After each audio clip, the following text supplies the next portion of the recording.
Please note that this content is for adults only. Viewer discretion advised. If you haven't yet, hit the subscribe, like, and share.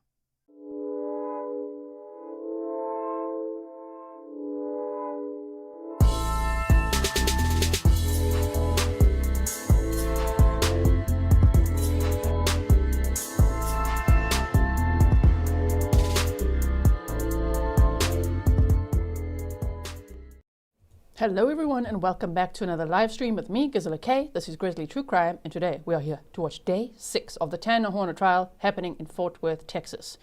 Yesterday ended so suddenly. It was so weird. They played a jail call and then they had a sidebar and then the judge asked for a 10-minute break and that was it. Apparently the judge came back and said, okay, bye, see you tomorrow at 9. Now, from what I've just been lurking a little bit, they didn't resume with the jail calls. I don't know what happened to them. I thought we were going to hear so many more of them. Maybe the defense was like, no, we don't want more of those to be played. I don't know. But here we are for day 6 of the Tanner Horner trial in the penalty phase. Phase 2, penalty or punishment phase, right? Okay, so let me bring up the court feed for us. Bringing the person who can verify and authenticate the truck videos. Literally how it started. The person who can verify and authenticate the truck videos, but what they're trying to show through this witness is not relevant to anything. Basically, all it shows is that Aaron made a delivery, and that's it. So do you anticipate playing the video through this witness or through the witness that you anticipate would sponsor the video of the... Not through this witness. Okay. But Now, I will say this. As it applies to relevance, I think it is highly relevant that within a 24-hour period in relation to a kidnapping and murder of a child that he is at another residence 24 hours before on exactly the same road at almost exactly the same time with the same age children within yards of where he committed the murder. And then it went silent. Why was I lurking? To see if we resume with the jail calls. I don't know if you feel the same. If a day ends so abruptly and we didn't know what happened, I want to know. Okay, I'm nosy like that. I want to know what happened. I have no idea. So let's just find where they brought the sound back on. Audio went out. Judge got up. Sidebar. A lot of fluff. That's why we start data. Okay. There's Tanner Horner, 34 years old. And yesterday, one of the things he said on his jail call to either his mother or grandmother, I can't remember which one, but he said, I wanted to be famous, but not like this, as if he would ever be. You know? I don't know if he thought as a musician, so I try not to laugh. Yeah, he's not a musician. On his Instagram and his Facebook, he thinks he is, right? Okay, so let me just move this over here. Blair Blazon, thank you so much for your $2.99 sticker. I really appreciate your support. And Lisa Canterbury, welcome. Welcome to all the new members. I see lots of people have joined during this trial. I really appreciate it. And we'll have a members only stream again very soon. Okay. That's what I'm saying. Delana said, did we figure out what happened yesterday? No. Only that the judge came back and said, see you tomorrow. How would he say it? See you at 9 a.m. Do I sound Texan? Okay, go forward. We are ready to proceed, ladies and gentlemen. This witness has been previously sworn to testify truthfully. Mr. Berry. Yes, sir. Good morning, Mr. Morris. Good morning. Before we start, I just want to ask you to make sure court reporter reminded me that you talk fast, and she's taken me before, so just if we can go slowly, go through this, so everybody can understand all the things that you have to say. Please introduce yourself to the jury and tell them what you do for a living.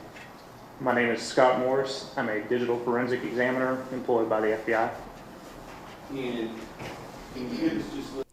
Pause. Digital forensic examiner, you said. Is that so? Is Uncle Google gonna get ya? Queen Janine said, gee, I saw how much this affects you as well yesterday. Please take care of you first.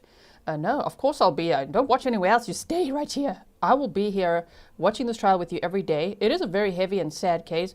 I will say, however, I don't like to cry on camera. I know I've done it once or twice in my channel history. But if you see me with a bit watery eyes, I have allergies. Right now it's birch season in Switzerland. I got seasonal allergies, so just don't worry too much about me. I'm all good. Caleb, thank you so much for the sticker. Oh, a digital forensic examiner, you say? Let's hear what he's got. A bit about your background, that as far as your training, your education, experience, qualifies you to do the job that you now hold. So I was retired in 2020 from the Grand Prairie Police Department. I have a Bachelor's of Applied Science. As part of my duties at the Grand Prairie Police Department, I was assigned to the Computer Forensics Laboratory at the FBI, the North Texas Regional Computer Forensics Laboratory. I since retired, became employed by the FBI. As part of my training to become a digital forensics examiner, you go through about a 1.5-year process of training, hands-on classes. Once you become certified, you continue to go through training. And since that time in 2016, where I was certified as an examiner, I've had approximately 1,200 hours plus of continued training. And you work for some, you said you work for the North Texas Regional Computer Forensics Laboratory? Correct.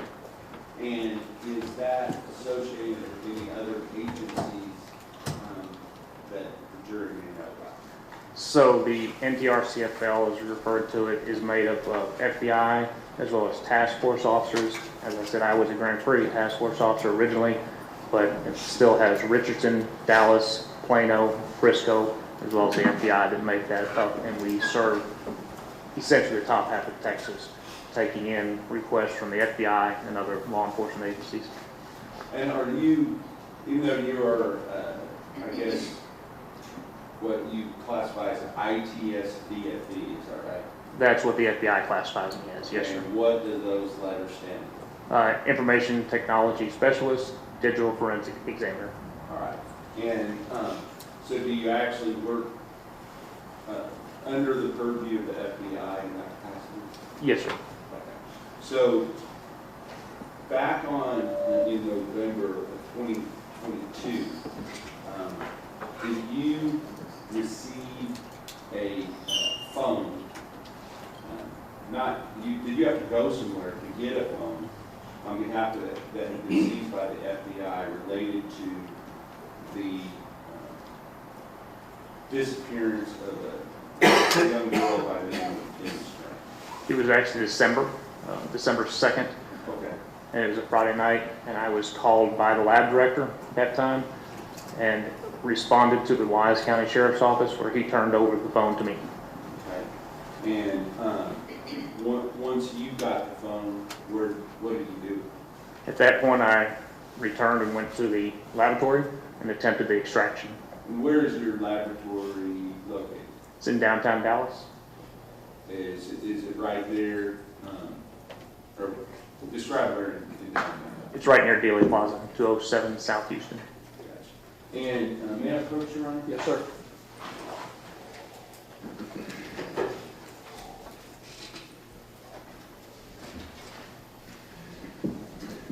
Prior to court today, did I show you what has been marked as State's Exhibit number 153? Yes. And at the time that I showed it to you, did I ask you to check to make sure it was sealed and it hadn't been tampered with? Correct. And then, in your presence, did I open it so that we could examine the inside of it? Yes, sir. And once we took it out of the initial packaging and get down to this pink packaging, do you recognize this item? Actually, it's the one that's inside. Do you recognize that item? Yes, this is the way that the phone was turned over to me on December 2nd. And then, once that you had dealt with it, did you then place it inside of this pink packaging? Correct. And it has your initials and where it was sealed at that time. Correct, my initials and the date that I sealed it across the top, as well as our lab number for our examination, and our barcode number is the DL120330. And for purposes of the record, for previous testimony, I'll state that state's exhibit number 153 is the phone that was entered as the phone that was with the defendant at the time that he was arrested. You know? Correct. Okay.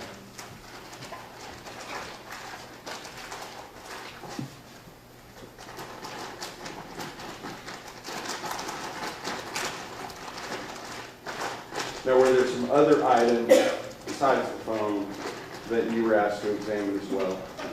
Yes, a few days later, they also brought 2 gaming systems and a laptop. And we're just going to talk about the phone this time. Get it back in the package.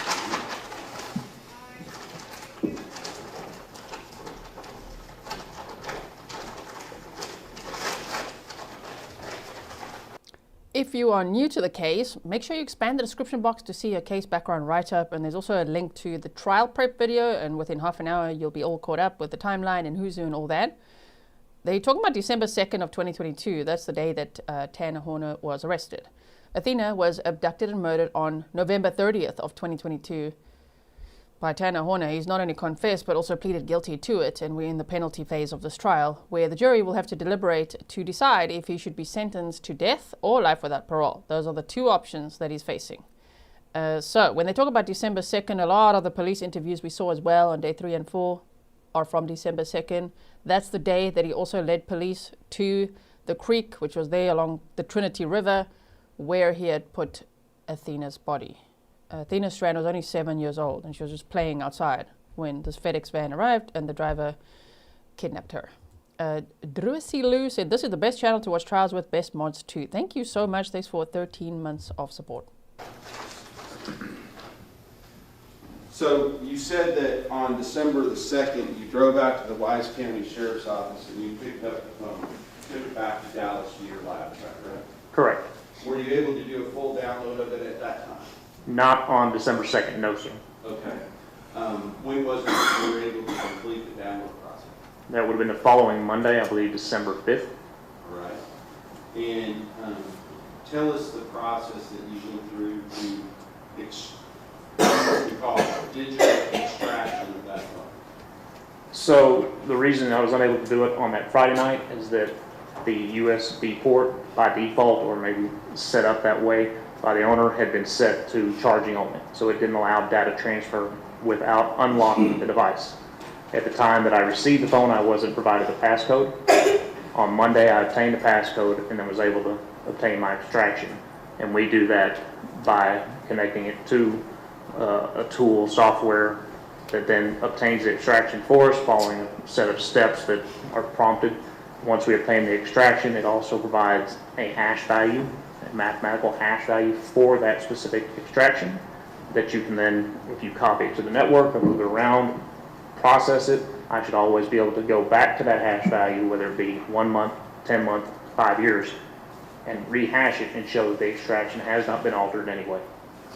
And in fact, during the discovery process, did you actually have to go back to your original download to create an additional copy of that original download at the request of the defense, so that they had the, I don't know exactly what you say, but all of the raw data that you had? Correct. I was requested and responded by making a discovery copy for the court. And so there's a whole lot of different reports that you can generate with regard to this, but the one I think that generally is, what is the one that's generally used to sort of, for a layperson like myself, to go through the phone and just see what they might be able to find?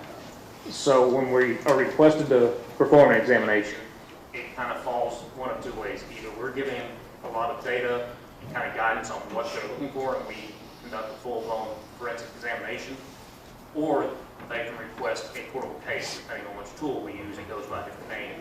But that portable case case puts all that raw data, process it in a way that, yes, an investigator can go through, look at emails, look at text messages, etc. They can look at it themselves. In this case, I created a portal case using Cellbrite, and commonly referred to as a reader report. And I hope the sound gets better today. It's a little bit all over the place today. Hey. Ain't no holler back, girl, said people cough, so what? Why, did someone point out the token courtroom cougher? There's always one, okay? There's always one. based upon the reader report, we then requested to go back on the days following November 30th. I guess the specific dates of December 1st and December 2nd, where you asked to look at some cell searches, or internet searches that might have been done on that phone, and then also some images that may have been accessed on that phone. Correct. And were you able to go back and verify certain times and dates that certain things were accessed? Correct. I was asked to provide a list of artifacts and asked to confirm that they did in fact come from my extraction and extracted data from the provided phone. And prior to court today, did you, were you shown a document, I think it's approximately maybe 30 pages, 18, yes, 29-page document that, of those artifacts, as you call them, and there's some dates and times that go with the artifacts to verify that those dates and times are correct. Correct. Okay. Shame, the audio. Ooh. I haven't done that yet. It's from the court feed. Hey, there's nothing I could do with it except boost it, which I've done. As for the rest, we're just going to have to hope that it gets better. C squared, thank you so much for the 5 delicious coffees. I figured you were getting ready to do that. So, may I approach? Yes, sir.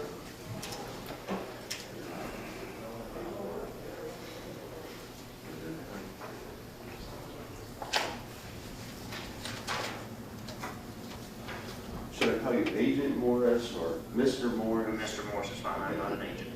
Mr. Morris, I'm going to show you what has been marked as State's Exhibit number 287 and ask you if you just briefly flip through that and see if that's the document that you examined prior to court today, and I think previous to that as well.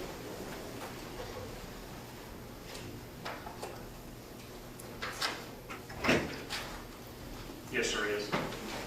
And prior to that document being created, were there numerous other artifacts that have been honed down to this as far as what we're going to bring before the jury? Correct. There were several. Okay. And so with regard to State's Exhibit number 287, you have 2 pages that are just delineate the date that the thing occurred on, right? Correct. Thursday, December 1st, and Friday, December 2nd. Yes, sir. And with regard to the other pages on there, then there would be a screenshot off of your reader report, and then the dates and times that go with that screenshot. Correct. And do you, is your testimony that you have, where there's little red boxes that have been added to the screenshot, is that point out the things that are referenced as to the date and the time to the left, on the left side of the page? Correct. The red boxes were added afterwards. They're not part of the initial processing. And other than that, with regard to the photographs or the screenshots, are those true and correct copies of what would have come directly off of the reader report? Correct. All right. Now, on the dates and times, the dates and the times that are on the left side of the page, have they been gone through the conversion process? Is it the original times that you read on the reader report are usually in what time zone? Usually the forensic software is going to list everything in universal coordinated time, otherwise known as UTC, or Greenwich Mean Time. And then from there, you can convert the time based on which time zone you're in. For this one, we are Central Standard Time, so it's minus 6 hours. So if it says over here on the left side, the date and the time, and it says CST, what does CST stand for? Central Standard Time? Do you believe it would aid the jury to understand some of the things that were being accessed by the defendant on this phone after the time, the alleged time, or the admitted time now, that he murdered Athena Strand on November the 30th, 2022? I do. I will offer State's Exhibit number 287 into evidence. Sure.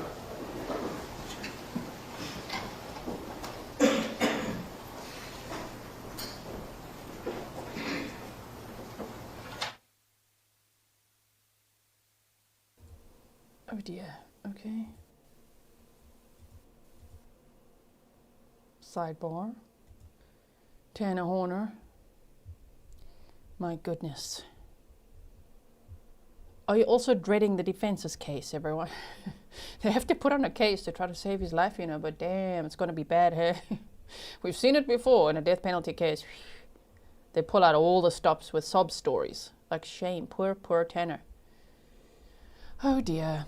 Okay. There's Athena's mom. Wearing pink in honor of Athena. Athena, her favorite color was pink. A couple more questions about State's Exhibit number 287. We talked about the red marks. Those were added afterwards, correct? Correct. I didn't make that presentation, so whoever did added those red marks afterwards, just to highlight certain aspects. But you would agree that the red marks that were added were to show what the time frame is related to over here? Because there's multiple time frames on some of these. Correct. Shots, correct? Yes, sir. And then there's also specifically as to the search where it shows web history, there's a URL or a file path that was used to get there. Is that correct? Correct. The file path shows where that artifact is located within the overall file system.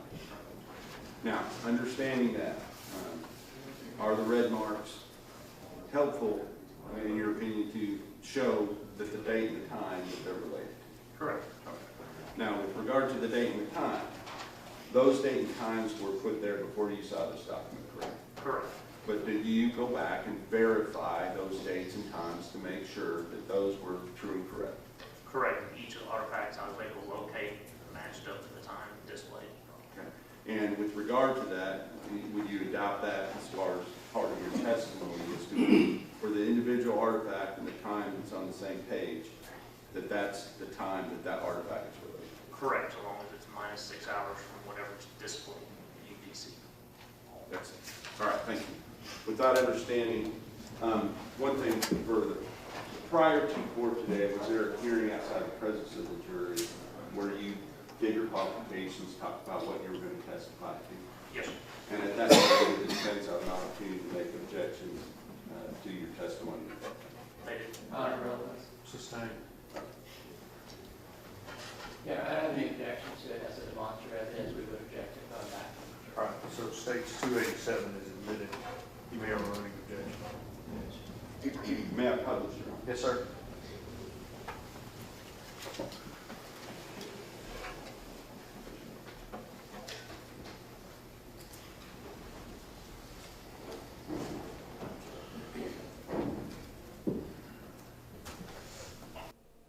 Aussie Surfer, thank you for upgrading to Grizzly Lighthouse. I really appreciate that.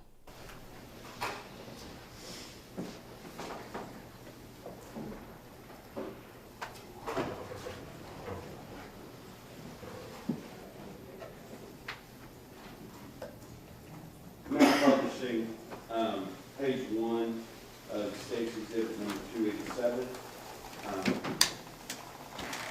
Mr. Morris, as far as how these pages are related to each other, are they chronological or starting earlier in the day on December 1st and moving through that day and then going earlier in the day on December 2nd and moving? I believe so, yes, sir. Thank you. So, the second page, page 2 of State Exhibit 287, I want to focus in on, it shows an event that occurred on December 2nd, 2022, which was early Thursday morning, at 3:30 a.m., correct? Correct. And that related to an internet search that had refreshed, I guess at that time, from one that had previously. Action leading. Explain, you're right. Explain to me. Uncle Google? Searches? That's what we're looking at, right? Oh my. My fiance's family makes me out. Now we want to see the rest of it. To be what? To be? Paradise Missing Girl. Look at that. 1:36 a.m.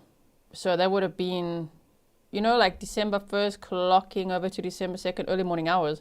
It was later in the day that he led police to Athena's body. So, but first, Paradise Missing Girl, again, 1, 2, 3, 4, 5, at least 5 times. Oh my word, okay.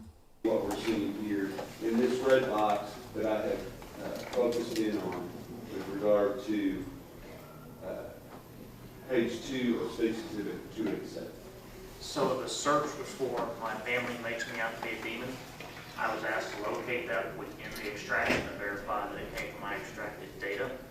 In doing so, I located that date, that specific search, but also located what appears to be the original search, which, if my memory serves, was actually performed on November 22nd, sometime after 10 p.m. And so that this search is either a research or it's just still in his history. It was hit again or the page refreshed back if he didn't close that tab. So this is not the initial original search. But it does show that that search was refreshed or accessed at what time of day on December the 1st of 2022? According to that, it's December 1st, 2022 at 3:30 a.m. Central Standard Time. Uncle Google's gonna get ya. My fiance's family makes me out to be a demon. That's what it was. We can see the full sentence over here. He literally typed that in. Oh my word. Okay. Interesting. And the total text of, because over here, if we're looking at the middle, it doesn't give the entire text of the search, correct? Correct, and you can see there as well that it's been refreshed a couple times back on that date. Understood. And so, but the total text is over in this box in the lower right-hand corner. My fiance's family makes me out to be a demon. Is that right? Correct, and if you were to widen the column in the software, which you can't do with the screenshot, obviously, you could also see the entire search string. You're talking about this column here? Yes, sir. If you widen that within the software, you'd be able to see the entire column. All right. Moving on to page number 3. Now we have an image that shows to have been accessed on December 1st, 2022 at what time? 6:19 a.m. Central Standard Time. And just for purposes of the record, can you describe what you're looking at? It's a graph, 3 circles intersecting, different subject titles of each one. And so the top circle, are they in a triangular formation? No, there's circles. Well, they're circles. Where the hell did he get this? Catholicism, autism, nerd shit. Clearly defined rules, hierarchies, rituals, silly outfits, complicated lore, obsession over fine details, in the middle BDSM. Okay then. But they are like one circle on top of 2 other circles. Correct, intersecting in the center. Understood. So the 3 main circles titles are what? Catholicism, autism, and nerdship. Okay. And what does it say is the intersection of all 3 of those things? It has the acronym BDSM.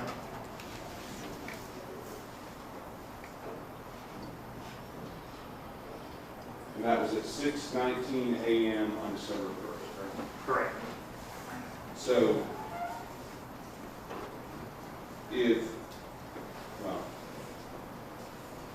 let me go on to the next one.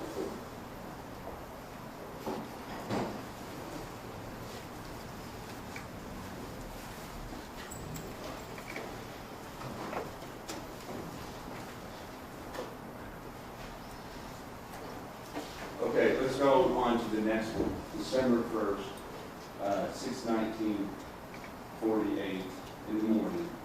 What's the next image that we're looking at? It appears to be a book titled Hot and Bothered. What's the subtitle, please? How to think about, talk about, and have the sex you really want. Going on. 7:37. Now we're jumping all the way to 7:37 p.m. And we have. They can object when we're asking this question. Don't leave your witness. No, I believe this is admitted into evidence. I think I could read off of the document that's admitted into evidence if that's allowed. I'm just saying, don't leave your witness. Yes, sir. Okay. Tell us, is this the same or different search that was earlier accessed that we referred to on the first page? That's the same search. Just the refresh brought to the present. Okay, thank you. Now, December 1st, what time is this next page, specifically for purposes of the record, page 6, what time is this image accessed? He literally looked up Athena's picture. Wow. Okay. Mr. Peterson said he just keeps getting more revolting. Yeah, just when we thought it, he can't get more revolting, right? Mm-hmm. Okay. Displayed as 1:06:05 p.m. Central Standard Time. And that's in PM means what? Post-reading means in the afternoon. All right. And with regard to that, do you recognize that image as being a certain person? I do. And who is that? Athena Strand. Going on, same time frame. What are we looking at here? Page 7. It's another picture of Athena Strand. Page 8. Another image of Athena Strand. Page 9. Another image of Athena Strand. Now, the next time frame that we're looking at on December 1st, 2022 is what? Here on page 10. 2:20:54 p.m. Central Standard Time. 2:20 in the afternoon. Correct. All right. Is there a different search that is being done at this time? Yes, but I can't read. I'm going to focus in on it. Thank you. Over here in the box, can you see the text of that search? I do. Oh my word. Do FedEx truck cameras constantly record? Google search. Okay. What is it? Do FedEx truck cameras constantly record? You said that was at what time? 2:20 p.m. 54 seconds Central Standard Time. And over here, can you see that in the ETC time? Correct. So again, 6 hours forward, 8:20 p.m.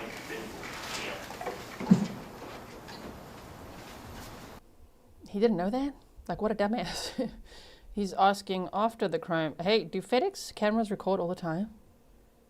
Wow. And he talked about work ethic, hey? He said to police that his work ethic went up when he had his son. Oh. So not only do you not know that the cameras are recording at all times, but you also abducted and murdered a little girl on the job, in uniform, in the FedEx truck.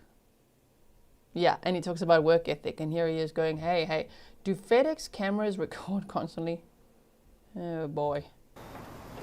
Going on, page 11.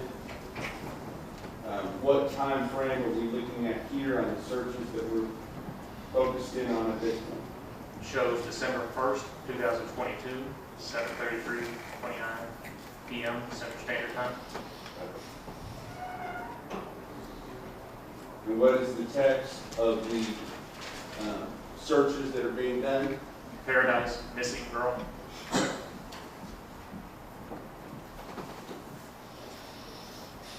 And how many different refreshes or new screens were accessed as part of this? What's displayed there is 5.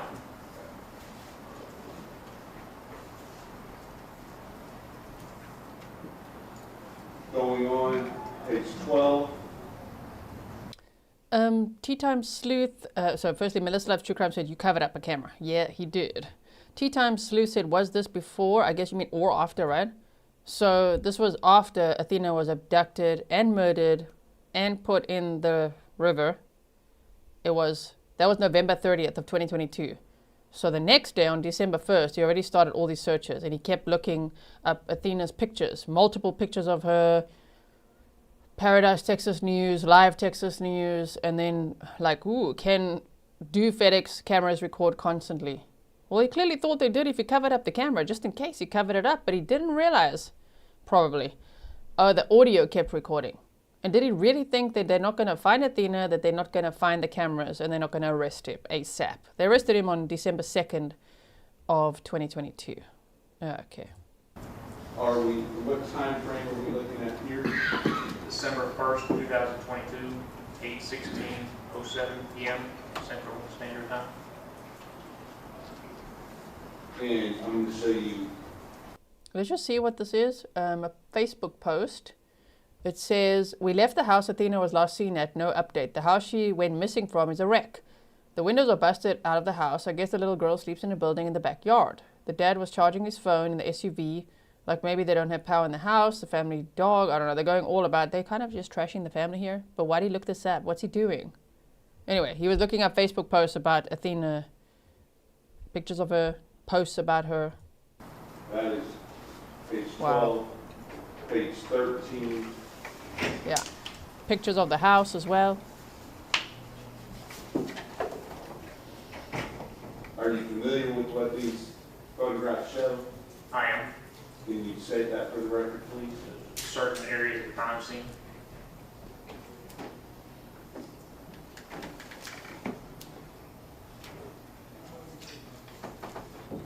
Going on to page 14.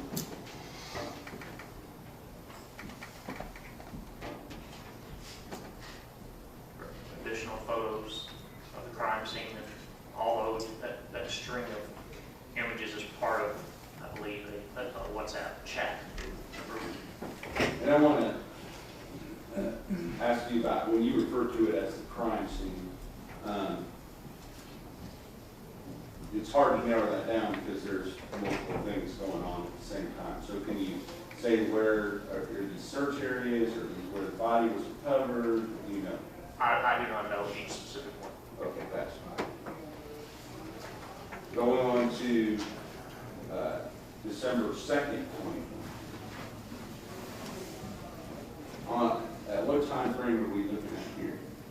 That one shows December 2nd, 2022, 1:49:43 p.m. Central Standard Time. And do you recognize the person in that photograph? I believe that is Tanner Warner. And was this a photograph that was embedded within his phone? It is several times. And with regard to that, was it accessed though at this time of day? It pops up within that Facebook workup, which is Android's name for Facebook Messenger. So I don't know, and I wasn't asked to determine if it's profile picture or how it's accessed. Yes, the image did present itself at that time. Okay. Now going on to page number 17. What time of day are we looking at here? December 2nd, 2022, 2:57:09 p.m. Central Standard Time. And is there a photograph of a young girl on there? There is And do you know who that young girl is? Athena Strand. Going on to page number 18. Do you see another photograph? Yes, sir. Who is that? Athena Strand. Page 19, is this a different time that was accessed than the previous time this photograph was accessed? Correct. Page 20, what are we looking at here for purposes of the record? It's a missing poster for Athena Strand. Page 21, Another missing banner for Athena Strand. page 22, Another missing poster for Athena Strand. page 23, Another missing poster for Athena Strand. page 24,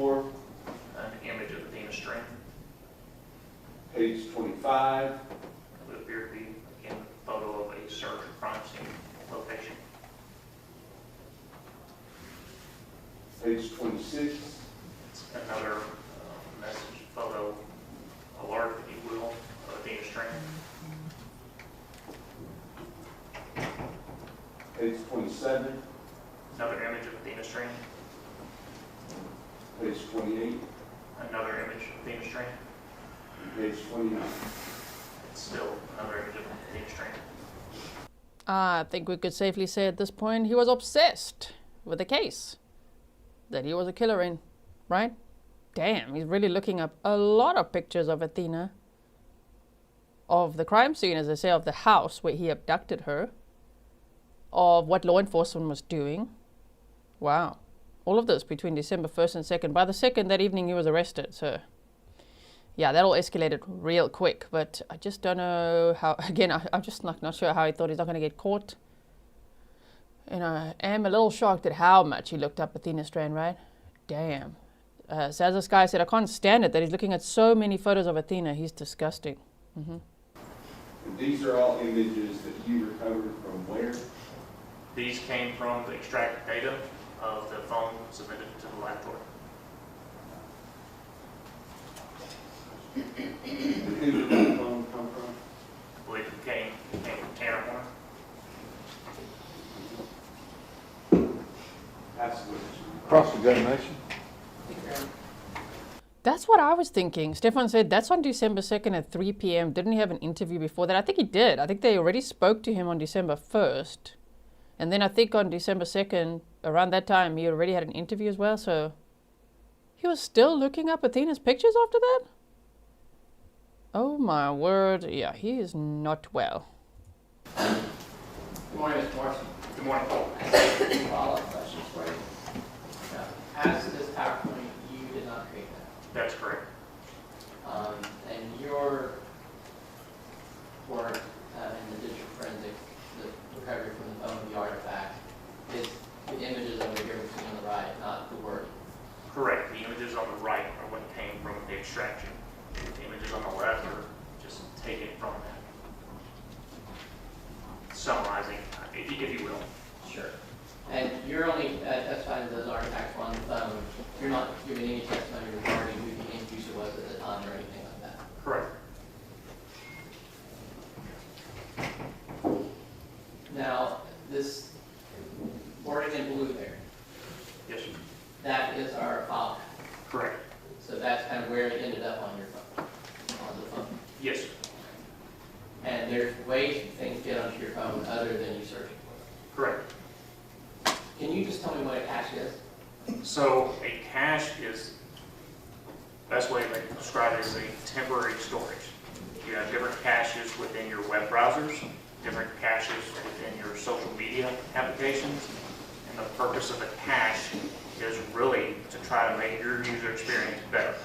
So if you think of a news site, it may cache data, so that the next time you go to that news site, if it's one you go to frequently, you're not waiting on it to pull up all the original data. It can pull up more quickly and present itself quicker.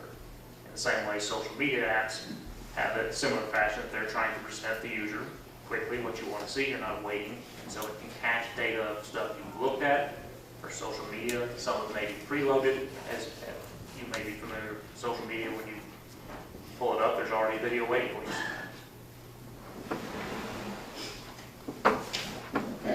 And you kind of mentioned there, so different programs will have their own cache storage place, right? Correct, and then the phone itself can have a cache. They're all over extraction. Okay, so there's multiple different little pockets where things will get put into. Correct. And that's what we're calling an artifact, is any sort of image or message or anything that gets saved. Correct.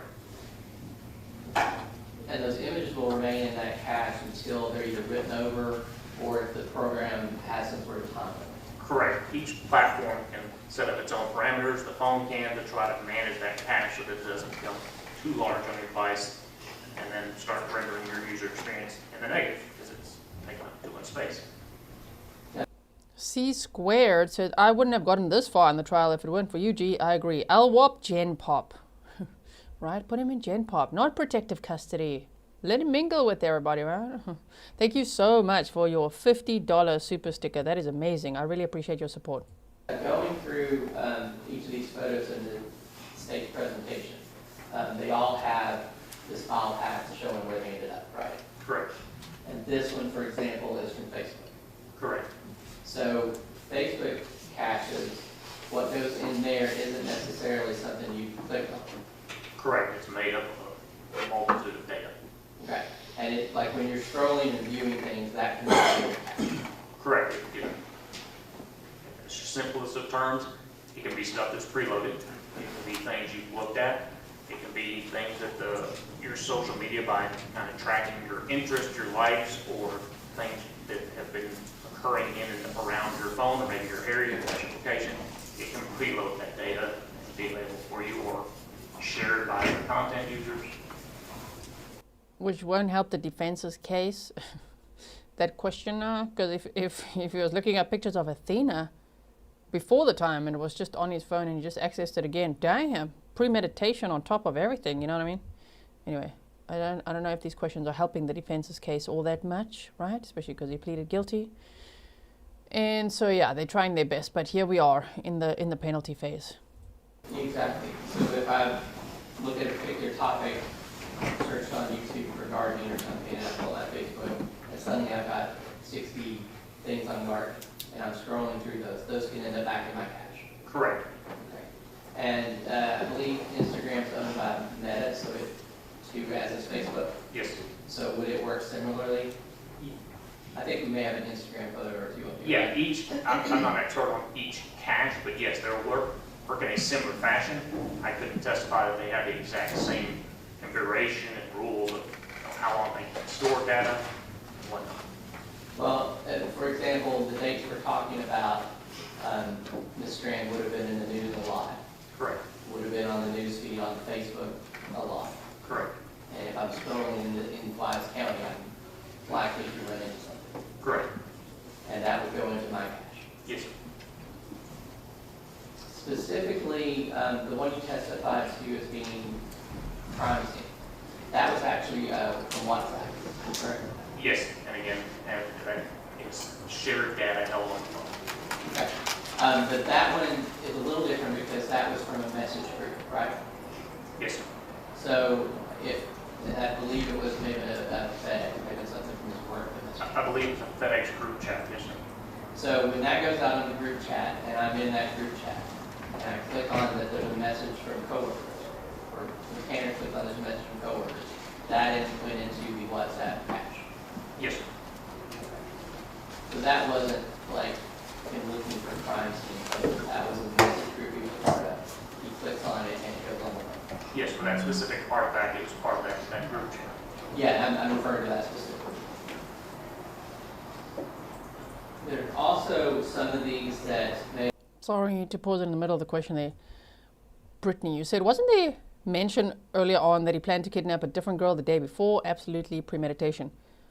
Where did that come from? Like, whose testimony? Because I missed it, and I see people bring it up here and there, but I'm like, where? I didn't hear it. I want to hear it. Is it? Did he, someone, like people say in the chat that he was acting weirdly around another child the day before, or I don't know. Is this coming from social media? Is it from testimony? I would love to know. And I wouldn't doubt it. I wouldn't doubt it.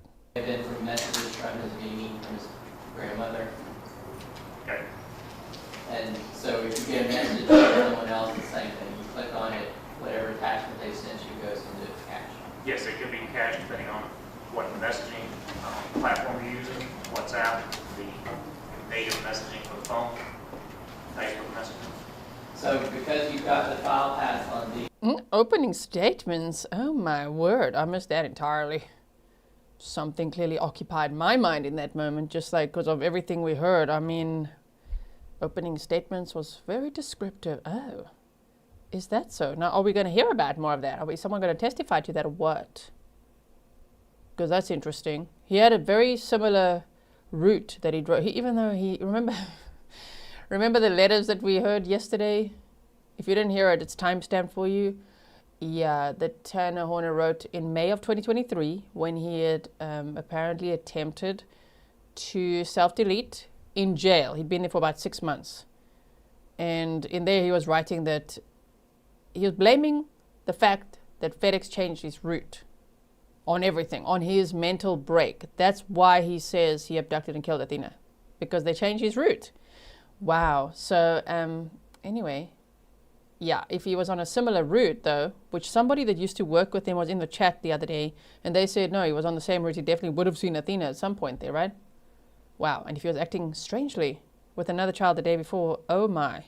Brittany says, I'll go listen to the opening again and report back. Thank you so much. And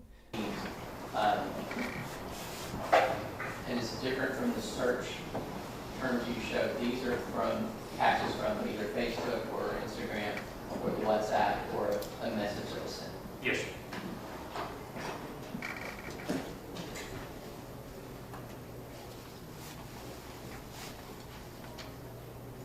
Let me ask you a question to you about the browser history. You talked about a first time searching and a reloading, that sort of thing. What are different ways that something gets into that history for a program that has a history rather than a cache? So if you're familiar with, for instance, Google on your phone, if you type in a specific search, if you don't clear your history and you go back, then it can be, as soon as you start typing, it may present itself and you can click and follow that same search. Also, if you have multiple tabs open, you may have that tab open the entire time, and it's not until you click on that tab that it refreshes, brings it back to the forefront, and you can continue that search again, if you desire. So, while they operate a little differently, either with the cache or with the history, you don't necessarily have to intentionally click on something for it to end up there. Correct.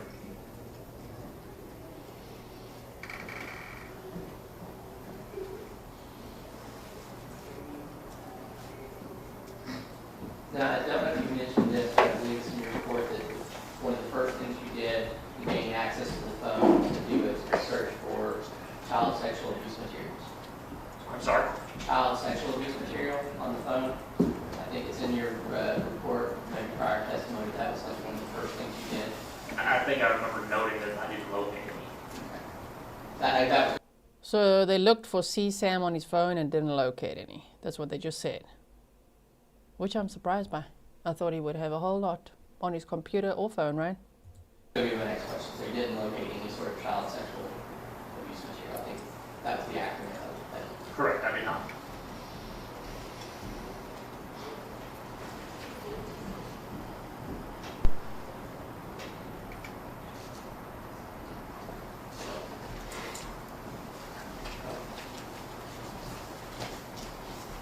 Just to clarify, we're referring to any sort of pornography involving kids or children, anything like that. You didn't find any in your search. I did not.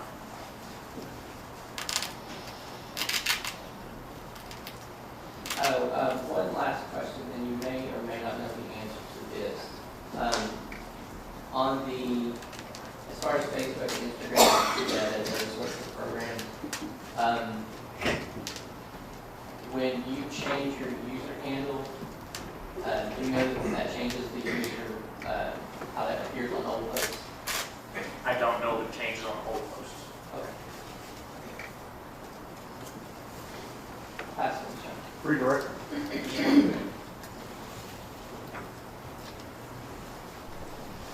Nice. Brittany came back with receipts. You said, can confirm, opening statements, 3841 on video from day one. I hope my video, right?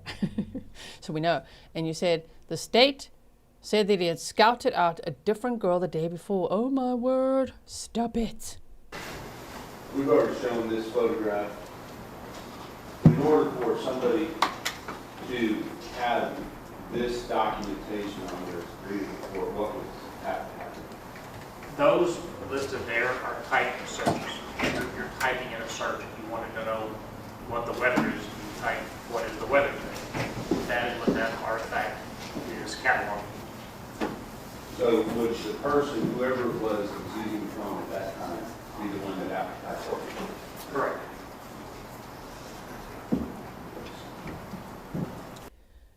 Catherine Shepard said there was no opening statements because he pled guilty. Did I miss something? Yeah, you missed day one. He pleaded guilty and then there were opening statements for the penalty phase, and that's normally how it works. If we had seen both phases, the first phase would be for guilt or innocence, right? For the jury to deliberate that, and that would have opening statements and closing arguments and deliberation. Then the jury would decide, is he guilty or not? But he himself said guilty, so off we went to second phase. Then if the jury had decided he's guilty, right, we would have gone to the second phase, and guess what? We've got opening statements and all this evidence we're seeing now, which are also the aggravating factors, and then the defense's mitigating factors.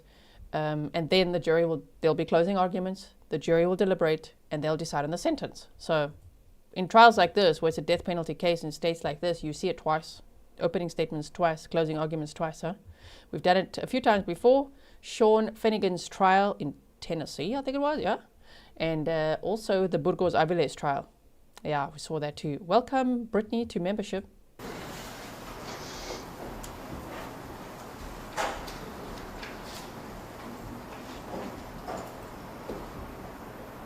Is that the same with regard to State Exhibit 287, page 10, this red box? Yes, sir. Thank you. No further questions? Mr. Coble? Yes, sir. As the first image he showed you, there was 4 or 5 searches. Those occurred between 1:33 and 1:37. I don't know. 4-minute period. I'm sorry? Yeah, 4-minute period of 4 times. Well, it would be that you load the first search. You didn't type it that many times. Okay. So it's repeating, kind of like with the FedEx trucks report constantly, or the other one about the family thinks I'm a demon. It's not being retyped each time. Okay. So you type the first time, and then as you go into your history, remember it shows your history. You can either follow it again, or it's just pulling up, refreshing that window. Okay. So I thought Mr. Berry asked for the retype, but that's not necessarily what happened. It means that search was reloaded 4 times within that area. Yeah, I didn't look to verify, but I don't believe it. I don't believe that he typed it 5 times. Okay. And that second one he showed you, those had the same exact time for the second. 8:20, 54, or something like that. So that's not even typing 2 things at the same time. Correct. I'd have to see the slide again to follow exactly, but I don't believe it's being retyped. He could, but it doesn't necessarily indicate and mean that he typed it 2 times. I'm sure you can type something that's... Correct, if they were at the exact same time. Right. That's what I would say without seeing the image again. I'm just taking your word that they were at the exact same time. I was trying to Correct. write it down while they were up there. So, Sure. thank you. That's all. Mr. Berry? Nothing further.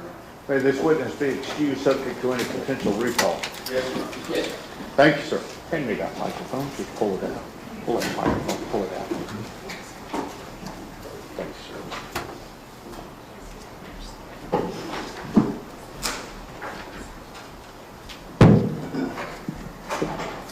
Who do you have next? I'm sorry? Kevin Huffman?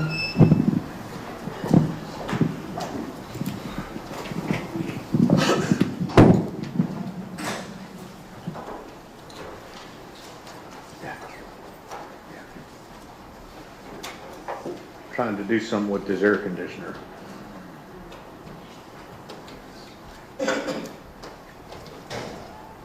Don't ruin it for us if you've been watching elsewhere. We're watching late on purpose. And you'll see why when it's lunch break time, huh? We're just going to skip right over lunch, which will be really nice. So, well, hopefully there's not too much other fluff, hey? So, yeah, man, these mics. Okay, so let's see the next witness, and it's almost time. It's probably time now for me to take a little stretch. I always try to do that every hour on the hour. I'm going to go get some coffee. Oh, have a seat.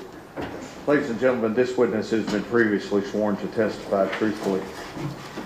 Mr. Staten? Mr. Huffman, would you state?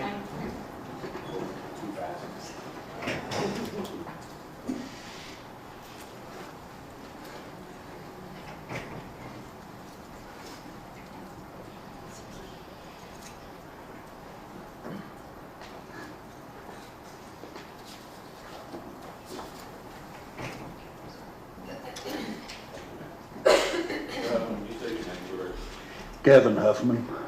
And Mr. Huffman, where are you currently employed? I'm the elected constable for Wise County Precinct 4. And without giving your entire address, where do you live?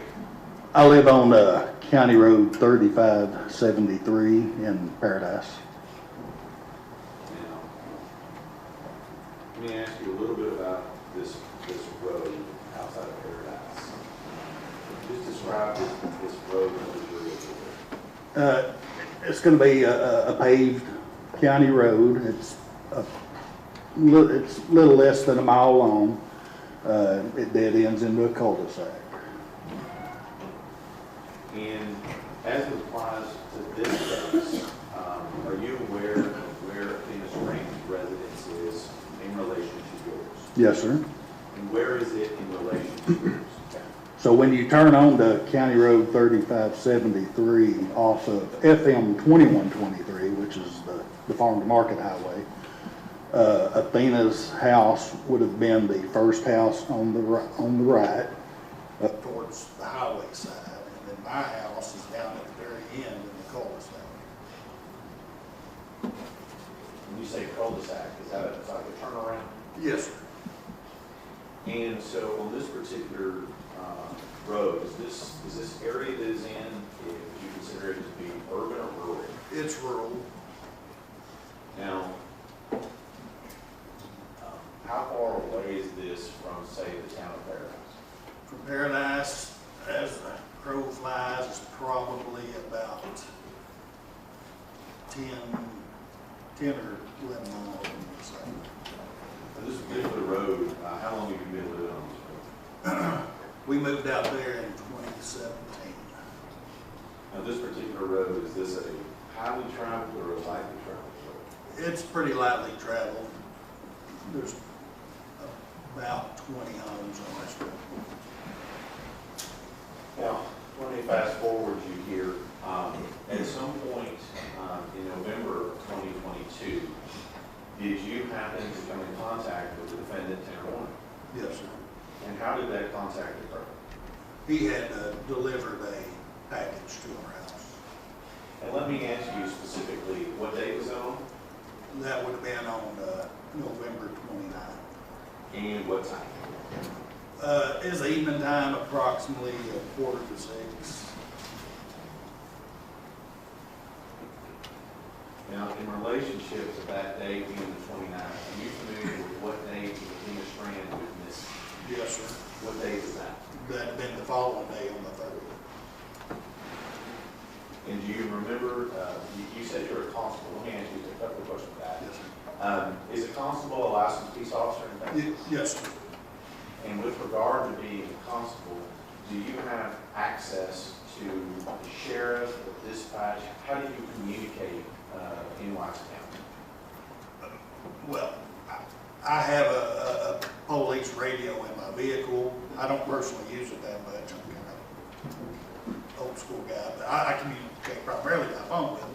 But I do have the ability to use the county radio system. And in that communication, do you remember when you became aware that Athena Strand had gone missing? I'm sorry. Is that your relevance to the incident that we're talking about today? Sustained. When Athena Strand went missing, did you participate in the search? Yes. And how so? That evening, I participated by going out and checking my property. I'm on 10 acres. So I went and checked around my fence lines, and I checked my stock tank and in that immediate area that evening. So backing up, you said that Tanner Warner had delivered a package at 5:45 the day before that. Is that right? Yes, sir. Okay. And let me ask you, at your home back in 22, who all lived at your home back in 2022? It would have been myself, my wife, and my 2 daughters. And let me ask you, we don't have to give their names here, but how old were your 2 daughters in November of 2022, if you remember? My youngest would have been 7, and my oldest would have been, well, she had just had a birthday, so she had just turned 10, actually. So I want to make sure this is you, your wife, 2 girls, 7 and 10. Yes, sir. And were they all present when Tanner Warner arrived at your location on the 29th? Yes, we were all on the property. All right. And with regard to that, how did you become aware that he was there on the property? My oldest daughter had come in to let me and my wife know that we had a delivery there. They were both out in the car. And so that's the setup I was going to ask you about. Now, who was where when Tanner Horner drove up? Yes, sir. My two daughters were out playing out in the front yard. We have a swing in the circle drive, so they were out playing out front, and me and my wife were in the house in the living room. And other than delivering a package, anything else out of the ordinary go on that particular day? Not necessarily out of the ordinary. It was just, a little idle chit chat, small talk while he unloaded a keyboard that was being delivered. Oh my. That was November 29th. Hey, did I get the date right? 2022? What did Tanner Horner do? He was on the property and then? Oh my word. I actually just want to, I don't know. Let's see how it goes if I just boost it just a little more, hey? Hold on one second. Okay, we're going to do it like this. Turn it up a bit. Let me show you previously. If it's too much or distorts or something, I'll just turn it down a bit, the boost. But yeah, loving the accent of this witness though, right? Exhibits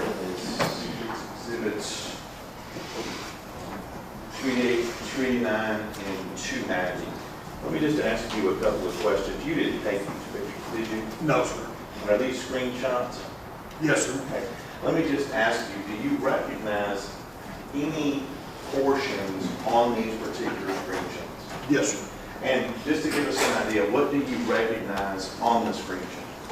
So I recognize it shows a partial picture of the front of my house and the front door.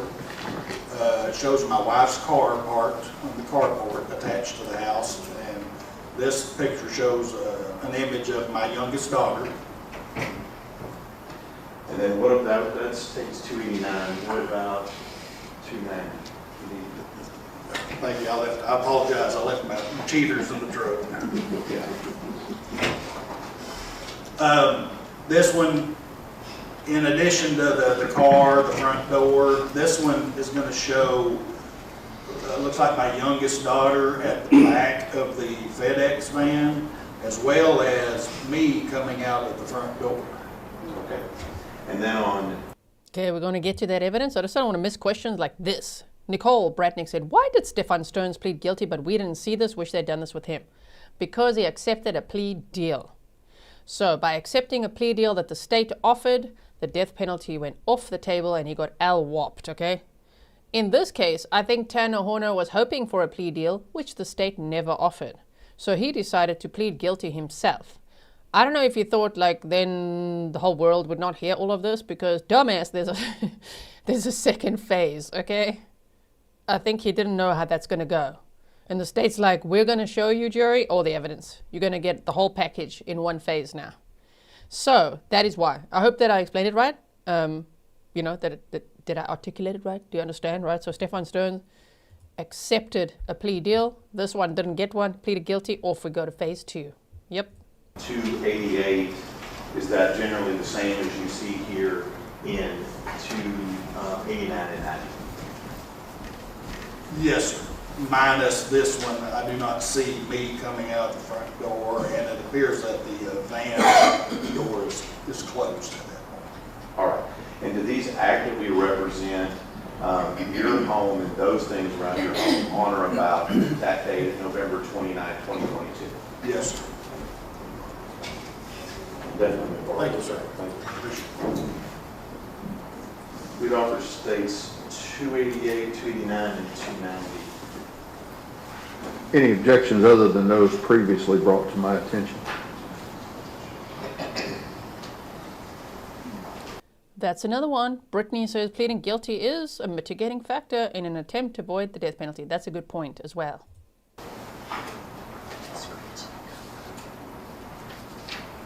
No objections. Right, states exhibits 288, 289, and 290 are admitted.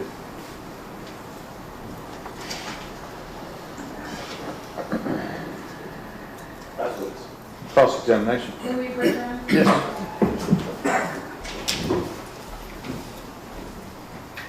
So we can't see the picture. Okay. Yeah, so Pernille is reminding everyone the witness is a neighbor, right?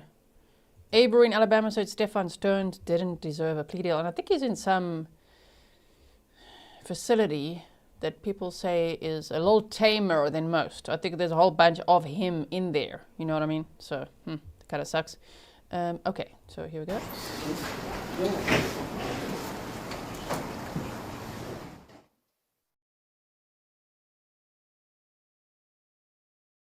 Got some sidebar. Lady Carol said, I bet old Tano was shook. Oh my. Okay. Oh, there's Tano Horner. Wow. Arab body stand, please. I'm not sure for what. What's going on now? Oh dear. Oh yeah, true. Lily Wayne said it would be a picture of his daughter, a minor. Okay, true. I thought maybe just saw the property in the bed. Okay, but that's true. Yes, that's why they're not showing it. Thank you so much, Mac, for the 3 delicious coffees. What happened now?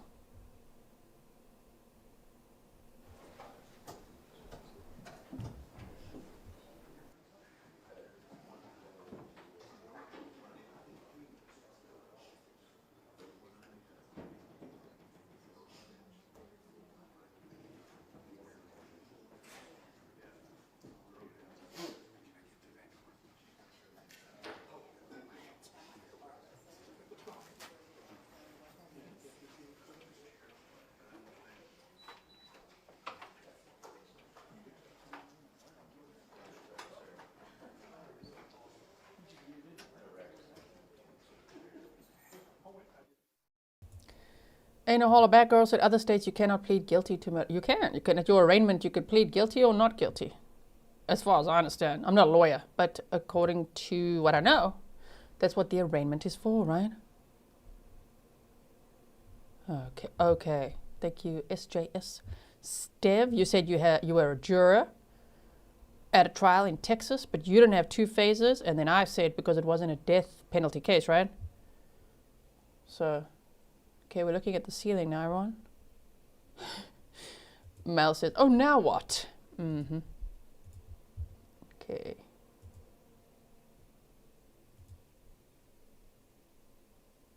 Okay, glad we started a bit later. I think his daughter's going to testify, hey? But they stare at the ceiling, that means, okay, you don't want us to see someone or what?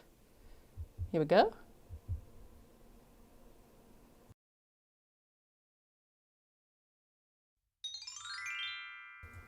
Christine Trigg, thank you so much for the 5 delicious coffees.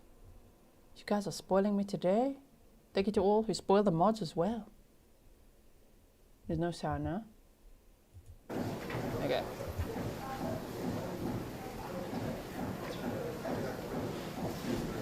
Maybe it was just a little break. Probably.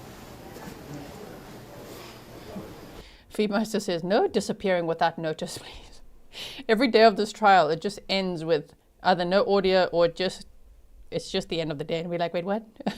What are we doing though?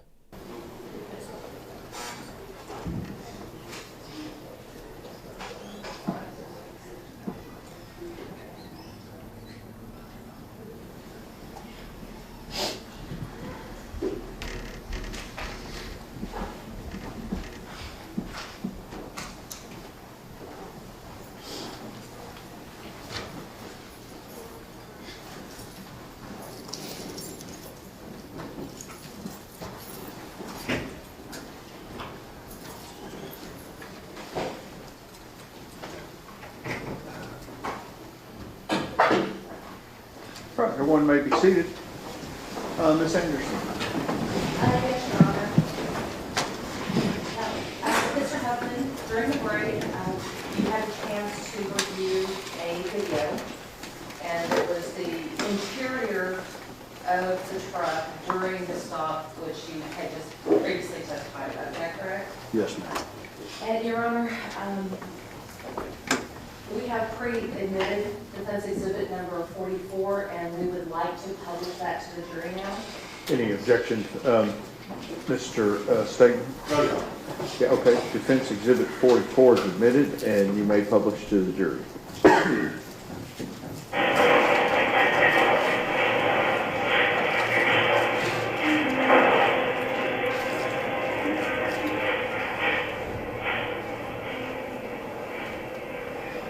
November 29th of 2022, so the day before Athena was abducted and murdered.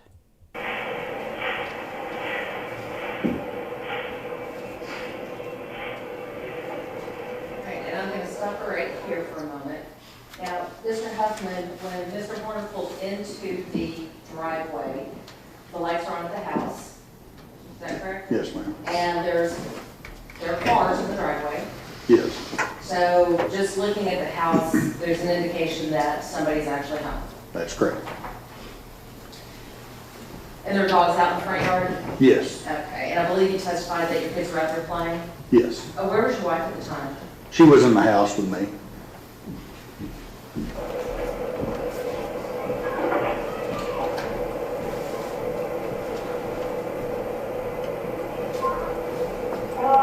I'd like to see my meeting for one of the adults, please. There's a Christmas time precaution. All right, so you can see the kids are playing in the back, and Mr. Horner still has his seatbelt fastened, does he not? Yes. He rolls down his window and he asks to speak to one of the adults, correct? Yes. And tells you that, or says that it's a Christmas time precaution, right? Yes.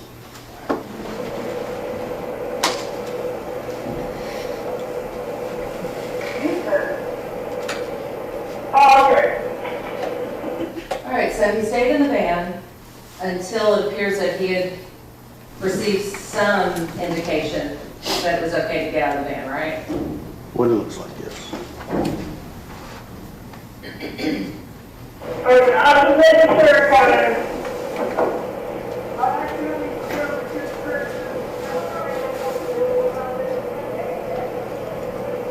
Now, Mr. Huffman, I'm going to stop for a moment. Can I approach the screen now? Yes, ma'am. Mr. Huffman, I have one question. Who is this in the white right here in the background?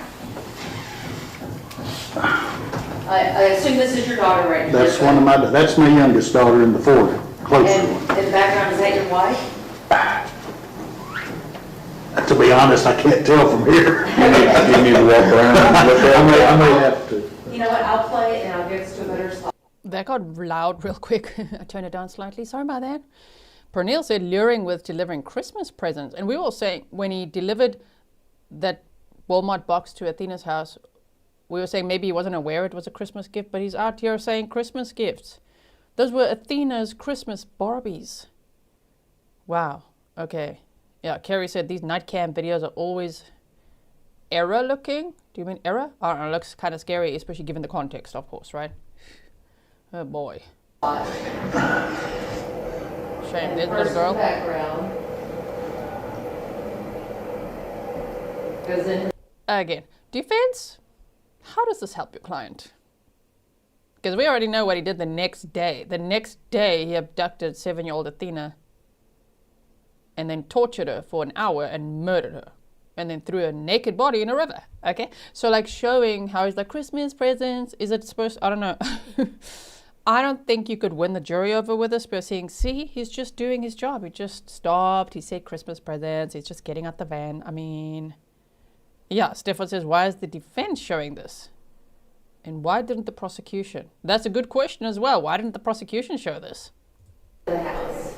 Okay, that is my wife there, in front of the door. Okay, so when Mr. Horner arrived, your wife was outside as well. Yes, we both came out. When he got out of the truck,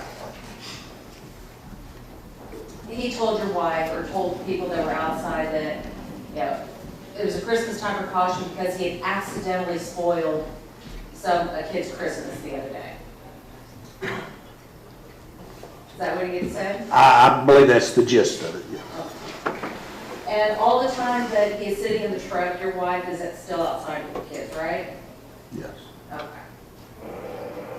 So So your wife goes into the house.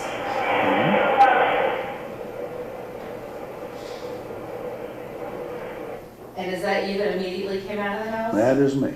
Okay.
Mr. Huffman, during this time that Mr. Horner is getting the package out and delivering it to the front, you didn't have any concerns for your safety, did you?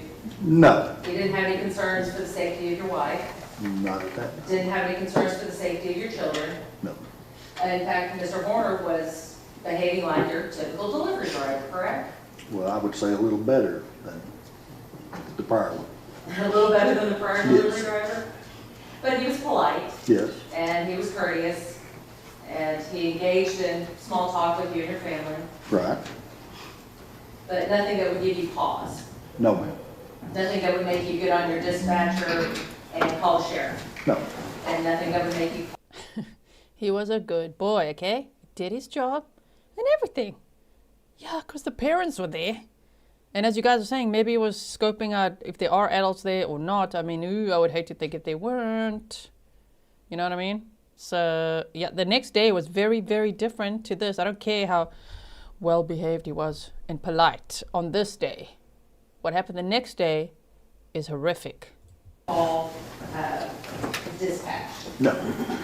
All right, so.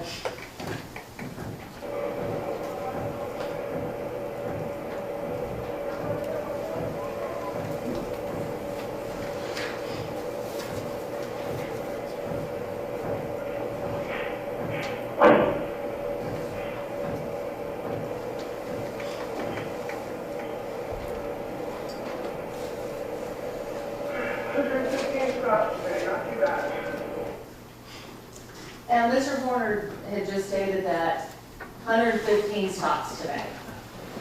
Did you hear that? I didn't catch it, I'm sorry. Okay.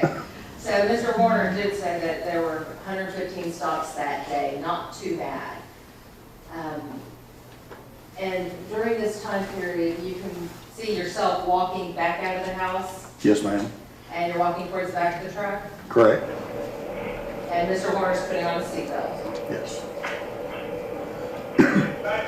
Oh, man.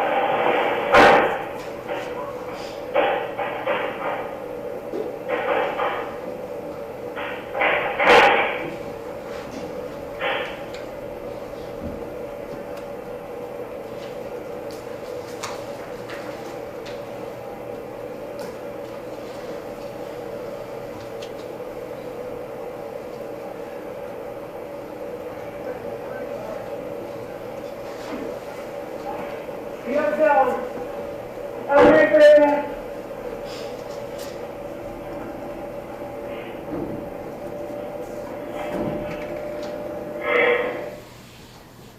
Mr. Huffman, the only other question I had about the package was the package clearly marked what the contents were? I want to say it was, but I don't recall. It's been too long. Okay. if it had been clearly marked and somebody just delivered it, you would agree with me that there was the possibility that if it had been a surprise, that surprise could have been spoiled? If it had been, I think so, yes, but it wasn't. Your Honor, call the witness. Redirect.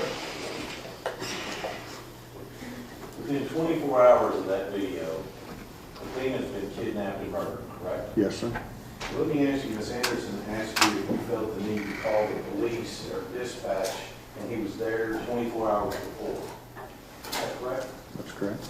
Now, knowing what you know now, that 24 hours later, he kidnapped and murdered a child the same age as yours, would you still have that feeling with him being on your property at this time?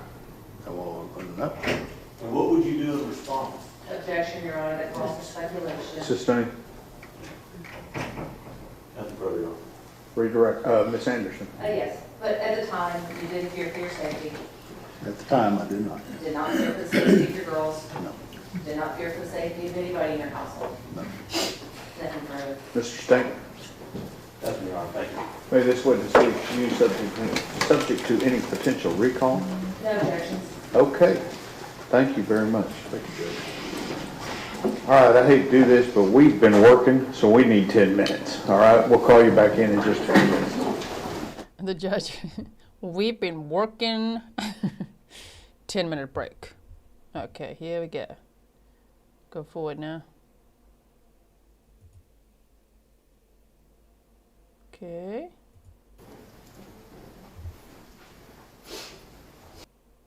Just see when the sun comes on. There.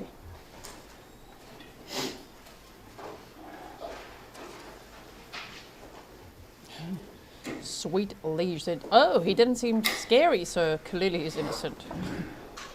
Mm-hmm.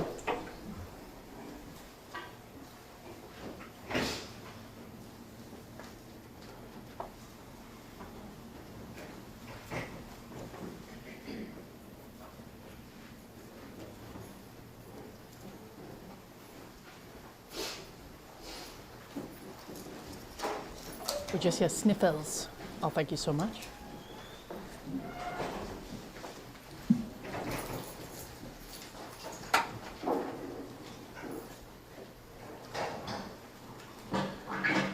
All right, everyone may be seated. Ladies and gentlemen, this witness has been previously sworn to testify truthfully. Ms. Dooley. Thank you, Judge. Can you please state and spell your name for the record?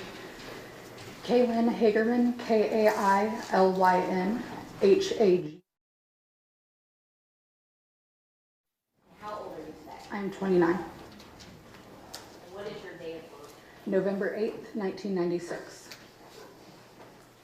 In June through August of 2013, where were you living? Hazel. I believe they're blurring this to protect the witness. That is what I'd read earlier. They might do today. So I wonder. Let me not wonder. Let's just hear the testimony. Texas. And who were you living with at that time? My grandmother. What was your childhood like at that time? I was placed to live with my grandmother because I had a pretty troubled childhood.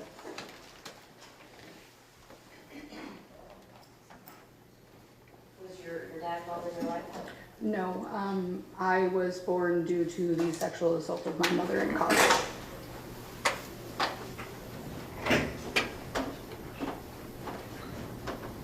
In June through August of 2013, how old were you at that time? 16. Were you going to school then? Yes. Where were you going to school? Hazel High School.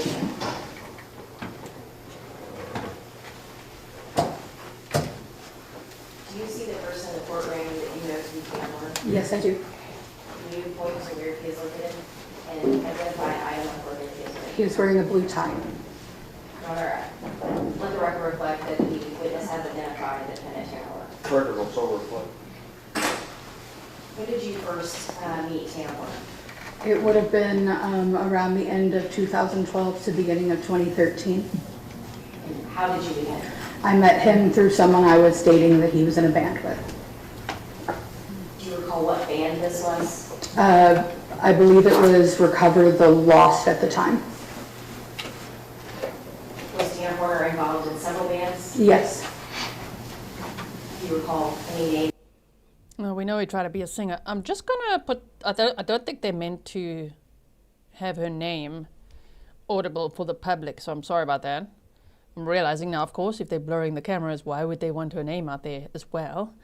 So I'm just putting her initials there, this witness, okay? And I think what she will testify to is sexual assault. That this could be one of the 3 incidents that Tanner Horner faces SA charges for.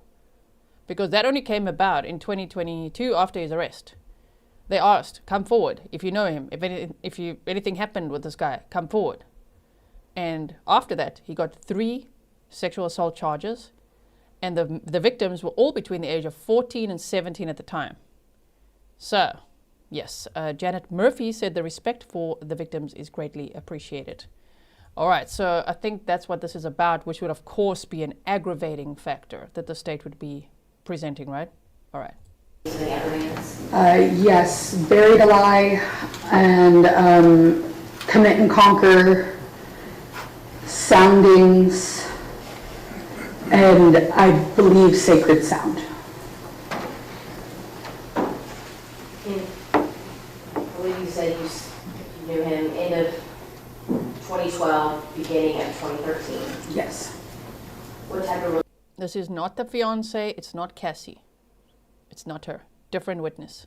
relationship did you have with him at that time? We were friendly. We were friends due to our mutual friend group and the person I was seeing. Did you have conversations with him? Yes. And did you ever see him out? Yes. What type of conversations did you have with the defendant? We would mostly talk about music, anime, things going on in our relationships at the time. How did you, back in January of 2013, how did you mostly speak to the defendant? We were talking about mutual breakups that we were going through, him with an ex and mine with his friend who was my then ex. Was that through Facebook messaging, social media? It was through Facebook messaging. And are you familiar with the defendant's Facebook account? Yes, I am. And do you recall about how when you started talking to the defendant on Facebook? I want to say it was January of 2013.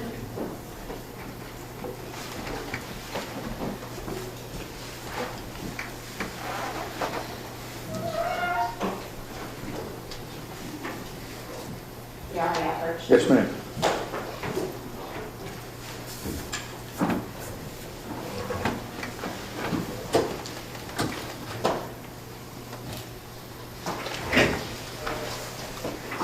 I'm going to show you what's been marked as State's Exhibit 292.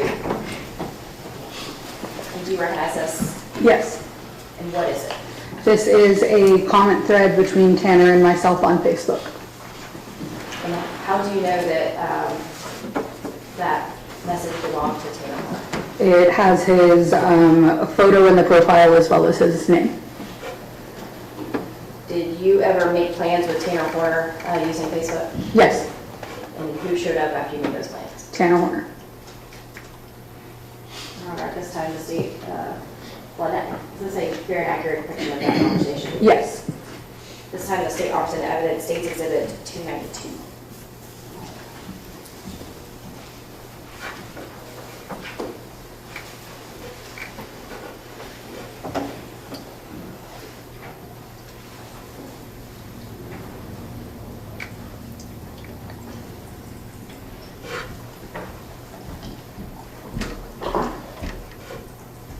That's a picture of him from his Facebook profile. Look at him. He thinks he's a singer. He even called himself an artist. He even has a YouTube channel. Makes a lot of noise along to his favorite songs. So yeah, that is one. I'll show you one other one. Trigger warning, barf, bag warning, all of that. Are you ready? Okay, wait. Here we go. Gym sweats are the best sweats. Oh, no, no, no, no, no. Okay.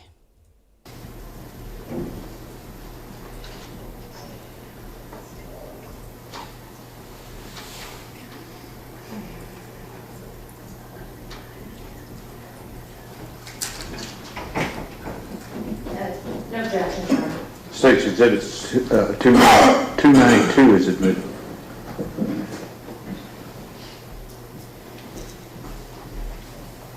Thank you, Judge.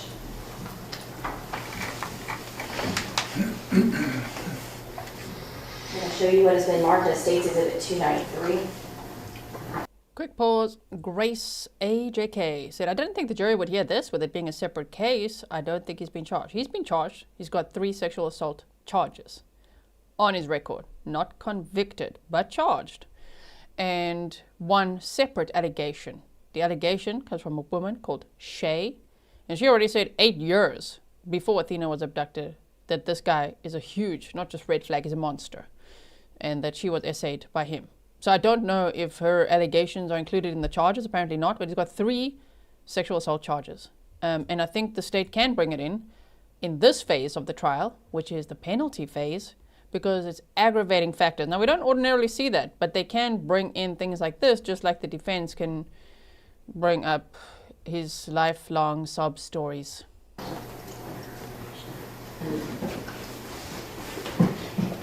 You spoke about anime earlier. What was the character that you and Mr. Horner spoke about the most? Misa Misa from the anime Death Note. And as part of this conversation that just was admitted as State's Exhibit 292, is that who you were speaking about? Yes. And do you feel like this would aid the jury in understanding who we are speaking about? Yes. And is this a representation of that character? Yes. All right, this time the state opposite evidence, State's Exhibit 293.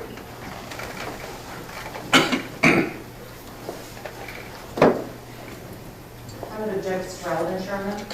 That objection is overruled. State's Exhibit 293 is admitted.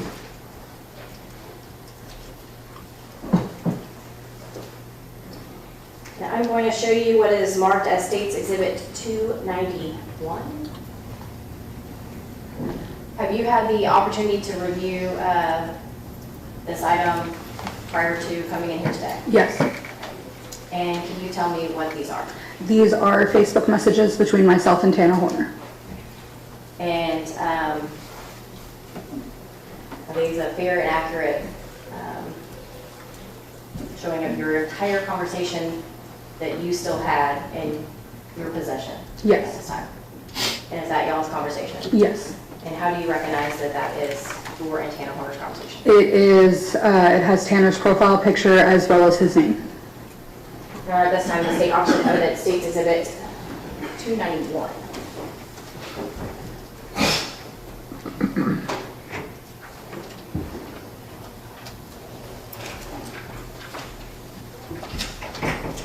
No objection, Your Honor. State's Exhibit 291 is admitted. Judge.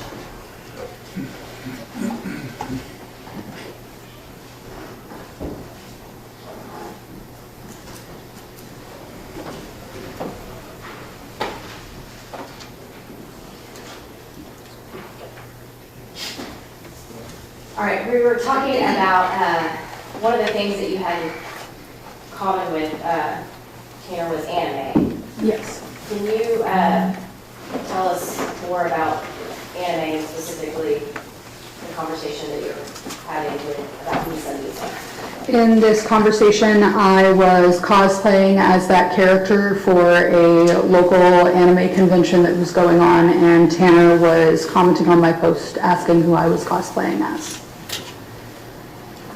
And who were you cosplaying as? Misa Misa. Can you publish what's been admitted as State's Exhibit 293?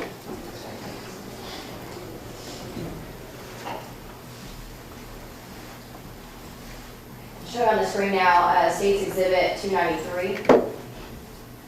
And what are we looking at? This is Misa Misa from the anime Death Note. Okay. Is this, I guess, what you're referring to in the conversation that was just admitted? It's in front of you, that Facebook message? Yes. And I'm going to have you read those messages. and tell us who is reading. Tell us your part, this part, okay? Yes.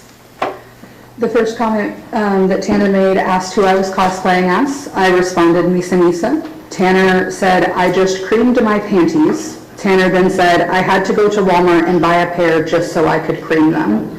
I responded, Tanner, you're a male. Whoa, okay. All right. We gotta buckle up for this one.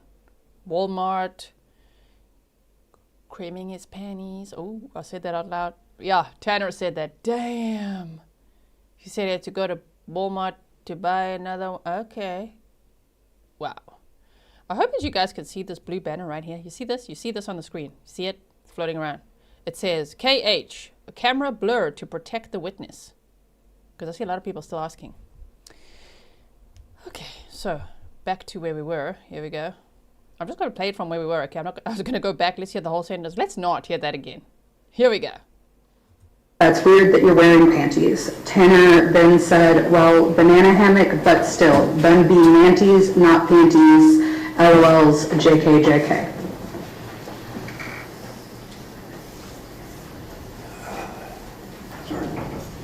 Other than Misa, what other things did you and Tanner talk about at that time? At that time, a lot of it was just music related. We were both involved in the local music scene, going to shows, supporting the local bands. Did Tanner Listen, state or defense, I don't know. We've got a hot mic, okay? We're trying to hear these dirty details. Are we though? You know what? Sorry. I'm coughing now. Sorry. State could just carry on. Damn. Tanner Horner's. And this was around 2013. They said, hey. You know how old you were? Yes. And how did you know that? I openly told him when his friend and I were dating, as his friend was aware as well. So Tanner would have been like 21 years old. At And the victim said she was around? The survivor. 16, right? Is that so? I think I got that right. Defendant's home. Yes. Do you recall who you lived with? His grandmother and grandfather. What did he ask you to tell her? I needed to use the restroom. Your Honor, it's a vague question. Rephrase your question.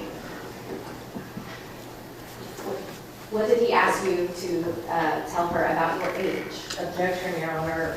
It's still vague. It has not been identified who the parent is. Rephrase your question. You mentioned that that he was living with his grandma, correct? Yes. Right.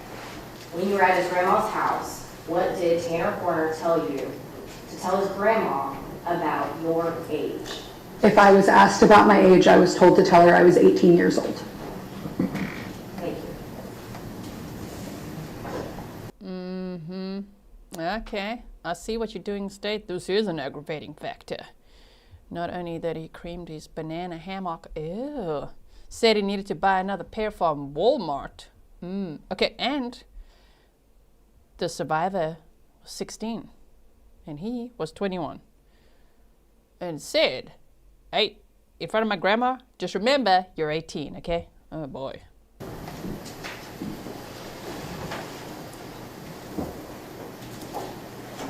I'm going to bring you to around June and July of 2013, okay? Yes, ma'am. At this time, what was your relationship with Tanner Horner? At that time, we had entered a dating relationship for the period of about 1 week. And you were how old at that time? 16 years old. And how old was Tanner Horner? 22. In June or July 2013, what happened? Tanner sexually assaulted me. Was there another time that Tanner Horner sexually assaulted you? Yes, August 11th of 2013. And are you the same person that is a victim in 2 sexual assault and child cases? Objection, Your Honor, to the characterization. Let me hear the question. Are you the same person that is the victim in 2 sexual assault cases that are indicted and pending in Tarrant County? The objection's overruled. Your Honor, I would object to the characterization of the victim. Only a jury can determine whether or not an offense has occurred. Until then, she's a complaining witness or the accuser. Rephrase your question regarding. Okay, he's not convicted of those charges yet, but he's got 3 sexual assault charges.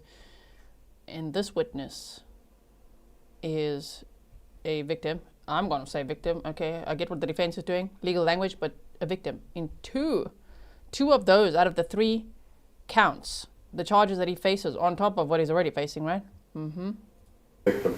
Are you the same person that is the accuser in 2 sexual assault of a child cases that are indicted and pending in Tarrant County currently? Yes, I am. Who is the defendant in those cases? Tanner Horner. Is that the same person as you have previously identified in court today and as the defendant in this case? Yes.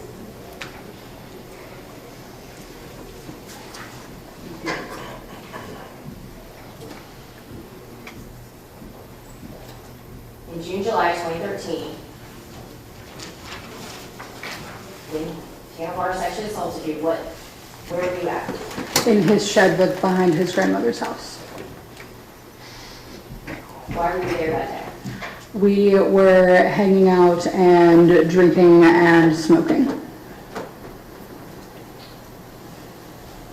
When you say drinking, We were drinking alcohol. okay. When you said smoking, We were smoking marijuana. you're still 16. Yes, ma'am. Did you purchase a Sorry. Pause and Hollaback Girl said, this is why I asked how he got hired for work. Wouldn't the charges come up? No, there were no charges yet. There were just allegations. But then after he was arrested for Athena's murder, then the state said, please come forward if he ever did anything to you. And so victims came forward. And that is how they were able to indict him on those 3 sexual assault charges. And there might be more. There might be more coming, right? But that is why. So when he initially applied, to work for, he worked for Amazon, Uber, and then Big Top Spin, which was a contract. He was a contract worker for FedEx. It wouldn't have come up at that time. alcohol? No, I did not. Who did? Tanner Horner.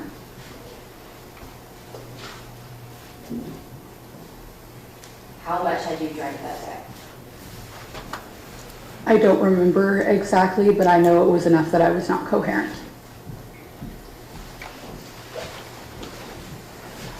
Was there anyone else at his house that day?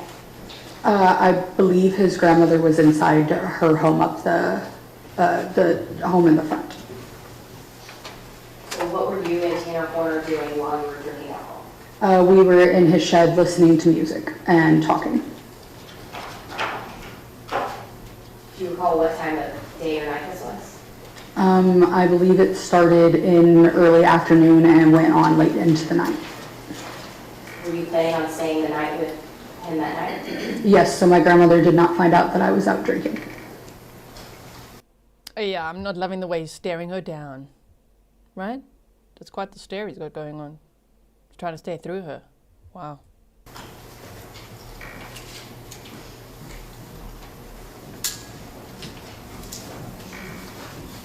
I want you to tell the jury what happened to you. That night.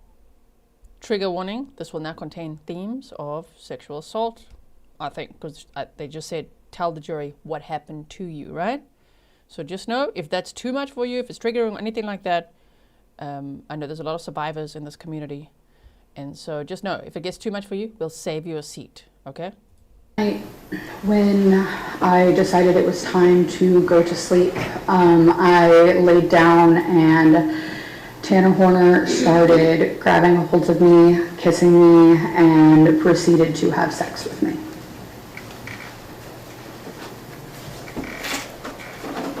Was this the first time that you had had sex with the defendant? Yes.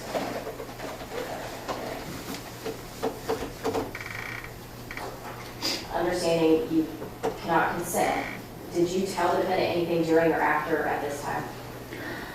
Directly after, no. After I left that day, I went home and showered because I felt gross. I didn't fully understand why I felt gross, but I did have a conversation with Tanner either the next day or the day after that I was not interested in him. I did not want to be in a relationship with him, and I never wanted to have a sexual interaction with him again. What was your relationship, though, with Tanner after this? Before the August incident, what was your relationship like? We were friendly. We had mutual friends, and again, we were both involved in the music scene, so we saw each other a few times. We hung around with the same group of people.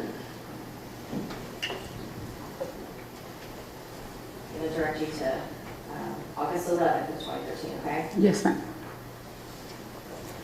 I want you to talk the jury through that day. So, how do you recall when this happened? That day, I was dropped off in Hazelwood to hang out with Tanner at an apartment that he was staying in with some friends of his. We were going to be drinking and smoking and playing drinking games in that apartment. Were you invited by Tanner or someone else? I was invited by Tanner. And did you know the other people at this apartment? I knew one of them. The people whose apartment that were on the lease I had just met that day.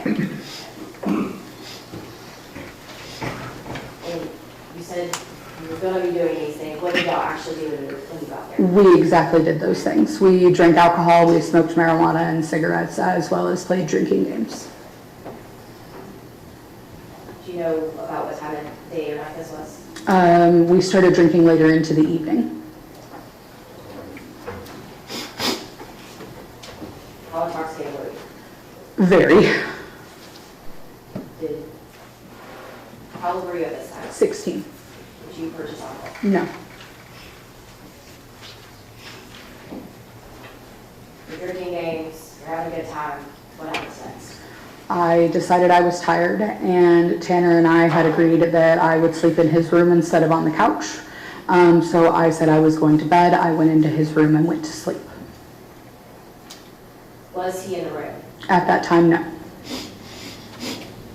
At some point, did he come into the room? Yes. Tell me what you were doing and what happened. I was asleep. I woke up to him grabbing me and touching me in my vaginal area, where he proceeded to again have sex with me. And what did you do at that time? I froze. I completely froze, shut down, did not know what to do, and just let it happen.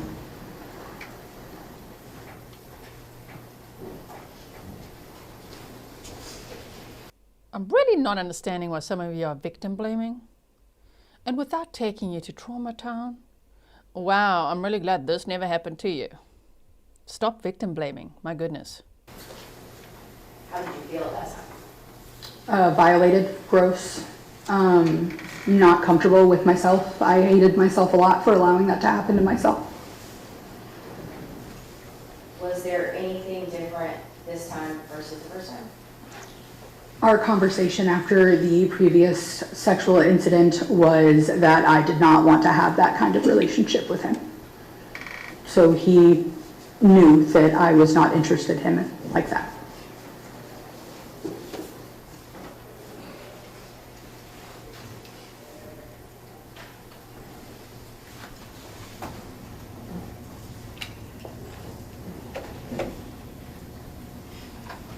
After this happened, what was your relationship with the defendant like after this? I stayed very off-put towards him. I was very dismissive whenever we would speak. If I was around him, I would often talk to the others around him, but not him.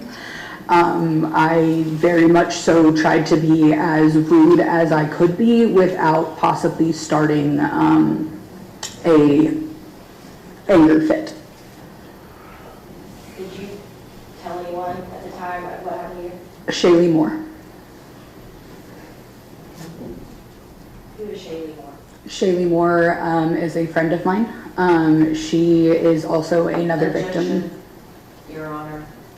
She is. She's one who posted on Facebook 8 years before Athena well, allegedly, right? I have to say allegations. He's not convicted yet on these charges. But she accused him, the Shay lady, of SA 8 years before Athena was abducted and murdered. And when Athena was abducted and murdered, she spoke out on TikTok. She said, this is what I've been trying to say, that this guy's a monster and he's a rapist and all of this, right? So, Kenda Davis, welcome. May we approach? Sure.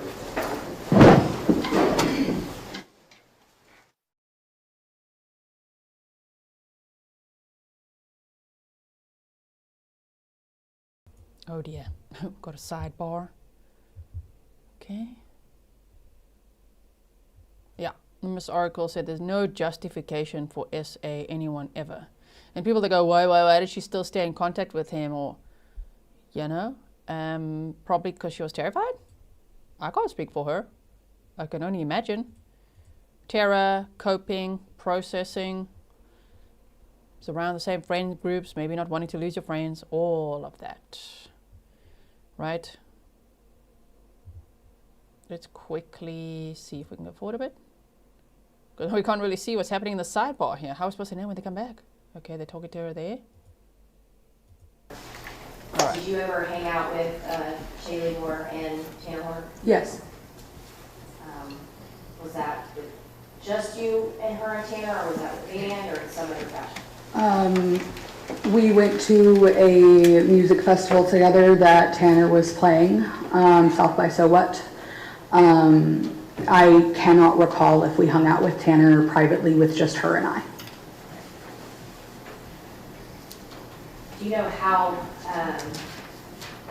she was introduced to Tanner? Was that through you or someone else? I believe it was through me.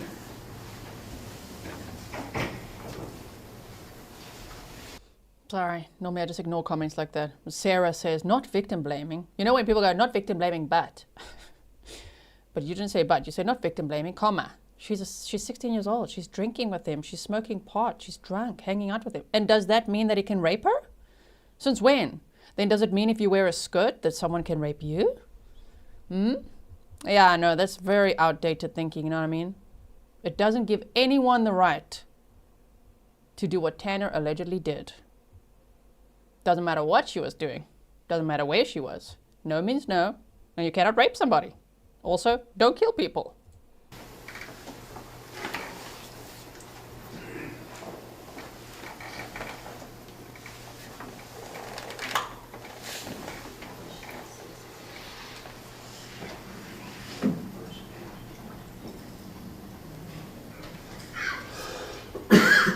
If you guys haven't seen The Shed, oh my.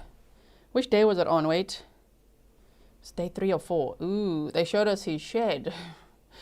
It was a pigsty, really. It was like such a mess. It was so terrible. I can't imagine what it smelled like. Piles of garbage outside. All sorts of things. I did timestamp it for you, so just go look in the pinned comments of each day and you should find where, where and how he was living. And Athena's pants and underwear and a sock was just found on like a pile of trash outside there, outside his shed. Wow. States Exhibit 291. This is the first page in that document. Can you just explain what we're looking at here? This is the start of the Facebook Messenger thread of my messages with Tanner Horner. And can you just say for the record what the date is on this? January 13th of 2013. I'll show you the second page.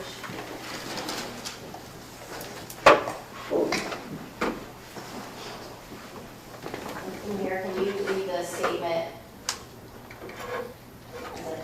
Read this on 9/26. Yeah. I don't need readers. Do you want me to read from the beginning or just that statement?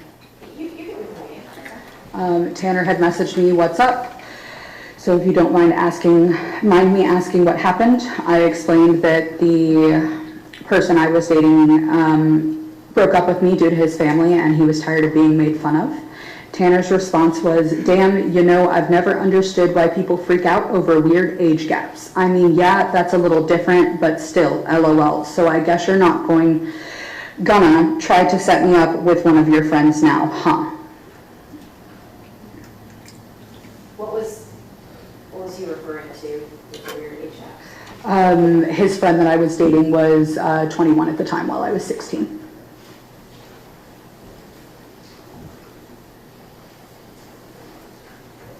And I guess at this time of this message, he did know your age then? Yes. Objection, calls for speculation. Overruled. I'll show you on the State's Exhibit 291, but it's going to be on page 25.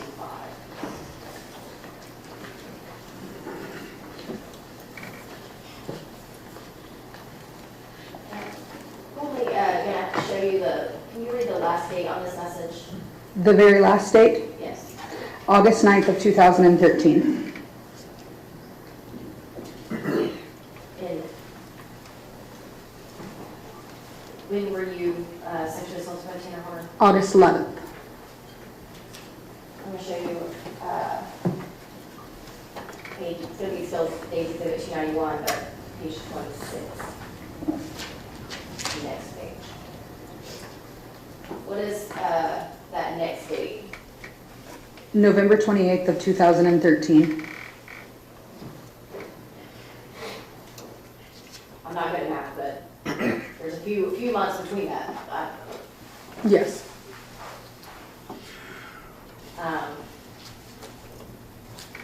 Why was there a gap in those messages? I did not want to speak to Tanner during that time due to what happened on August 11th. I was very uncomfortable with it and felt that he had no respect for me and that my conversation with him previously was disregarded. Show you. I'll be right back. Quickly taking myself off screen. I just want to stretch my legs just for a second here. I'm still with you. Don't worry. I'm just not on the camera. Dark Heart said, as a former victim and survivor of trafficking for 4 years, stop victim blaming. You have no idea. Damn. Thank you so much for your sticker, and I'm so sorry that that happened to you. I really appreciate your support.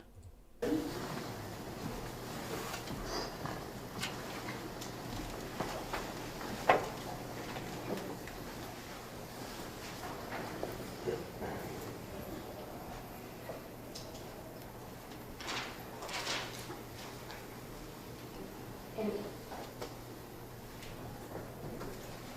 what is going on during these messages at this time? I had loaned Tanner a Kingdom Hearts game for the PSP and I was trying to get it back. Had you asked previously for this game back? Yes. Is this essentially what we're reading about here? Yes. Can you read these? From the beginning or starting December 1st. You can start on December, and it's 4. And yeah, can you read that full date? Yes. Or December 1st, yeah, that's fine. December 1st, 2013, I messaged him, Is that 2014 or 2014? 2014, I'm sorry. Okay, go ahead. And then on December 4th of 2014, he messaged me, if you want your MFing game, just come and effing get it, Jesus effing Christ. I responded, I have no effing time, Tanner. You told me you'd mail it. You didn't. You told me you'd try to bring it to me, and you didn't. Mailing is not that effing hard. For record purposes, you're saying effing, but the full word is there. Yes, the full word is there. Okay. Show you, next page, 41. Continue. With that, even. Tanner then replied, I don't even have envelopes. I'm broke as F. Is it okay if I say the word? Yes. I don't even have the envelopes. I'm broke as fuck. How the fuck can I fucking mail something if I don't have anything to mail it in? God fucking damn. I said, ask your grandparents. I guarantee you they have stamps and envelopes. He said, they don't. I've tried and they won't buy shit for me anymore, which is understandable. I said, ask Cody then. He told you how to do it and he has some. It's effort, Tanner. He said, "You're sitting here telling me to put forth effort. What effort have you made to even come get it? That's what I fucking," and then it goes to the next page. Next page, page 42. That's what I fucking thought. I said, "I have asked Nakota 25 different times and he has said no. The only way I can go get it is if I walk, and I can't walk that far because of my knee. So quit being a prick and just do what you told me you'd do when I loaned you the game. Give it the fuck back." He then said, "I'm a prick. Fuck you, cunt." I said, "Yeah, you are a prick. Warning you now, if I have to give gas money to someone or walk to get my fucking game, it's not going to be fucking pretty. I'm going to be severely pissed." And he responded, "K." And what was that next message about? That next message is on December 5th of 2014. It starts with, "Hey, sorry about what I've said earlier. I've been stressed a lot lately, even though that's not," and then it continues to the next page.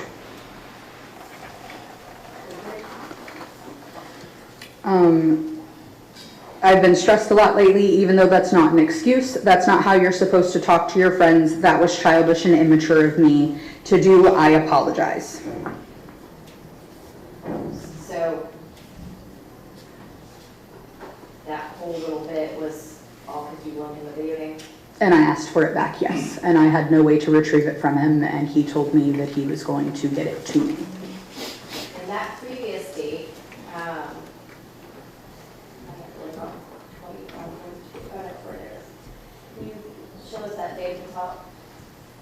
What is that date? December 5th of 2014, the next day after the anger explosion. And what's the next date in these messages? May 17th of 2016. And can you just read that line? "Please tell me you guys aren't at Pizza Hut."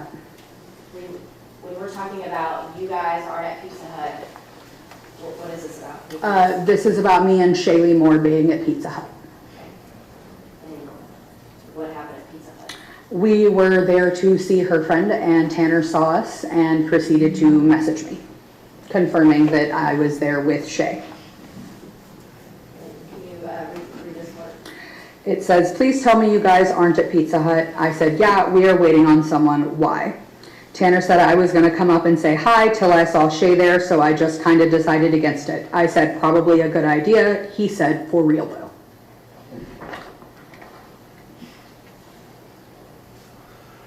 So why did he not want him to say hi? Because Objection, Your Honor, calls for speculation. Sustain.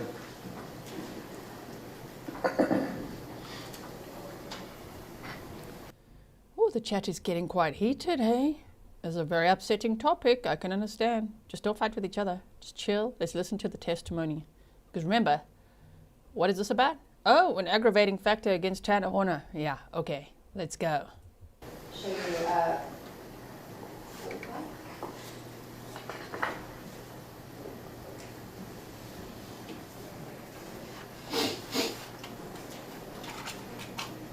so at the top of this, can you read the date at the very top? November 8th, 2016. Okay. And then what's the date in the middle? April 29th, 2017. So another large gap in time happened. Can you tell us what's happening here in these messages?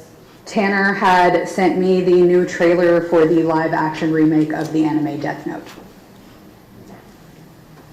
The anime Death Note.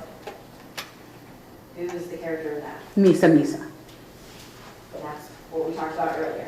Yes, ma'am. So why did he reach out to you in July 2017? What is that? Just your honor speculation. Sustain. Have you and Tanner previously talked about this trailer or Death Note? Death Note, yes. Is that something y'all had in common? Yes. Are these messages talking about that Death Note? Yes. Can you read these? Yes, Tanner sent me a new trailer. I said, "I'm not excited about it." Tanner said, "L is black and it bugs me," and I can't read the next message due to the arrow at the bottom. We'll go to page 46. I said, "The whole setup bugs me. Gonna end up bringing my Misa cosplay to work though for the release of the movie." Tanner said, I forgot you did a Misa cosplay, LOL, but I'm probably going to watch it just because I love Death Note, but I have a feeling it's going to bomb harder than the Twin Towers. I then responded, harder than an Ariana Grande concert, but probably going to watch it too. Tanner then said, just saying though, William Dafoe is Ryuk. I said, I know, I don't know if I want to be excited, and then it goes to the next page. Page 47. I finished that sentence with, I don't know if I want to be excited or not. Tanner said, I'm not going to judge it too hard till I actually see it, but I'm definitely lowering my expectations. I said, I'm iffy, who do they have playing Miss, but I auto-corrected to Miss Misa. Tanner said, let me check. I said, if she's not in the movie, I'll be pissed. Tanner said, I feel so bad for Misa. I said, who is it? Am I going to cry? I was hoping it'd be Margot Robbie because she's perfect. And then it goes to the next page. Tanner then said, nah, just how Light treated her, and yeah, you're right, she is. Sent me a screenshot of the actress playing Misa, which is Margaret Qualley. I said, ew, no, I'm upset now. Tanner said, she ain't even blonde. I said, Margot would be much better, and it goes to the next page. Page 49. He sent me a photo of William Dafoe sitting in the back of a car and said it's Ryuk. I said it works, but I have to see the makeup and everything first. Tanner said it's probably going to be CGI. I said, WTF, no. If they're going to do Ryuk, it needs to be stilts and the waist cincher and full makeup mask. Tanner said it's Netflix, so I'm guessing they'll have a good budget. I said if it's CGI, I'll cry, and then it goes to the next page. Page 50. Tanner said, I just hope it's at least good. I said they whitewashed it. He said, what do you mean? I said, no one is Asian. He said, especially L. I said, like it's fucked, the guy who plays Light is horrid, and then he sent me a photo of the character who's playing, the character L and the person who is playing him. And then it goes to the next page. Page 51. I said, WTF. He said, IK, which stands for I know. I said, that's so wrong. He said, it's blasphemy, I'm not racist, but good damn, he ain't no fucking N-word. And for the record, can you spell that? Nigger. Okay. I said, exactly. He said, he looks the exact opposite. He's supposed to look like an emo tweaker. And then it goes to the next page. And this is back, let me use my eyes here. This would be July of 2017, correct? Yes. Okay. After July of 2017, what was your relationship? I guess you can tell me, what was your relationship like now in this time period of 2017 and then after? In 2017, I remained civil, and then after I started as civil but started to get more friendly. In 2018, did you come across a defendant? Yes. At some point, did you take some pictures or do something for the defendant? Yes, I took photos of the band he was in at a local venue while they were playing. The band hired me to shoot the photos. What was your relationship like at the defendant at that time? Civil. Did you have a sexual relationship with the defendant at all? Absolutely not. Did he ever try to have a sexual relationship or anything with you? He tried to kiss me at the bar, and I told him no, and he did stop at that time. Did he tell you anything at that time? He told me I was more fun when I was younger.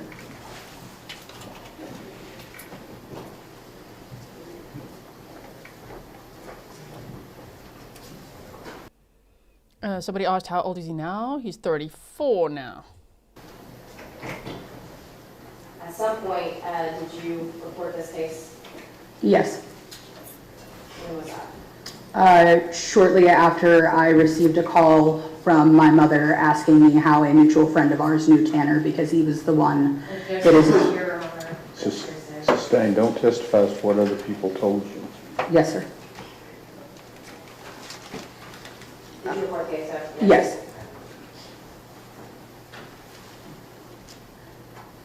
How has this affected you? Very badly. I have been struggling mentally for since the news was announced online. It has been very hard on me. I have felt guilt due to the fact that if I had reported, things may not have happened to other people as they are accused. Have you sought any counseling or therapy? I did. I actually have a therapy appointment tomorrow morning.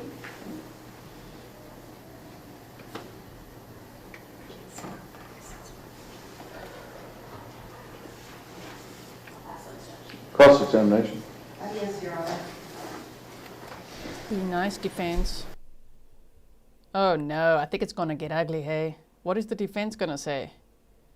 Oh my goodness, okay. Here we go.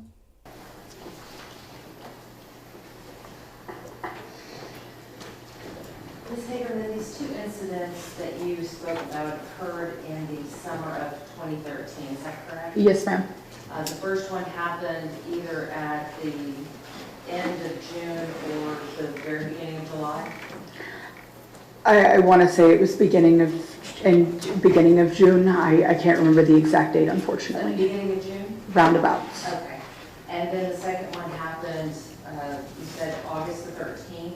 August 11th of 2013. I'm sorry, August the 11th of 2013. Sorry about that. I want to talk a little bit about your dating history. When you first met Tanner, you said that you were about 15 years old? 16. I had just turned 16 in November. At the time, you were dating a man that was in his band. Yes. And in fact, he's the one that introduced you to Tanner, is that correct? Yes. That's because they were best friends in the same band? Yes. The man that you were dating in the band, he was 21 years old? Yes. How long have you all been together? Before I was introduced to Tanner, maybe a few weeks. And how long were you all together total? A few months, maybe a couple. I can't recall exactly. Before you dated Jonathan, is that the name of the man you were dating? Yes, ma'am. Before you were dating Jonathan, you were involved with another man by the name of Cody, is that correct? You might object to relevance of her dating history. Where are we heading with this? Your Honor, it goes for credibility. Oh, your objection sustained. Yeah. No, your objection sustained. You may make a bill if you need to at some point. Okay. Gail, thank you for spoiling the mods with 6 delicious coffees.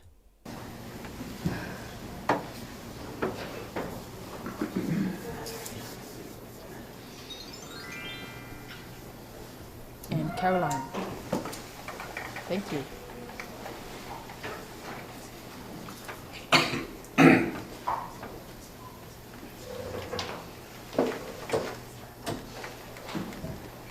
And so you were 16 years old, dating a 21-year-old, and then you two broke up. Yes. After you broke up with, or after Jonathan broke up with you, that's when you began dating Tanner. Yes. How long after you and Jonathan broke up did you begin dating Tanner? Very shortly, I did it because I thought it was going to hurt Jonathan's feelings. I was 16 and very childish. And so you and Jonathan broke up, I want to say it was in May? End of May. End of May, and then by the beginning of June, you already moved on. I wouldn't call it moved on, more so as, again, I was being childish and petty. I want to talk a little bit about the band that Tanner was in at the time. Yes. You had testified earlier that that you had gone to Tanner's house with Jonathan. Yes. And that was to see band practice. Yes. Was the gentleman that I referred to earlier by the name Cody, was he also in that band? In Recover the Lost, I don't think so. I can't recall exactly. What kind of music did this band play? Like post-hardcore screaming, yelling music. That kind that you hear on a top 40 station? No, ma'am. And you would go and watch the band practice, is that right? Yes. How often would you watch them practice? I believe I only went a couple times. Where did they practice? In Tanner's shed. So you had been to Tanner's house on several occasions? Yes. Was it just you that was there watching the band practice, or was anybody else there watching as well? I believe there was another girlfriend of one of the members there watching as well. I don't remember her name. You just didn't watch the band practice, you also went to some of their shows, correct? Yes. And there were lots of, about how many shows did you go watch? In that specific time or in total? That specific time. That specific time, I can remember maybe 2. Well, I want to go back a little bit to the practices. When you went to the practices, there was drinking going on, wasn't there? I cannot recall on that one. And sometimes at practices, people would smoke weed. Yes. And you would smoke weed. Shame. Some people don't know what consent is, hey? Remember, this content is for adults only, hey? Okay?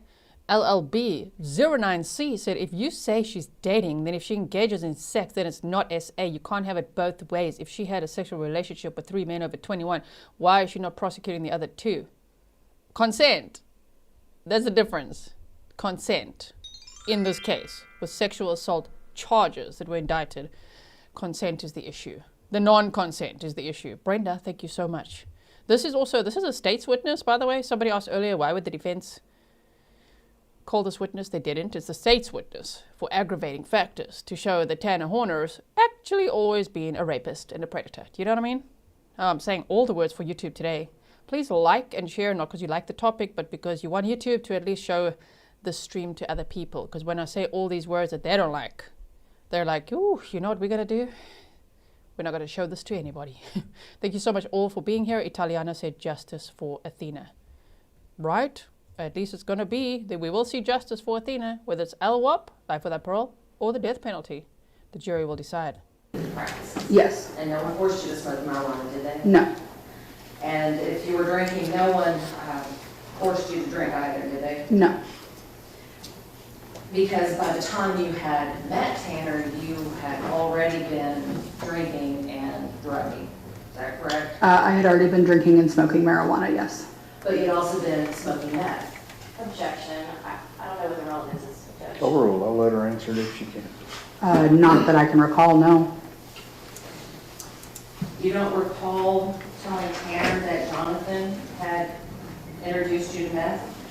I remember telling Jonathan that, not Jonathan, I'm so sorry. I remember telling Tanner that Jonathan and a friend of his were smoking meth and wanted me to, and I told them no, and Jonathan blew it in my face.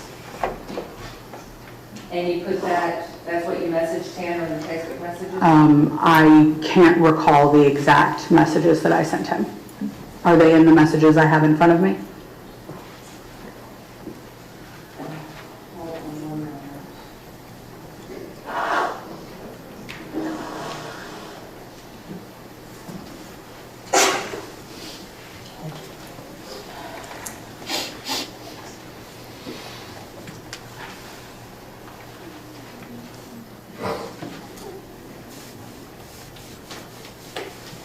If you look at page number 17.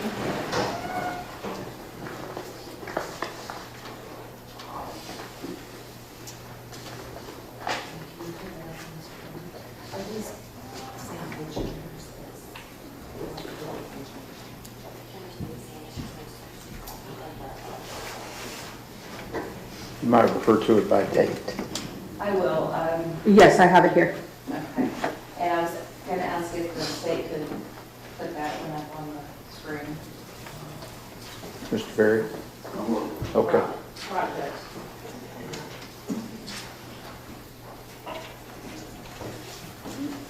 I do remember this. Okay, so we're now looking at June 19th of 2013, where you said, I have the one I loved name permanently etched into my body. I cry all the time, and I can honestly say the happiest I've been is when I smoked meth. I can honestly thank Jonathan for that. He showed me happiness when he smoked it with me, and one goddamn day, I hope it kills me. Yes, I do remember this. It was that same night.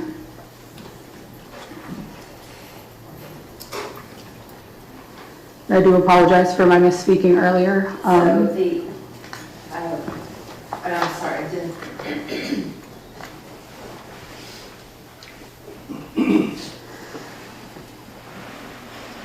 I want to talk to you a little bit about Tanner.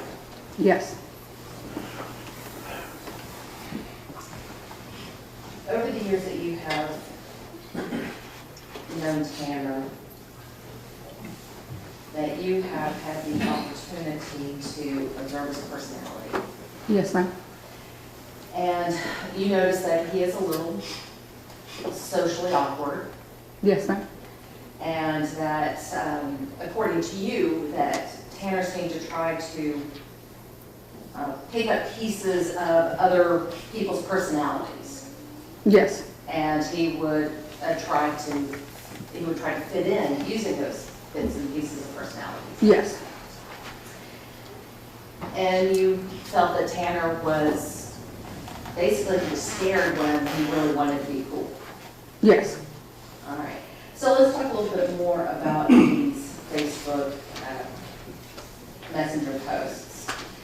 You said earlier that after you met Tanner, you messaged each other on occasion and would talk on Facebook Messenger. Yes. All right. So on May 20th, you reached out to Tanner via Facebook Messenger. I believe.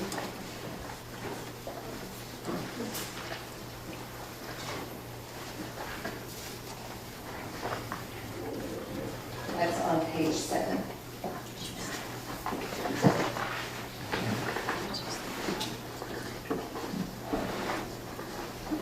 And you told him that you wanted, can you put a page 7? Yes, I will. That's not I have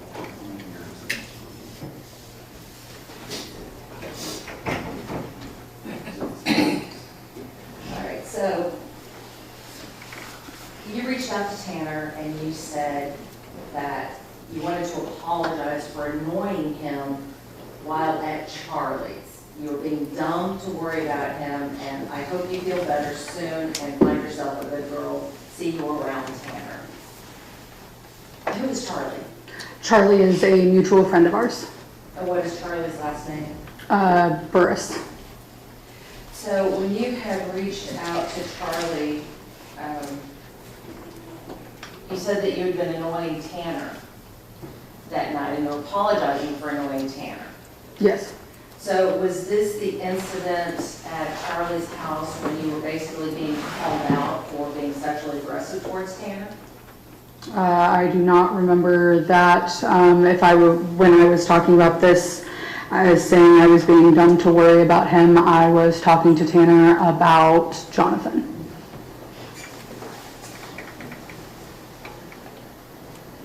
Now, in this same conversation,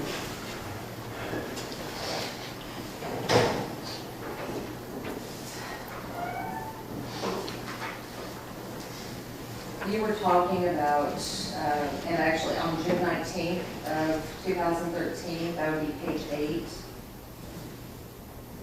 Yes. Now, you reached out to Tanner again on June 18th of 2008, and would you please read the first couple of exchanges? Yes, I said, dude. He said, yes. I said, I'm a strong, independent man whore who don't need no life. Tanner said, LOL, what? I said, IDEK, which stands for I don't even know, I'm 5 ever alone. Okay, so you yourself referred to yourself as a man whore? Yes, I did.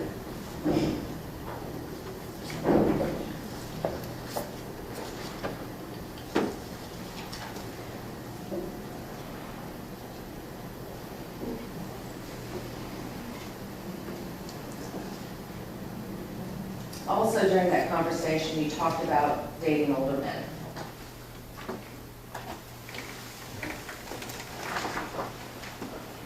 I believe so. What page would I be looking at? Your Honor, I'm going to object to talking about her dating older men. Overall, if it's in the exhibits, you can go into it. Anything in exhibit fine, outside of that. Yes, it's in the exhibit. Let's look at June 19th. I believe it's on page 13.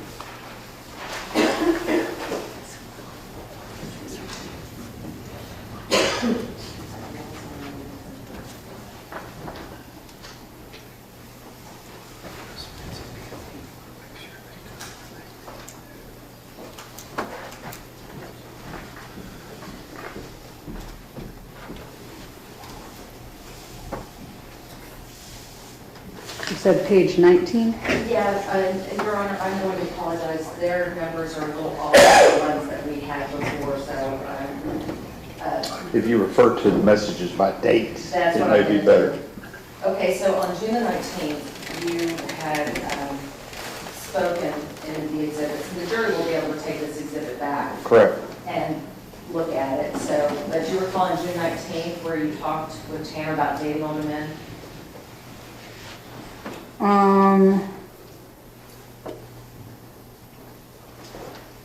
It looks like I was talking about a guy I was interested in and Jonathan in this conversation. And Jonathan was older than you. Yes, Tanner was older than you. yes, Cody was older than you. yes, And all of these men were in their 20s when you were dating them at 16. yes. And no one forced you to date any of these men, did they? No, You dated them because you wanted to, for no Yes. other reason. When you first started dating Tanner, I'm just going to pause there. Book Bag for Life said the only thing that they are proving is that a 7-year-old is even more defenseless. Athena didn't do drugs, date, sleepover, etc. Defense needs to stop because it's not helping them at all. or I'm sorry, when you first split up with Jonathan, you said that Tanner had started showing some interest in you. And at the time, you thought that he was really sweet, didn't you? I did. And you knew that he had Asperger's. I was informed by him that he had Asperger's. I never saw any documentation stating such. But you and Tanner had a lot of mutual interests. Yes, Music and animals and things like that. yes. All right, so when you were dating Tanner, he was never really handsy with you, was he? Not in public. And at the time that you were dating him, you had made it known that you would hit someone if they touched you when you didn't want to be touched. Yes, And you made sure that Tanner knew that from the beginning, right? yes. All right, so let's talk about this first incident back in 2013. Was that one of the nights that you had gone to see a show? I can't remember if we saw a show that day. But you knew you were going to be partying that night, Yes, and you knew you were going to be drinking. yes. No one forced you to drink. No, ma'am. You drank because you wanted to. Yes, ma'am. You also knew you were going to be doing drugs, Yes, ma'am. and no one forced you to do the drugs. No, ma'am. No one threatened you to do the drugs. No, ma'am. Okay. And you went back to Tanner's shed because you wanted to. Yes, ma'am. No one forced you. No, ma'am. No one threatened you to, if you didn't go. No, ma'am. You went to Tanner's place to your own free will. Yes, And it was your plan from the beginning to spend the night there. yes. So when you went and laid down, you said that Tanner was in bed with you. Yes, And that Tanner made the first move, yes, and you went along with it. yes.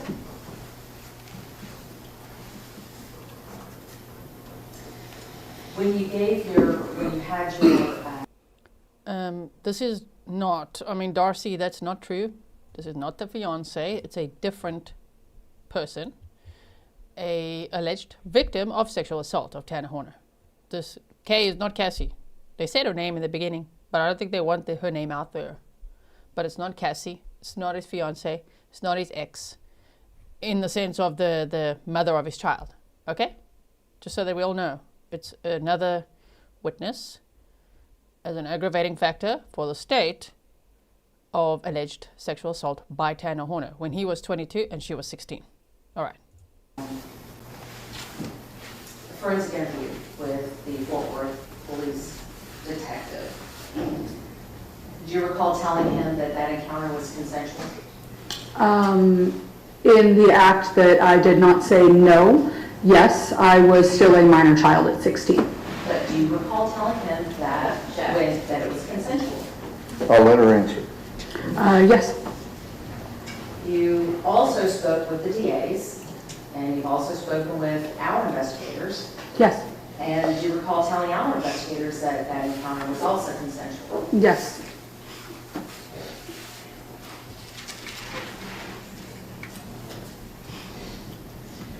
This incident, the first time you had sex with Tanner, you said occurred in June of 2013.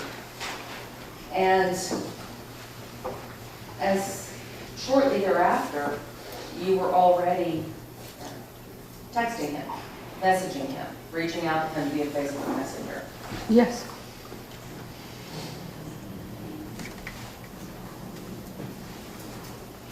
During one of these times that you reached out to him, you were bragging or telling him about a sexual encounter you had had with another woman.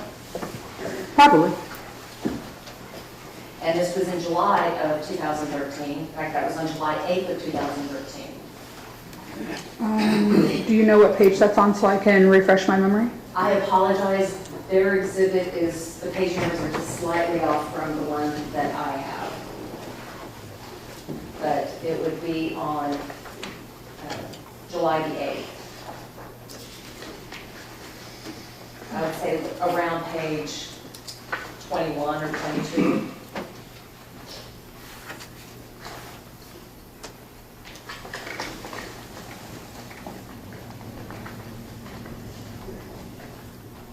And I believe it might be on page 13.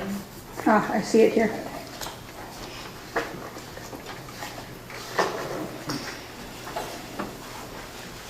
Yes, I see it. Okay. So now let's fast forward to August the 11th of 2013. Tanner had invited you over to his friend's, or to his apartment in Hazelwood. It was his friend's apartment that he was staying with. He was not on the lease that I can remember. Okay. So you were invited by Tanner. Yes. And you went over there willingly. Yes. You knew you were going to be drinking. Yes. You knew you were going to be smoking. Yes. And no one forced you to drink or smoke, did they? No, ma'am. All right.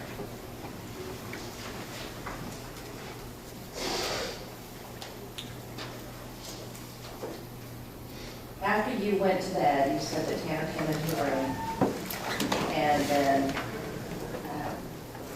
that's when y'all had sex again. That is when I woke up to him having sex with me, yes. Well, that's not what you told our investigator, is it? In fact, you told them it was consensual. Do you remember that? I don't remember talking about the second time with y'all now.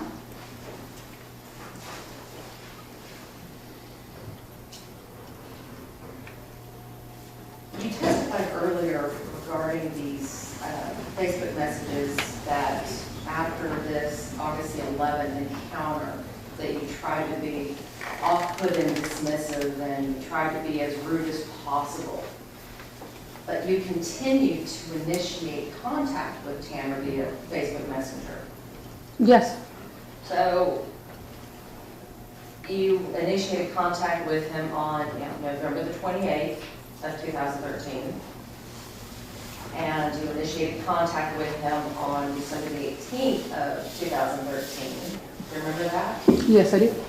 And with the December of 2013, you asked Tanner to give you a ride to a show. Is that right? Yes, I believe it was a show that he was performing, the South by So What.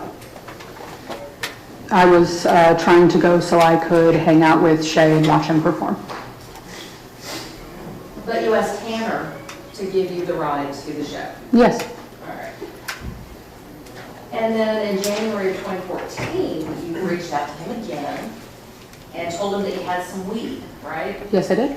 And you asked him if he wanted to chill. Yes. And you even told him that you were right by his house, insinuating that you wanted to come over to his house, right? Yes, I believe we actually went to the park down the street. And then in March of 2014,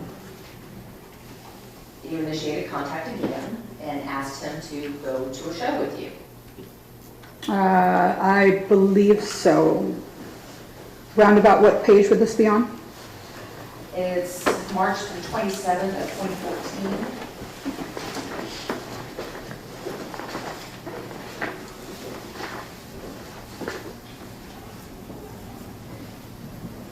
Yes. And then again on March the 28th, you got back in touch with them again. Yes. And then again on April the 13th, you tried to video chat him. April the 13th.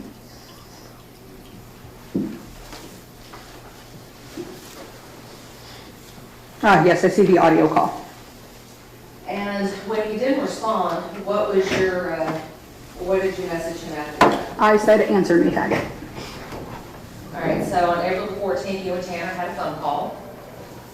Is that right? Yes. And then on May the 27th of 2014, you initiated contact with him again. Yes. And you asked him to come hang out with you. Yes.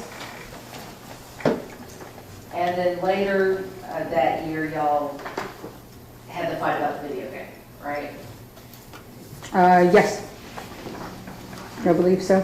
After the fight about the video game, Tanner apologized for what he said the next day. Yes. After a while, I know that you two had lost contact, but at some point, you started up another messenger thread and contact with Messenger, right? I believe so. Do we have a date so I could find it in the messages?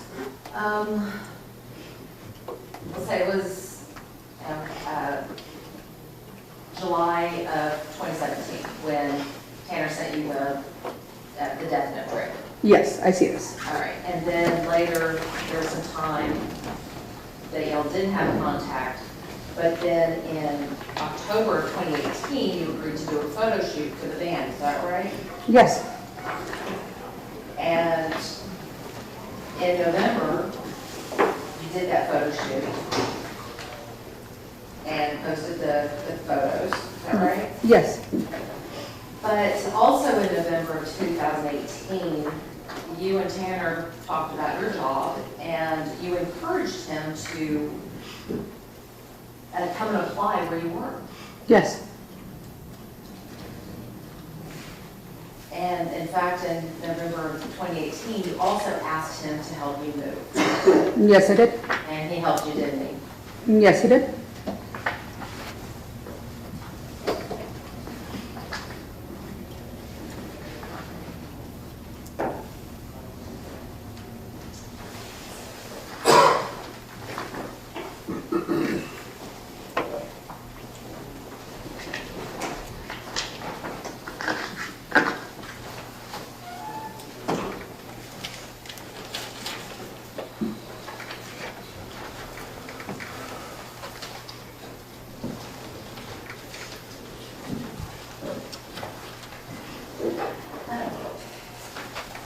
Ms. Hagerman, you had said that you had been to Tanner's house and that you had met his grandparents.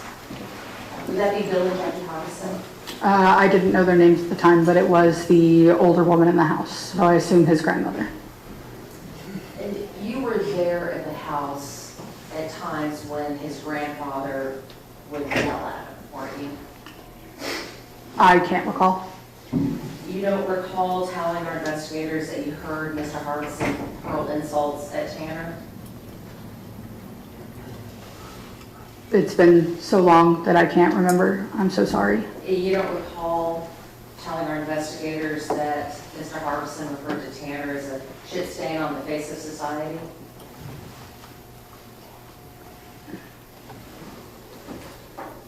I would need to see my statement, unfortunately, I can't recall. It's been a couple years.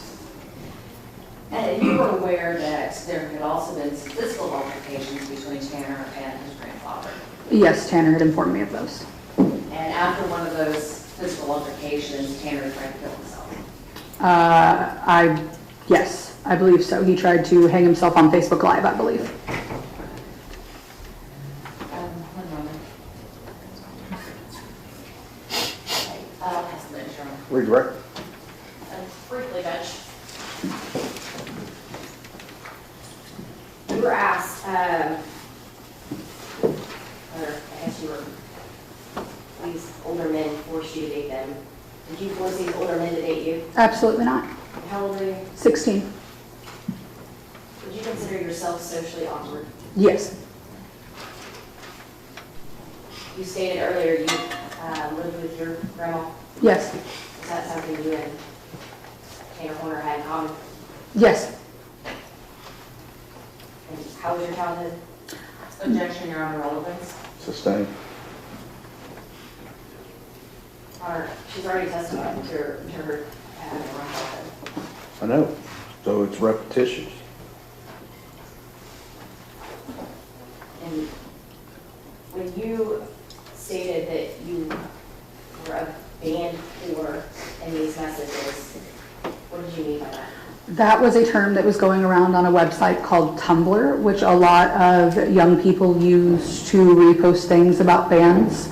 And it was a term that a lot of younger music fans used in that day to say, oh, I'm a band whore. I love all of these bands. They're so great.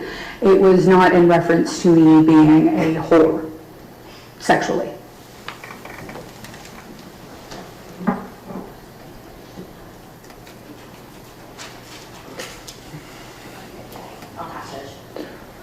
Any further?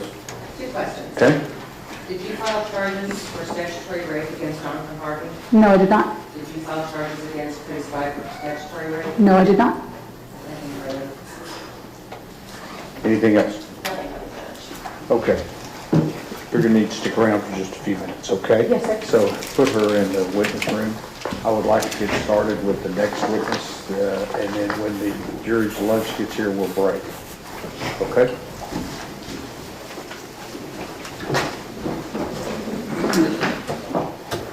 Who do you have next? Shaylee Moore.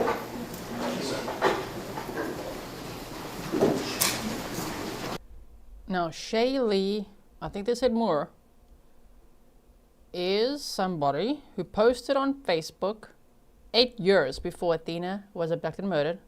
The Tanner Horner over here is a monster. I don't remember what her exact words were that she posted, but basically she was trying to warn people about him and his predatory behavior. And when Athena was abducted and murdered, she posted again. She made some TikToks as well. And that's who they said they're going to call next, right? So, okay. Tanner, here we go.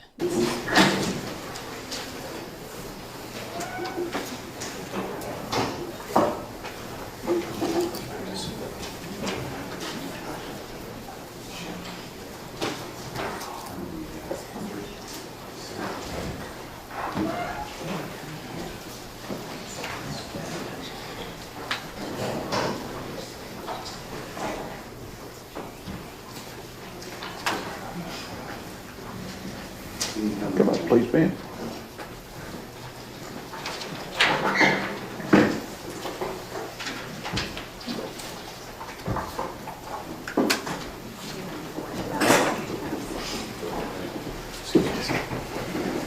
Ladies and gentlemen, this witness has been previously sworn to testify truthfully. Mr. Staken.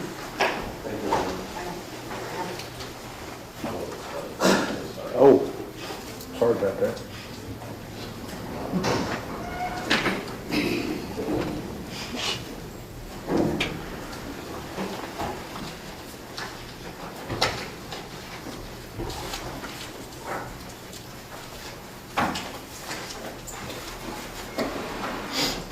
Let's do a do-over. Ladies and gentlemen, this witness has been previously sworn to testify truthfully. Mr. Staten. Ms. Moore, would you spell your first name for us?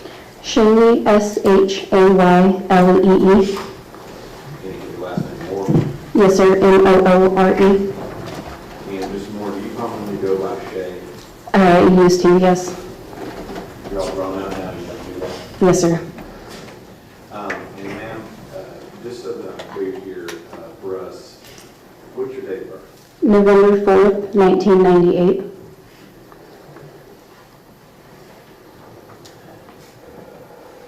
Initially, just so we get this clear, how do you know the defendant, Tanner Holmes? He raped me in December of 2014. Now, what age were you when you first came in contact with Tanner? I would say around 14. That'd be 7th grade? Yes, sir. And was Tanner still in school or out of school? I believe he had already graduated. And what geographic area were you in when you were having contact with Tanner when you were in the 7th grade? Like, where was I living at the time? What places were you having contact with? We would hang out at the park in Azle with mutual friends around the same time, and that was how we first came in contact. At some point after that, when you were in 14, did you similarly hang out with Tanner and some of his friends? A few times, yes. And we've heard a little bit about this, but were they in a band? Yes, sir. And how many different bands that he had did you hang out with him? Multiples or just one? As far as his band, only one. Okay. And as far as this particular band, when did you begin, and I'll just use the term hanging out, and then we'll talk about it, but when did you begin hanging out? It would have been November of 2014.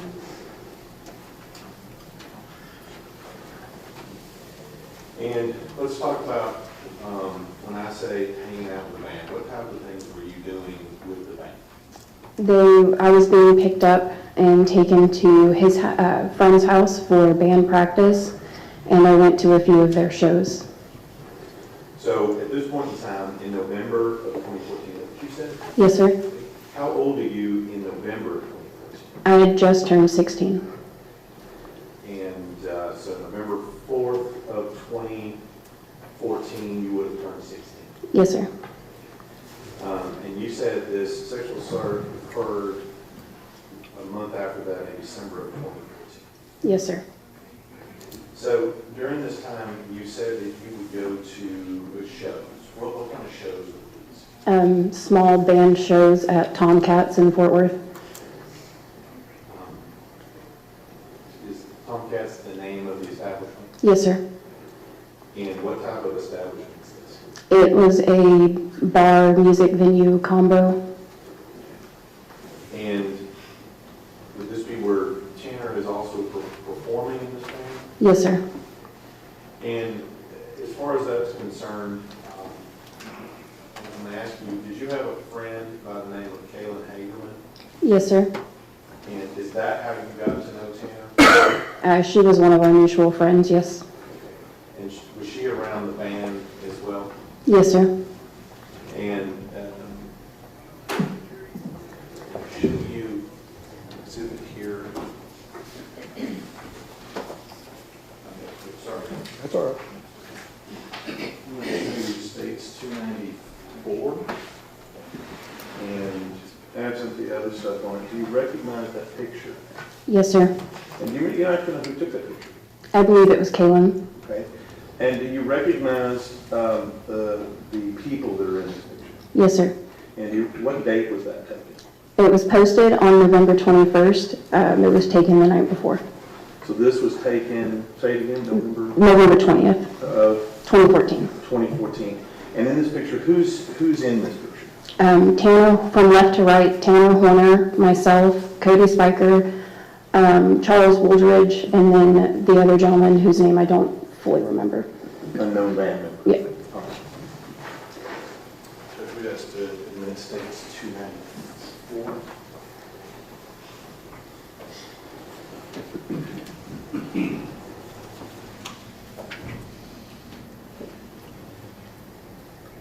Okay. State's exhibits 294s have been, And let me ask you, in this picture, how old are you in this picture? 16 years old. And if this is taken November 20th, is that, if my arithmetic's correct, how many days after your 16th birthday? Less than 3 weeks. Okay.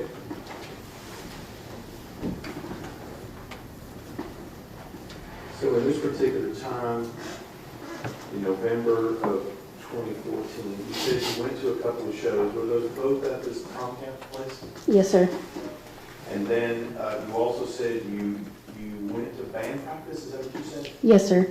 And where did you go to band practice? At Charles Woolridge's house. Is that one of those other people in that picture? Yes, sir.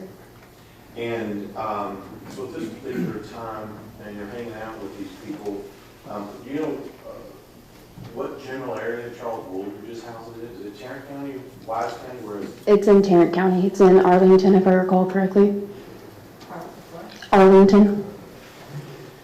And so during this time, Judge, can we publish that to the jury? State's 294? Yes. Sure. Who is this on the left here, the only female in this? That's me, sir. That's you.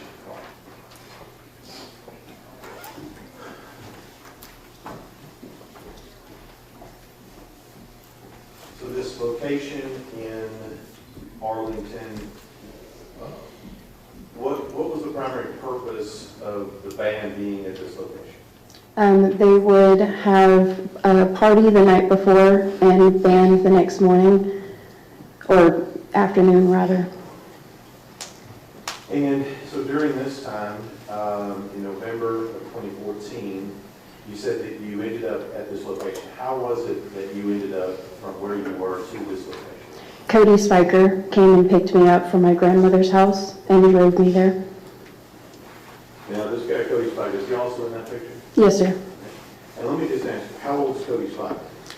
Approximately the same age as Tanner Horner. At that time, how old is Cody Spiker? He would have been approximately 21 to 23 range. And at this time, you're a month after your 16th birthday. How old is Tanner Horner? 23. So if my arithmetic right, that's 7 years older than you? Yes, sir. So these times that you go to band practice, where were you living at that time? I was living in Roanoke. And who were you living with? My grandmother. Now, your grandmother, would she have approved, if you know, of you being at band practice with these individuals? No, sir. And I'm going to ask you some other questions, but would she approve of what you were doing at these band practice with these other individuals? No, sir. And during this time, besides band practice, is there some drinking going on? Yes, sir. And is there some smoking going on? Yes, sir. And you're participating? Yes, sir. Now, as part of this, you said initially that Tanner had raped you in December. Yes, sir. And let me just ask you, where was that location that took place? That was at Charles Woolridge's house in Arlington. In December of when? December of 2014. Now, do you know the exact date? The early morning of December 6th of 2014. Now, let's talk about, at some point, was there ever a conversation between you and Tanner regarding your age being 16? Yes, sir. And can you tell the jury what was the substance of that conversation between you and Tanner about your age?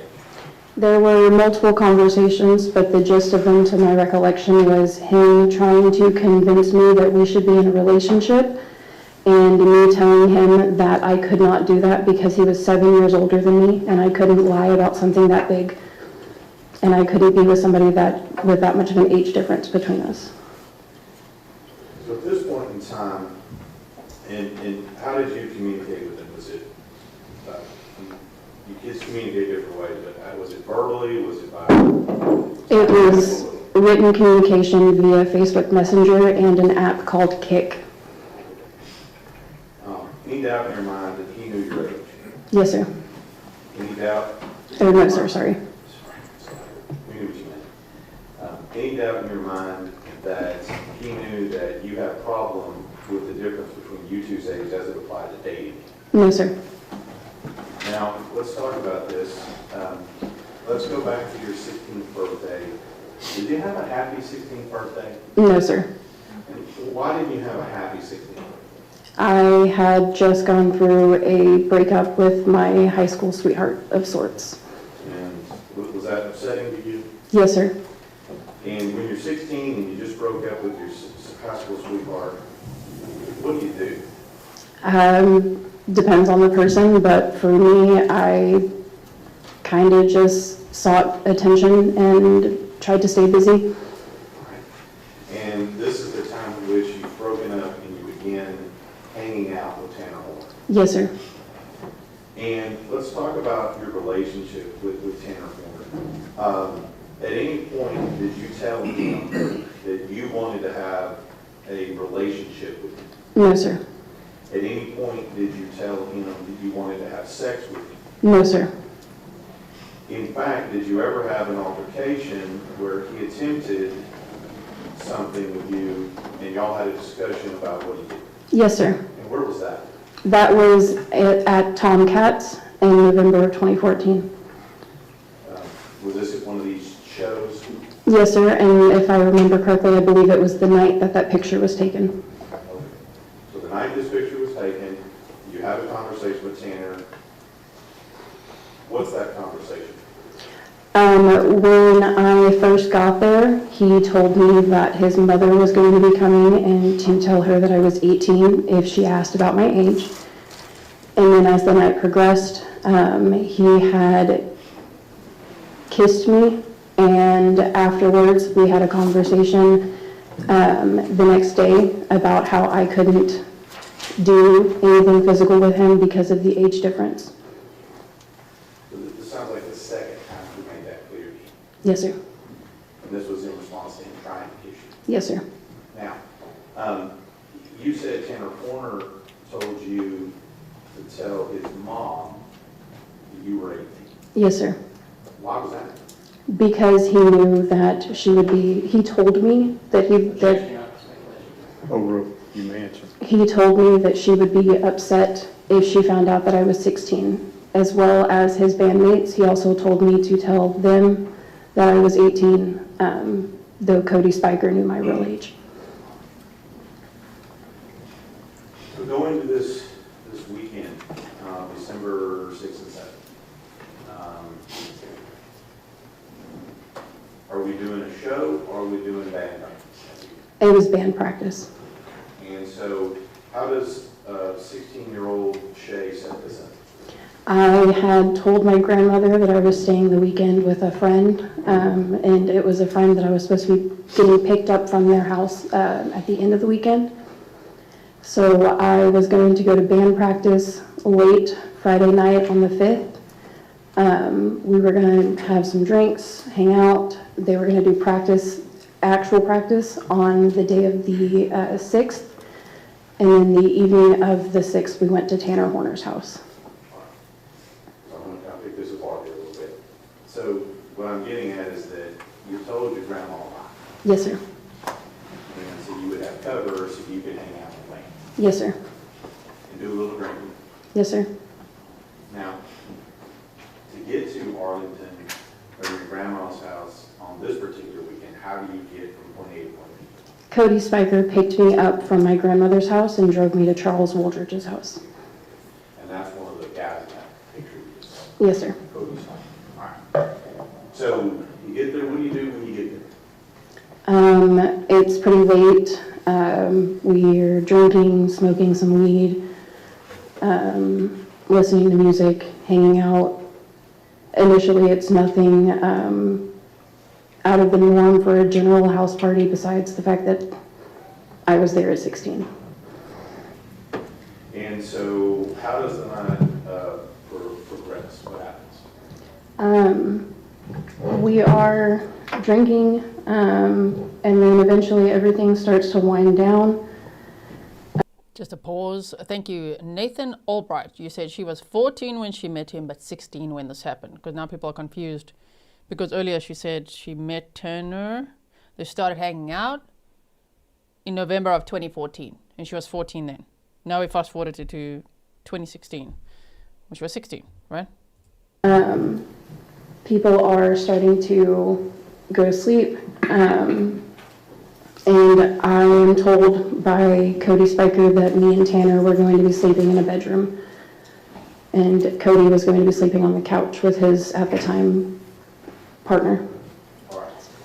So, a few weeks ago, you had Cash stuffing Canadian Jane said this is just proving and showing the jury a disturbing pattern of violating young girls, right? I think the pattern is being established here, which would be the aggravating factors, even though these are charges. He's not yet convicted on these. Stefan said he's definitely a continuing threat to society. I agree, and that's what the state is trying to prove.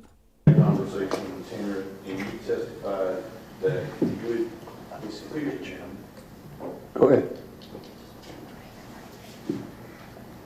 Go ahead. Sorry. I'm just rolling on. Sorry. You had a conversation when you said you were clear with him you did not want a relationship. Yes, sir. So prior to this weekend, was that less than a month on my calculations? Yes, sir. And had those same conversations that you said by Facebook Messenger and your app, what was it called again? KIK. K-I-K. Okay. Did you have those conversations in that same period as well? Yes, sir. Any doubt in your mind that Tanner Horner understands that you don't want to have a relationship with him? No, sir. So we've been drinking. We're at Cody Spiker's house, or Charles Woolridge's house with a band. Everybody's, I guess, crashing out, if you will. And did you find a place to crash out? Yes, we were sleeping in one of the main bedrooms of the house. Now let's be honest with the jury. How much did you have to drink? A lot. I lost count at like 7 shots, and I had a few beers, plus we were smoking as well.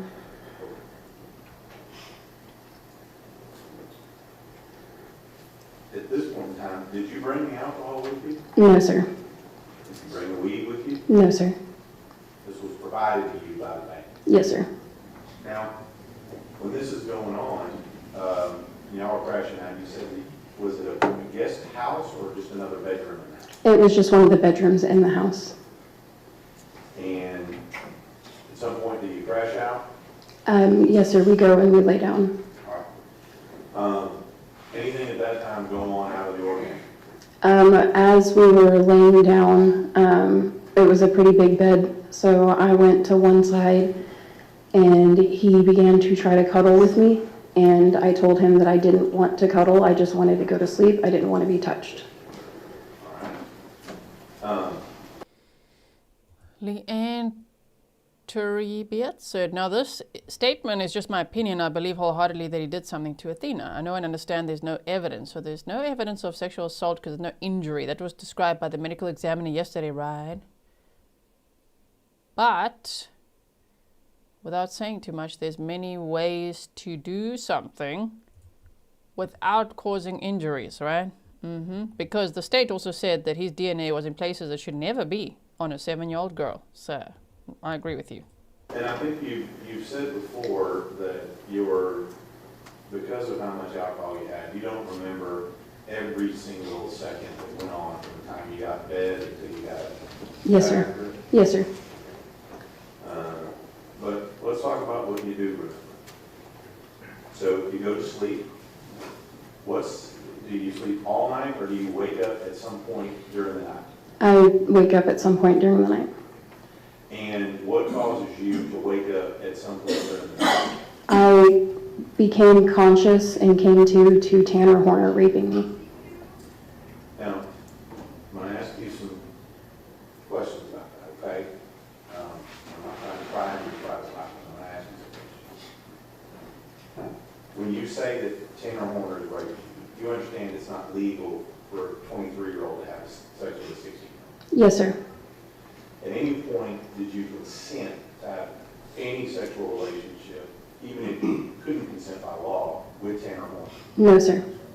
And so you woke up with him raping you. Now, what does that mean? Describe it, or what do you mean? What does he do with you? There are two specific moments that I remember as I was in and out of consciousness.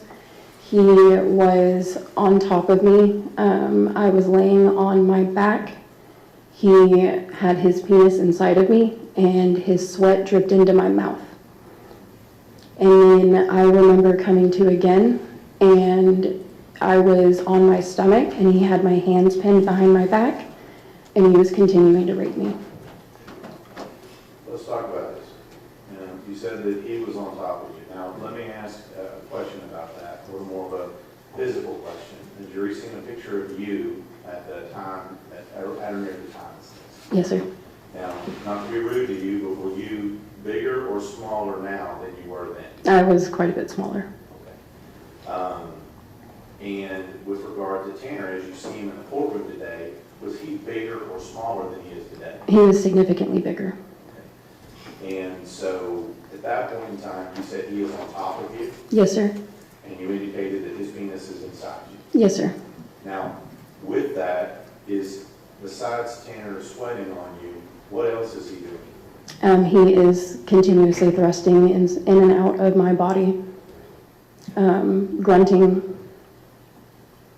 Okay. And then you said that the next thing you remember is you're on your stomach. Yes, sir. Now, is the bigger version of Tanner still on top of you? Yes, sir. Okay. Now, at this point, were you able to push yourself up off of him physically? No, sir. And even if you've been sober at the time, would you have been able to push yourself off? No, sir. And is that because of the weight difference with the two? Yes, sir. Now, the second time you said that he's on top of you, you said his penis is inside you again, and can you show the jury how that he had his hands pinned behind your back? How does that work? I was laying on the bed, and he had my hands on the low of my back. Like that? Yes, sir. And he had his hand, was it his hand holding your hands together? I only recall one hand specifically. Okay. But whatever it was, you weren't able to pull your hand back around. Yes, sir.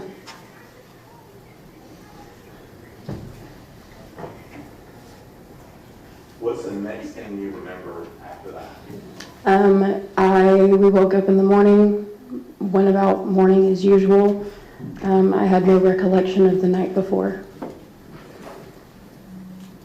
So at that point in time, you get out of bed, are you still fuzzy from the night before? I'm definitely still a little out of it. All right. You've got some memory today. When did your memory come back to you about what Tanner Horn had done to you that night? When he made a secondary attempt at assaulting me on the morning of the 7th. So let's talk about that. We're in Arlington, we're at Charles Woolridge's house, right? You get up, how do you get from the secondary location? What is the secondary location? Tanner Horner's house. And when we say his house, we've seen some pictures here. Is it just one big house? Are there multiple buildings? What is it? There was one main house, and he had a room in a shed in the backyard. Now, this particular shed in the backyard, did y'all arrive and go into the main house or the shed? We went through the main house to get to the shed. All right. And as far as this shed, is it a big shed, small shed? What do you remember? I would say it's on the slightly bigger side for sheds, but it wasn't exactly like house-sized shed or anything. Have you ever been to his house before? No, sir. And who took you to his house? Cody Spiker. Was it just you and Cody, or was it somebody else in the vehicle? It was Cody Spiker and myself, and Tanner and myself, this day specifically. So when this is going on, do you remember what time it is on day 2 that you finally arrive at Tanner's house? It was pretty late in the day. It was dark outside, but I don't remember the time. Okay. And so you get there, you get to the shed, what happens next? He and I go through the house, go into the shed, we're hanging out, and then he hits up one of his friends to bring some acid over. So Tanner Horner called somebody to bring drugs to the house. Yes, sir. Have you ever done those drugs before? No, sir. And so how does that work? In regards to what exactly? Well, I mean, what do y'all do? His friend shows up, he gives me and Tanner the acid. His friend doesn't take any. The three of us are hanging out for a while, where they're playing music videos on the TV, and then his friend leaves and things kind of start to wind down for the night. So taking this acid, I mean, did anybody force you to do that? No, sir. This was your first time, Yes, sir. and so you're there in the house. I'm not going to ask you a lot of details about that, but how long does that go on? I don't know the terminology, but how long does it go on from the time that you do it till the time it gets up? It varies from my understanding, 6 to 8 hours on average. But for my experience specifically, it was around the 7-ish hour mark. Okay. So during that hour mark, is anything going on during that 7 hour mark? Mostly we're just watching TV, or watching music videos specifically, hanging out, talking, and then at the end we are laying down because I'm ready to go to sleep. It's approximately 7 a.m. at this point, and that was when the secondary attempt was made. And let's talk about that and walk through that. You're laying down, you're coming down off whatever you take. Yes, sir. You lay down. What does Tanner do when you lay down? He lays down behind me and begins touching me. You say touching. Let's be more specific. What is he doing when he's touching? More specifically, I was laying on my right side on the edge of the bed. I was kind of just scrolling, just trying to occupy my brain for a few minutes because I couldn't quite fall asleep. And he begins to trace his hand up and down my side, up and down my leg, my hip, my waist, talking about how he's sorry that my ex hurt me, that he would never hurt me like he did, that he wishes that I didn't have to go through that. And then I began to have brief glimpses of the night before and start to hyperventilate. I'm on the verge of an anxiety attack. He's keeps touching me. Eventually, he starts asking me what's wrong, and I can't bring myself to respond because I didn't know how to even begin to explain what was wrong to the person that was hurting me. So at this point in time, you said things are kind of coming back. Did you say you had a physical response to what was going on here? Yes, sir. I started hyperventilating. And so what are you trying to do, if anything, at the point at which Tanner's doing this? My body is physically frozen, but since I had my phone in my hand, I did start texting friends to find somebody to come pick me up. Were they able to come get you? One person was, yes. And so it's somewhat you just get up and walk out and drive off with your friend? He gets up at some point from behind me. He's pacing around the room. At one point, he's blocking or standing in front of the door. Finally, I get a hold of a friend who says that they can come get me. And she asked me what the address was. So I asked him what his address was. And he told me that he wouldn't give it to me unless I talked to him to tell him what was wrong. Did you know where you were? Really? No, sir. I knew that I was close to Azle, Texas, but I didn't know where exactly. And you've never been to this location? No, sir.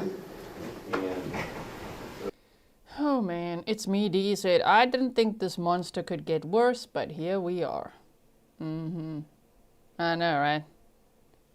It's so, at least the jury is hearing all this. I mean, it will help them deliberate on what the sentence should be, hey?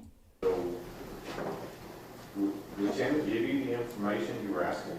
No, sir, he never gave me the information. How many times do you think you asked him for the address to the house? I don't recall specifically, but at least 2 or 3. Okay. And he wouldn't give it to you? No, sir. And you said that he was physically in front of the door. Were you trying to leave when that was happening? In the time that he was blocking the door, I was still standing over beside his bed. I was putting my stuff in my bag, trying to get out of there. Okay. And were you finally able to get out of there?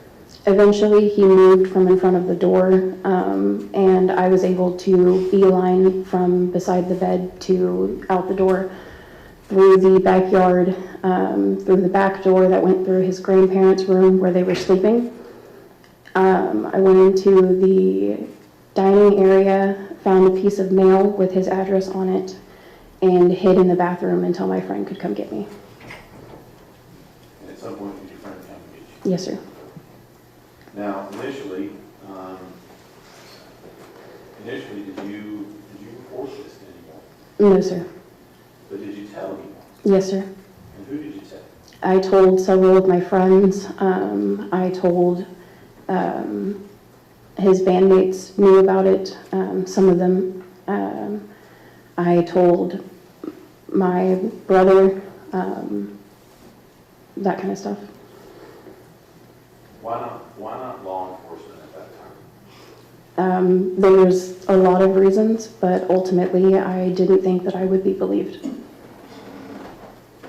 Now, at some point, you talked to us before about you and Taylor communicating. Yes, sir.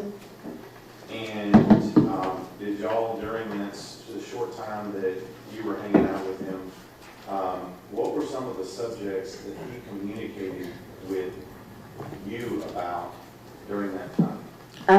The majority of our conversations revolved around music or the show Doctor Who. But he did disclose that he was into BDSM and rougher sex with me as well. So these are Tanner Horner having those type of conversations with 16-year-old Shay. Yes, sir. Now, at some point during this, did you begin to speak out a little more about what had happened to you? Yes, sir. I was telling people close to me, though I was limited about exactly how much I told and who I told for a few years. And then in 2018, I became public with it.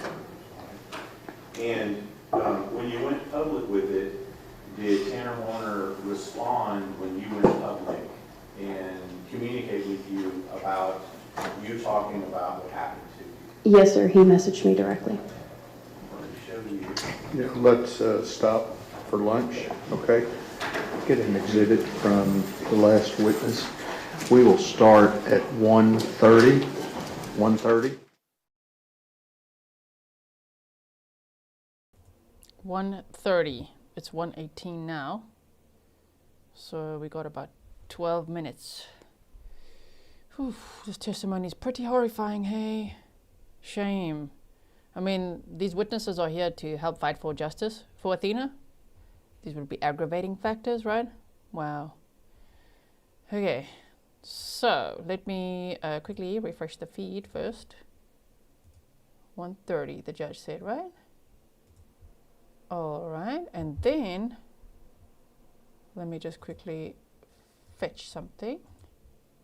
Hold on 1 second. Okay, this, okay.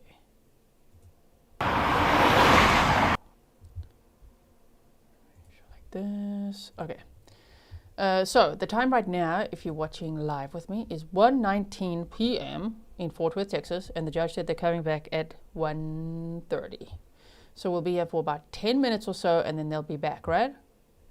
Which is pretty cool that we get to skip most of the lunch break. Thank you so much all for being here. If you haven't yet liked, it's not because you like the topic. The topic's very difficult. It would be weird to be like, I like the topic. But if you like and share, it's a data point for YouTube to say, yeah, show more people, invite them to join our community. So thank you for doing that as well. Okay, let's quickly have a look at this video here. Hold on one second. Here we go. Okay. It's on this county road in Boyd, where police found Athena Strand's body. And while this memorial is for the public, the hardest thing that a parent has to do is pick out that casket. This was much more personal. And I don't want that to be the hardest thing. I want that to be something that represents that child. Shame. And look at the memorial. There's actually one of the Grizzlies drove past there yesterday. I'm so sorry if you're watching with us. I don't get to see that yet. Cats of Berkeley said, thanks for covering justice for Athena and victims. Thank you so much. Strand's funeral was Friday. It was private. Her mother sharing these pictures with us of the little girl's casket, custom made and donated by Trey Ganem of Soulshine Industries. It just turned out actually beautiful. He recently made 19 custom caskets for the children killed at Robb Elementary in Uvalde. It was really emotional for me. The color, of course, is pink, Athena's favorite. On the top of the casket, we made a beautiful princess crown. There's also Viking symbols on the front. One of the symbols is father, daughter, and it's a Viking symbol. And then the other symbol is mother, daughter. Athena's father does Shame. They said that she was a Viking princess.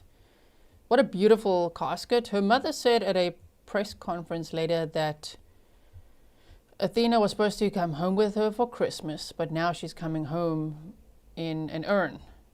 So from everything I researched, this beautiful casket was for Athena's funeral. And her mother was the last to see her, you know, and that she was cremated afterwards. But what a beautiful donation, right? Renaissance festivals, and the first grader would often tag along. Athena had some really cool pictures with her Viking. She had an axe, and then she had this huge shield, and, you know, she was a daddy's girl. Athena was cremated after the service, and her casket will serve as a memory box for her mother, Maitland. Too often, we find ourselves focusing on the ending of someone's story.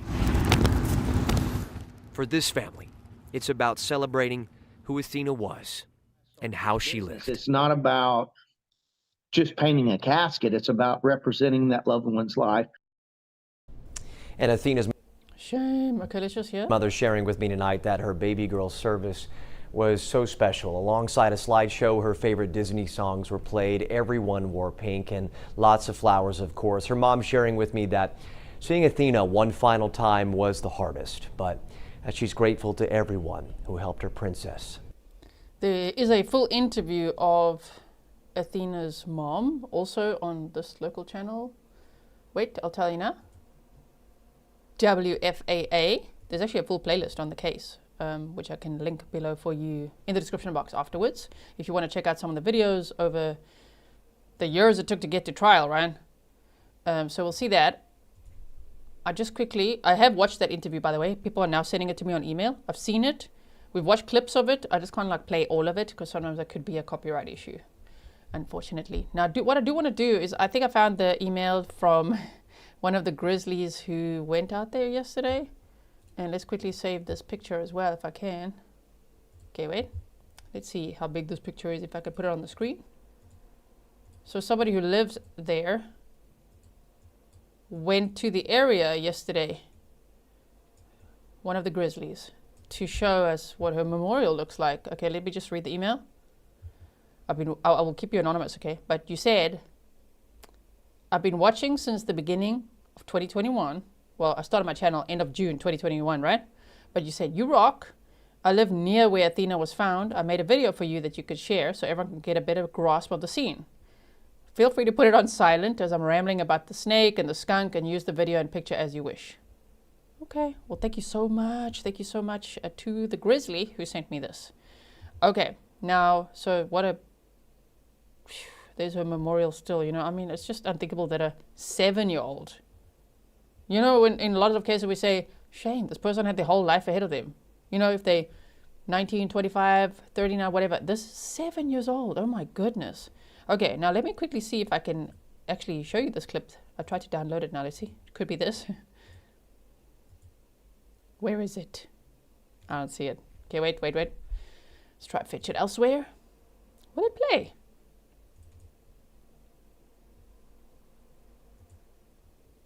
If not, why not? Where is it? There it is. Okay, wait.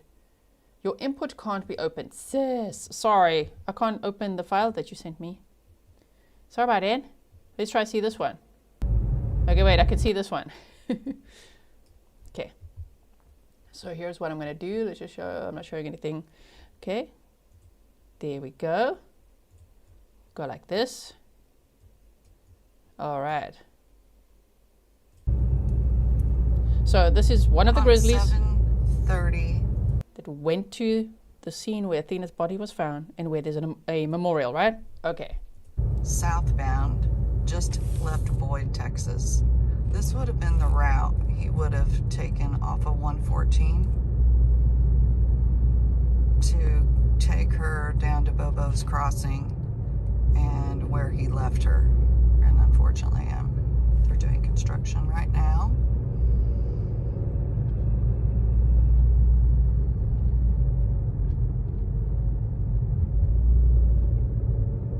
You can see through my rearview mirror, this is a well-traveled road, FM 730. FM stands for Farmers Market.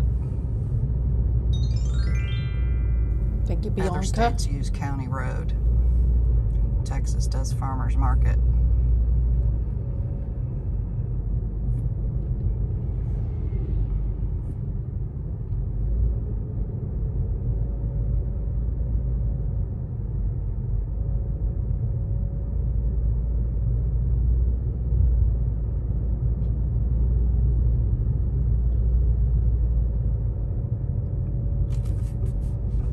He left her on by the bridge actually is a pretty busy road because it's kind of a back way. It's a way to avoid 114 and get to FM 718 without having to sit in as much traffic. I really appreciate this video. Thank you so much to the person who sent it, so we can all see the area that Turner Horner would have driven. You know, because we could see maps and everything that they've shown at the trial. We've done some map time ourselves, but it's obviously different seeing it from boots on the ground.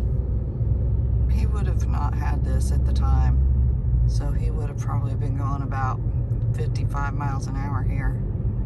Buckle up, everyone.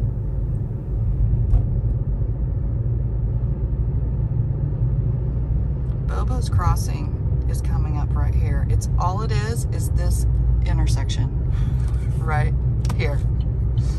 I don't know why it's called Bobo's Crossing, but there's a lot of accidents at this intersection. There's a beautiful farm ranch. Nice little ranch here on the left, and we'll be there shortly. We're on a field trip. I boots on the ground map time. A couple days a week. This is where he would have, I'm assuming he parked his vehicle there. I know the police did. I would suspect. Now, yeah. I see people parked down here. He did say that, so now we can see it from this side. Tanner Horner said he backed his vehicle into here, and then he climbed over this barrier and dragged Athena down to the water and put her in the water. Diana Shower said, thank you, G, for all that you do. Thank you so much for your support. Here because they come down here to fish. So, you know, probably less than 25% of the time I pass by. Somebody's parked here because they're fishing. I've been down here several times. We all looked for Athena after she went missing. People checked our backyards, our sheds. So this is, see how busy it is? I mean, people are going by. So I would have been like, why is there a FedEx truck there?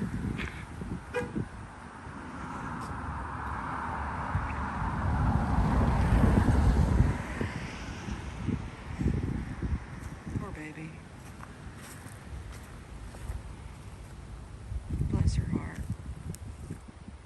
Dude, I smell weed.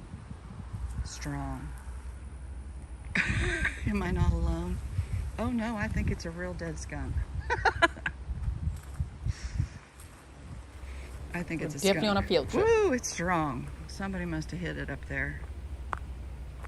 So this is how you would have walked. Like, it looks smaller in the pictures. I don't think he dragged Athena. Sorry to say it like that. It's horrible. She's a small 7-year-old girl. I think he said drag to try to say that that's why she had those injuries from dragging her. As if that makes it better. You know what I mean? I just don't think so. Even seeing this now, I think he carried her. What do you think? Also, I wonder if anyone saw a FedEx van there and thought, huh, and will they testify? During the trial. So that's that rock wall you see, where you can climb down on either side. And see, I mean, this isn't an easy walk. But I'm gonna do it. And they found Athena's body over here, on this side, because that's how they showed it in some of that body cam, right? Okay. Let's go this way.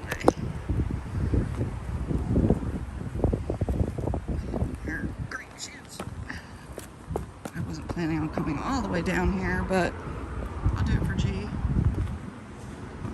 So I don't know what he did exactly.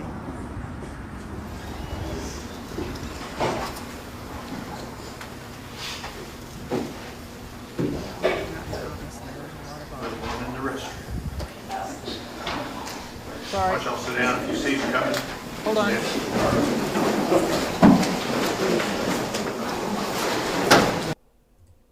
Sorry, I was wondering, what's that sound? That's the judge coming back. We're going to switch over now. We've got just 1 minute and a bit left. Oh my gosh. It's pretty steep here. Oh, there's a turtle.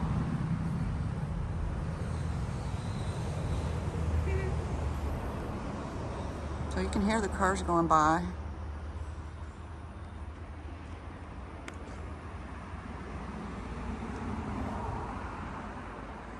So if you're down here, people can't really see you. Yeah, that's the other thing.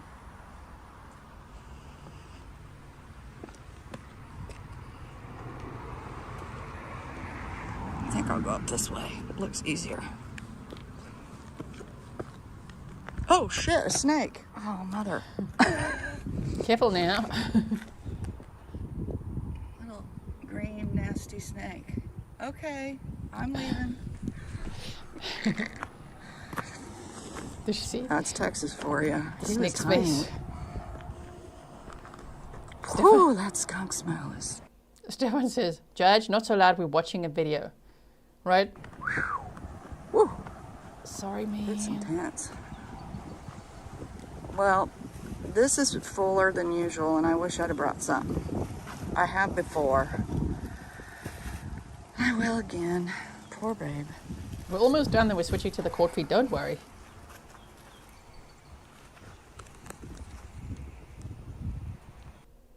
Okay, well, thank you so much to the Grizzly who sent me that. I really, really appreciate it. It was interesting to see the area like that from the ground, right? Pernille said, thank you so much to who sent this video. Yes.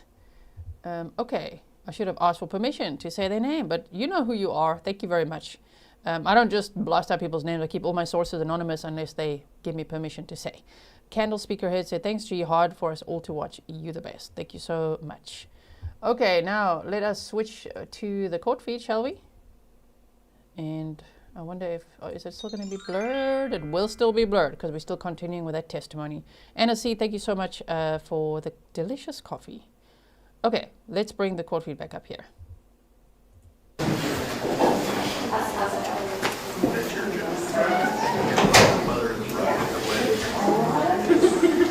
Say it loud for all of us to hear in the back.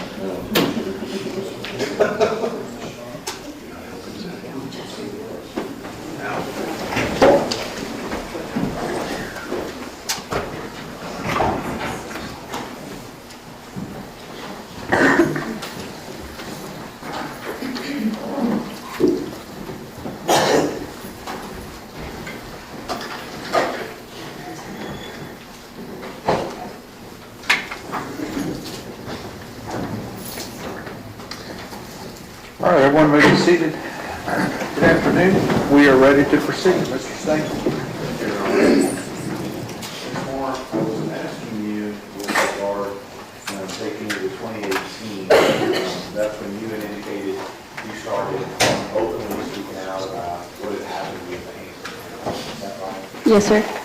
And as part of that, what was Tanner Horner's response on Facebook to you with regard to what you were doing and speaking out about what happened? He had messaged me directly on Facebook Messenger, claiming that I was slandering him.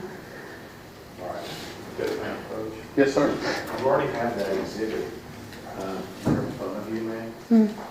And I'm going to show you State's Exhibit 295. Is that the Facebook message that you were talking about? Yes, sir.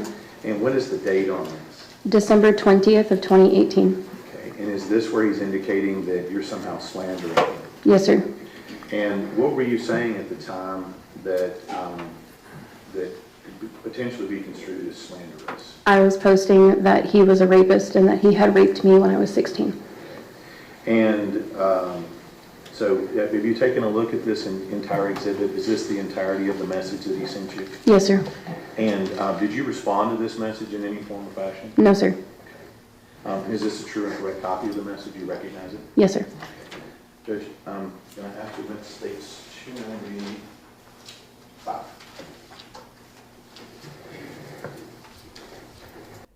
I think some people are only joining now, right? So if you're confused, the cameras are blurred to protect the witness. They are testifying to alleged sexual assault. Tanner Horner, on top of the charges, he pleaded guilty to these charges in this trial, right? We're in the penalty phase. But he's got 3 sexual assault charges, and the victims were minors between the age of 14 and 17. So he's not convicted of those. He's accused of those, right? And they've got the witnesses to testify to those incidents. Why are they allowed to do that? Because we're in the penalty phase of a death penalty trial. So this is the state's aggravating factors to show that he is a future danger to society. And if the jury can vote on that, they can vote for the death penalty. You know what I mean? Like if they could see, whoa, this guy, yeah, these are aggravating factors. Not that the choices are not going to be between being in society or not. It's going to be death penalty or life without parole. But it would be why the state can bring this in. And when the defense gets to their case, you're going to see they're going to bring in all sorts of things. If somebody's willing to, testify to his character, there's probably going to be mental health experts and all sorts of things to try to minimize his behavior. I'm saying that loosely. I'm not saying mental health experts would do that, but the defense would bring experts like that to try to get the jury to feel sorry for Tanner Horner so that they don't sentence him to death. Okay. So, Adam Bluefire said, the prosecution couldn't make this defendant look any worse than he already does at this point. There's not much lower someone could go than child murder and the darkness he's into. I know, right? Okay, yeah. It's really, just when we thought he's the worst, it got even worse.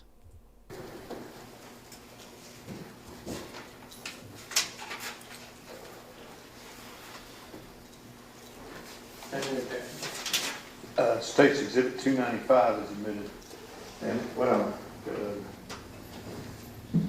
want to point you to here is a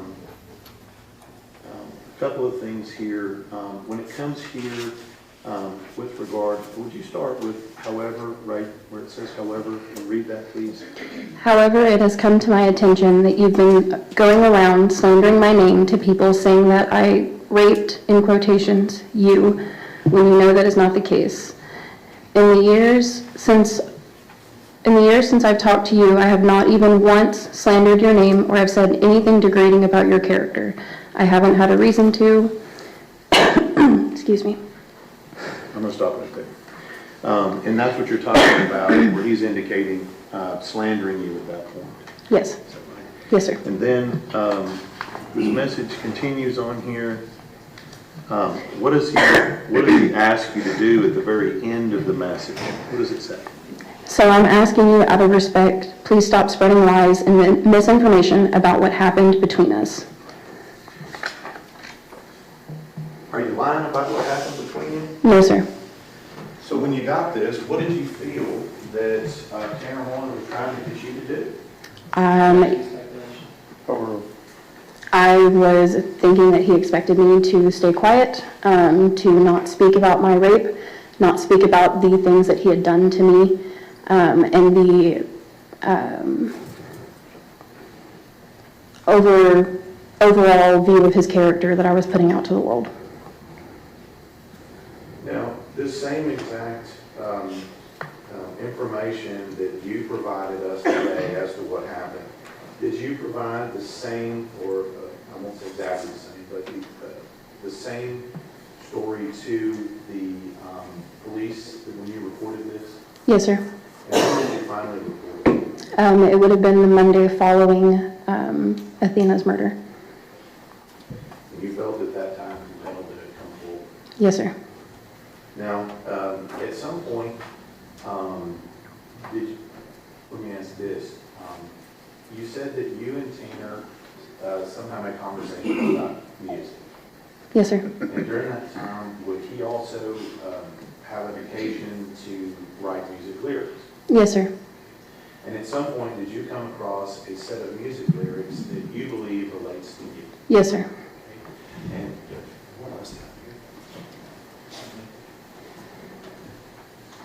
I'll show you what Marcus states 296. Can you identify that? It is a picture of Tanner Horner that he posted on his Instagram with song lyrics as the caption. Yes.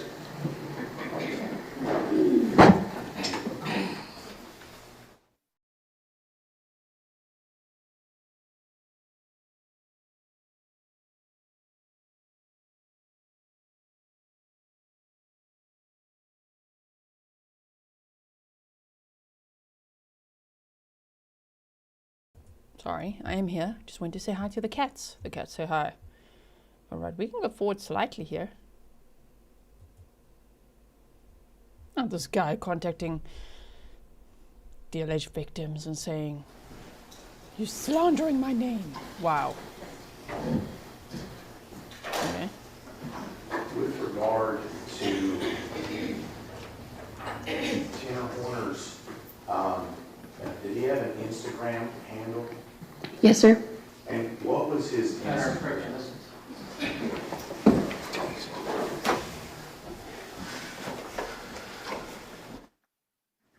No. Are they objecting again? Show us his Instagram. Not that Mickey said, as a South African, I don't have a view on the death penalty because we don't have it. But if I had lived in Texas, I'd be thinking, if not him, then who? I agree with that. Me too. I'm also South African. You guys didn't know. I'm from South Africa. I live in Switzerland. So, yeah. If not him, then who? I mean, this is really... I think the death penalty, if it exists in your state, country, wherever, yeah, it's made for people like this one, hey? Tanner Horner. Okay, let's go forward a little bit still. Oh, now we've got the ceiling up. Oh, dear. This and judge... The judge better not just be like, all right, see you in the morning. We'll be like, wait, what? What's the time there locally? Hold on. 1:44 p.m. Okay.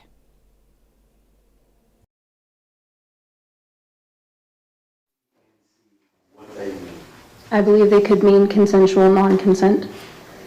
And let me just ask you, with regard to that, is at some point at or near the time that he's using that handle, is that the same time that you have made the allegations that he raped you? Yes, sir. Okay. And at some point in time, did Tanner Horner have conversations with you? Let me just ask you, what does CNC mean? Consensual non-consent. Okay. And in layman's terms, what does that mean? It's basically rape fantasies. Okay. And is that something at or near the time that he raped you, that he communicated you with, that he had that fantasy? Yes, sir. Did he also have a fantasy, in addition to that, about tying people up and other things of that nature? Yes, sir. Mr. Go. Pretty scary with all these BDSM fantasies, because there are a lot of cords and things that they showed us in evidence in the back of that FedEx van. Oh dear. Yes, are you aware of any bands who Mr. Horner was in after you parted company in 2014? I heard about a couple. Are you familiar with the band called Committed? I've heard the name, yes. At the time he sent you that message in 2018, are you aware that he was in the band? I was not paying attention to his social media, so no. Do you have any personal knowledge of how many times he's changed his username? I did not watch his social media, so no. Are you aware that according to the Meta website, when you change your user handle, your username on either Facebook or Twitter, Facebook or Instagram, it will change that handle, that name on all old posts? I am aware, yes, sir. So if you change that name after the Tea Party company in 2015, that would change. Go ahead, we're outside the presence of the jury. Go ahead. That would change that handle to CNC. Oh, the jury went out. That's why we looked at the ceiling. You know, sometimes they cut the audio. Maybe the jury's just not back yet, but okay, wait, hold on. Damn, this banner is getting big, hey? Defense is asking, but okay. Jury not present? Huh? Okay, so here we go. Okay, sorry, I missed the context there. Sarcasm said that's what Tanner said in that message to S. He said she was spreading misinformation about him. Okay. I just wasn't sure now. So you said misinformation. I need to step away for a few. I love you all. Thank you for your patience and support while I deal with this dark place for a bit. Thank you so much for your support. Twitch on all of his other posts. Yes. You testified a moment ago that you said it could be consent, non-consent. Yes. So you're not positive that that's why that was made? I never asked him directly, so no, I don't know what he had in mind when he changed his username. I just know that he has told me that he is into consensual non-consent and that it makes sense for that to be his username. That's all I have here. Is there an objection? Yes, it's a speculation. She just said she doesn't know that's why he changed his username. She knows that they had a discussion about consent, non-consent, and she knows who his user handle is. And look at that speculation. Right, your objection is sustained as far as the exhibit, but if she wants to testify as to the other things that he told her, I'm going to let her do that. She testified that he told her at one point he was into something like that. I'll let her testify to that.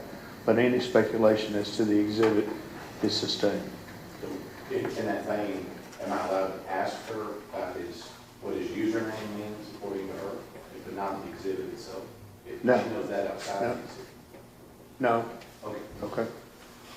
Your Honor, we'd also raise an objection using the term rape. I believe the charge is sexual assault. That's overruled. You may have run any objection. Okay, let's go. Okay, the defense doesn't want the word rape to be used because the charge is sexual assault. That's the same thing, sir, but you sure? You could use the SA word? I don't know what the point of that objection was.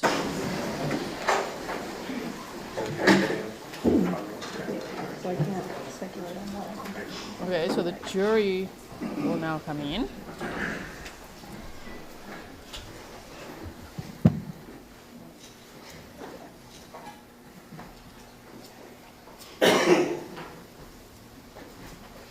Bianca said, OMG, use a mic defense. Mm-hmm.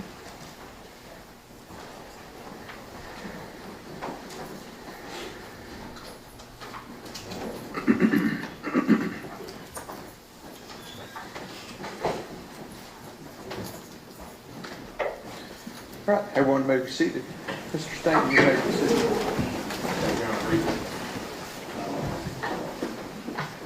More prior to the time that Warner sexually assaulted you, did he ever communicate to you that he had any fantasies or desires with regard to rape or non-consensual sex? Yes, sir. And what did he communicate to you about that? He had communicated to me that he was into consensual non-consent, which is rape fantasy. He had talked to me about how he liked BDSM, he liked the idea of tying people up, those kinds of things. That's what it's Cross-examination. Oh, no. On his Instagram, he's got a post that says, "Are you ready? You got your barf bags? You got your snarky pants. Keep calm and listen to daddy, baby girl." Oh, no. Tanner, no. Where's that? We got to have this to go along with it, you know what I mean? That's what this guy's saying. Uh-huh. Yeah. Hey, keep calm and listen to daddy, baby girl. Ew. Easy said fastest deliberation record. Well, I freaking hope so. Right? Mm-hmm.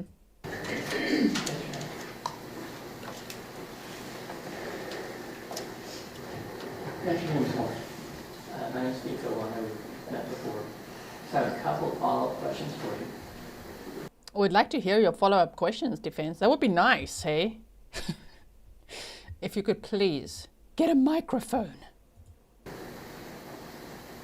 Now, once you did report the sexual assault in, I guess, 2022. Yes, sir. Hold on. He also said, just because I'm a gentleman doesn't mean that I won't spank you. Okay. You have given a few reported statements about what happened, right? Yes, sir. I'm going to clarify a few things from those prior statements. Now, you talked about, we've already testified you had plans for that week, right? Yes, sir. And this was you and Tanner making a plan to hang out that week. Yes, sir. And the plan was, you packed a bag to close for the week, right? Yes. And the plan was on Friday and Friday night to stay at the band member's house. It was Tuesday, Friday night with Charles Wooldridge, or at Charles Wooldridge's house, and then Saturday night at Tanner Horner's house. This photo was on his Instagram page in December of 2014. And these witnesses testified, like this witness right here, that she was sexually assaulted by Tanner Horner in 2014. She actually said December 2014. So this is what he looked like then. This was him. Okay? Now am I snarking at his looks? No, not necessarily. In context, though, of what he's accused of doing and what he later pleaded guilty to doing, abducting a 7-year-old girl and killing her, yeah, then I'm snarking at him fully. Then, in hindsight, the red flags are there. And we've already seen his shit, okay? Okay, here we go.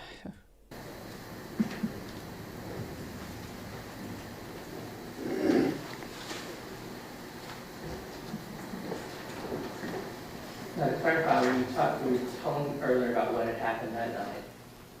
When you woke up that morning, you didn't realize you'd been sexually assaulted. Correct. And you took a shower at Charles Wooldridge's house while the band was practicing? I have no recollection of that.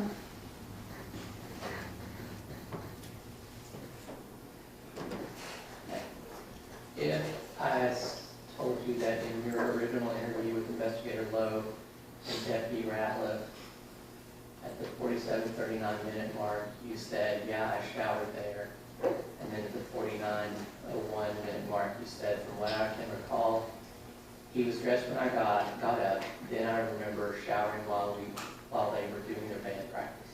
That's possible. This was 11 years ago. I know that I wasn't hanging out with them while they did band practice, so. Sure. But if you did, if that was correct, your recollection that time, and you did shower that morning, you didn't realize that you'd been sexually assaulted at that point? Correct. The two of you, I guess Cody Spiker took you to Tanner's place. Correct.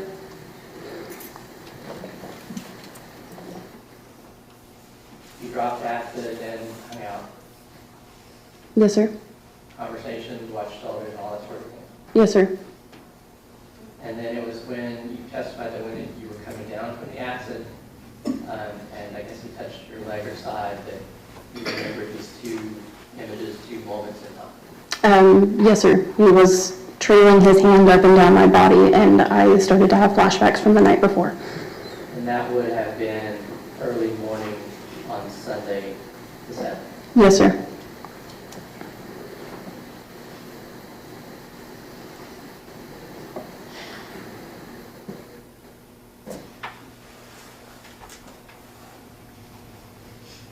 So even, you never gained any kind of continuous memory of the event? No, sir. Those are the only recollections that I have of that night.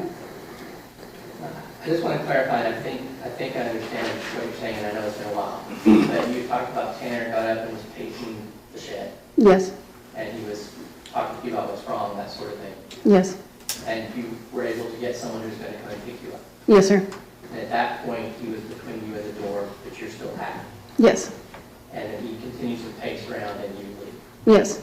He did not follow. No.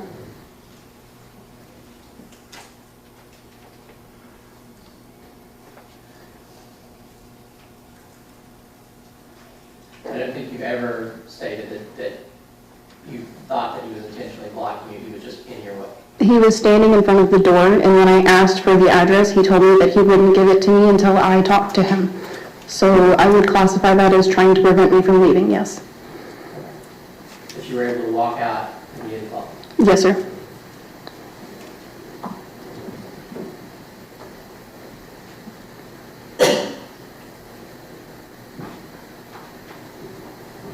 So your friend Taylor Bell's mother came to pick you up. Yes, sir. And you went out to the car. Yes. And she went inside and came out and drove you to Taylor's house. Correct. And you did not tell her what had happened. I did not tell her the details, but she knew a little bit about that morning. Are you referring to her mother specifically with that question? Yes.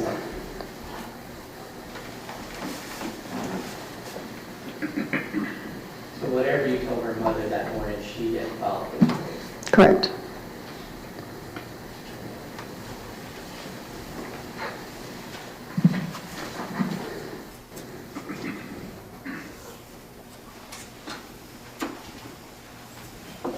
And you testified that Cody Spiker was around Anderson. Yes, sir. And he was dating someone younger than 7. I believe so, yes, sir.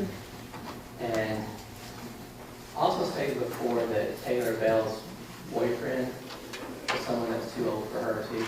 There was a age gap between them, yes, but not 7 years.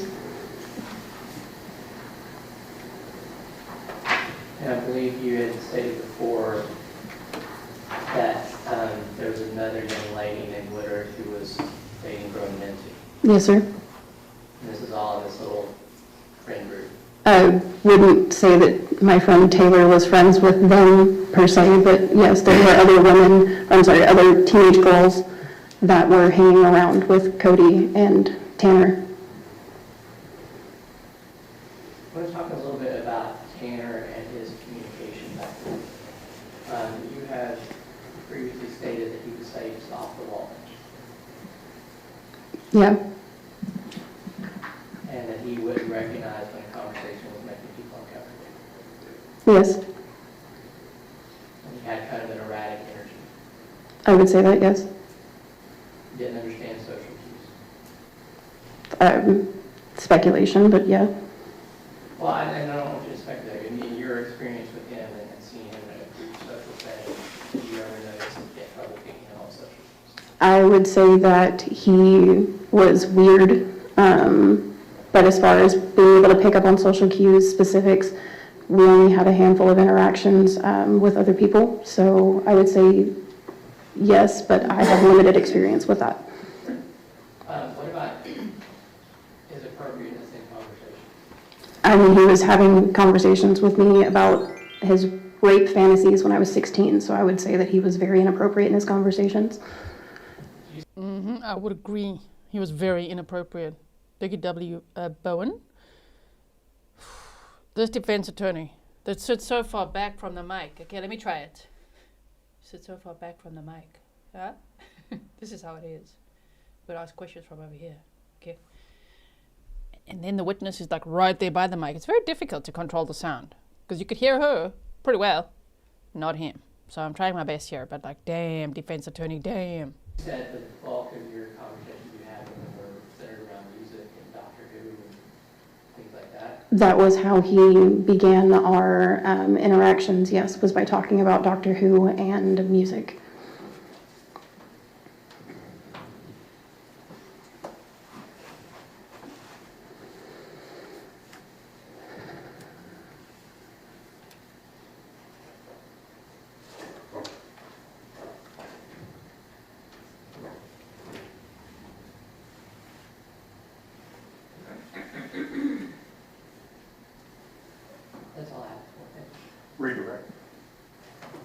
recollections you have are the same ones you've been talking about since 2018? Yes, sir. Are they the same ones that Tam Horner tried to shut you up about in 2018? Yes, sir.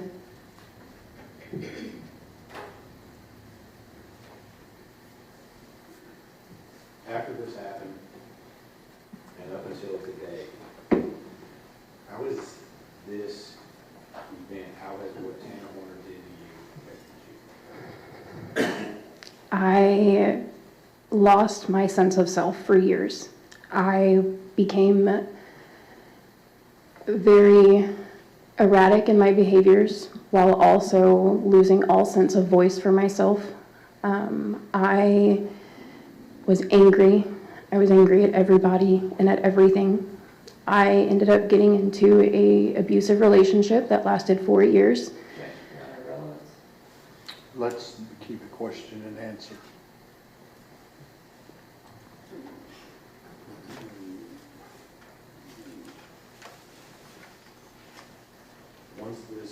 Once this happened to Athena, how did you feel differently than you did before? I felt like I had been put back into 16-year-old me's body. I felt guilt for not coming forward. I felt shame for not speaking up sooner, legally speaking. I felt a lot of pain reliving those memories over and over and over again, as well as thinking about the amount of pain that other people have experienced at the hands of him over and over and over again. I am now back in therapy.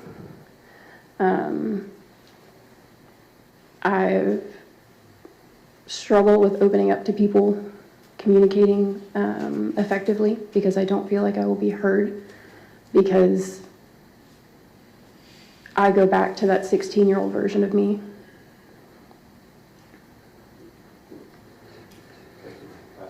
Mr. Goble. Ms. Moore, when you say that he was trying to silence you or whatever with this message, and he says, basically denies the rape happens, and asks you to stop spreading lies and misinformation about what happened to him. Is that correct? That is what he messaged me, correct? Mr. Stegman. That's where we are. May Ms. Moore be excused subject to any potential reply? May she be excused subject to any recall? Thank you, ma'am.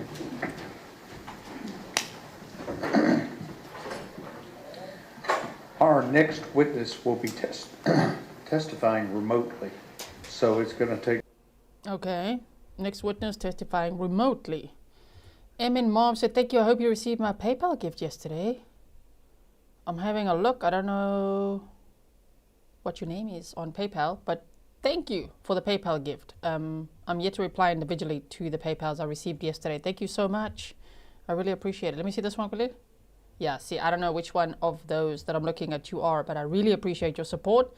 Old Soul Joan, thank you for your $2 sticker as well and for being here. And okay, not much to look at today, meaning because, you know, it's like blurred cameras because they're protecting the witnesses, and now there's going to be a remote witness. So I wonder if we'll see that or not at all. Let's have a listen. Give me a few minutes to set the equipment up. So just give me a few minutes. We'll try and get it started, and we'll bring you back in when we're ready to go. Okay?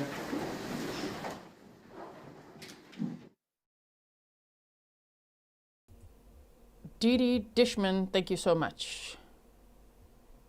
Trial fan said, how can you see him staring her down? Because they pan the camera to him and his attorney at times, and then they unblur it. So that's how people are seeing it.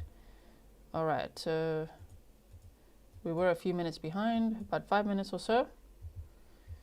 So now we wait for them to get all the equipment set up for the remote witness. Okay. Jenny Lynn said, I always forget to sign my YouTube. It does help if you say what your YouTube handle is. Otherwise, it's like names, maybe, I don't know. But I'm still very appreciative and always thank people. Thank you so much for all your support. Okay. Yeah, Carrie's like, but will you, Judge Gallagher? Yeah, but will you, or are you going home? Oh, no, please don't go home now, Josh. We don't know these days, you know. Yesterday was like, okay, 10-minute break. But court feed, we're done. And we're all like, wait, what do you mean? Where did they go? We had no answers, and we never heard that third jail call. I don't like it. I want to hear the third jail call. I have no idea what happened behind the scenes there. Okay. Southern Calibre said, oh, okay, I'm done with Instagram. That was gross. Well, thanks for giving me an idea of what to do. While we wait, right? Thank you so much. Everybody thank Southern Calibre. You said it. So, okay, hold on one second. I just need to find it now. What's going on here? Stop it. Wait. That one. Is that it? Mm-hmm. Wait. Let me monitor the court feed on this side. Yeah. Okay. And it's still going. When they're back, I'll put it. Ready. Okay, wait. Let's not show the baby. If we can help it. Okay. So, here we have Tana Horner's Instagram. And it's CNC_Twitch, I think it is. Hold on. I don't want to show the baby. He's got it right in the beginning there. CNC_Twitch. He said vocalist of Commit and Conquer, autistic as Ligma. That's what he wrote. Okay. So here's the best sweats. The gym sweats are the best sweats. Posting his meals. Posting like Rex Heuermann. Okay, sorry. Taking a selfie. Ooh, and people are going. They're going here in the comment section, hey? Okay. So, here he is as well.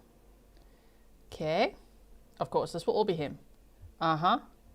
Got this picture for my thumbnail. There he is. Okay. You love it? I don't think so. None of us are loving it. Let's do it like this. And, yeah. There you go. Alright. I wonder if this is, is she going to testify? I don't know. I don't know who that lady is. Here, everybody, he is a vocalist. I can't believe he even had band members. Really? You let him sing? You let him make noise? Interesting. Okay. Look at him. A vocalist. A noise maker. Yeah, the comments. Stefan says the comments. I know, right? Okay, let's look at him over here a little bit. Okay. Somebody says on the side, haha, this child killer is about to find out what. Whoa, they say what SA is like. People are, they're going for it here in the comment section. Oh my word. Okay. Look at him here, Mr. Cool. Wants to be famous. Yeah. Okay. Misty Peterson said every picture looks smelly. Stacy Eddie said, does Zero have an account? No. There's no sign of Zero on this account. Okay. Oh boy. I don't really want to click on any of these. What's he saying here? I don't understand how people are okay with themselves knowing they emotionally destroyed someone. Everybody all at once, eye roll. Huh? Really? They say, wow. Bro, what? Bro. OMFG, is he serious? How will you live after you killed a 7-year-old? He literally puts this on his Instagram. I don't understand how people are okay with themselves knowing they emotionally destroyed someone. Now, if you're an OG, original Grizzly, going back to 2021, and you were following the Gabby Petito case with me, this brings back memories, hey, when we went over every post that Brian Laundrie made. Do you remember that? Wow, let me know if you're here. Oh, no. He said, are you blocking all the things that have to do with me? Is it easier now? Do you feel any release? Tell me how you fit in and where do you begin? Do you toast when they toast? Do you sin when they sin? Ooh. Okay. What's he saying here? To really? I don't know. Am I reading that right? I'm not sure. Pernille said he's a man-child. You guys. Okay, we're waiting for the court to come back, by the way. This said, this rain is effing great. Meaningful post. All right. Oh, man. Here comes one. Yeah, Stefan says, melon boy. Oh, no.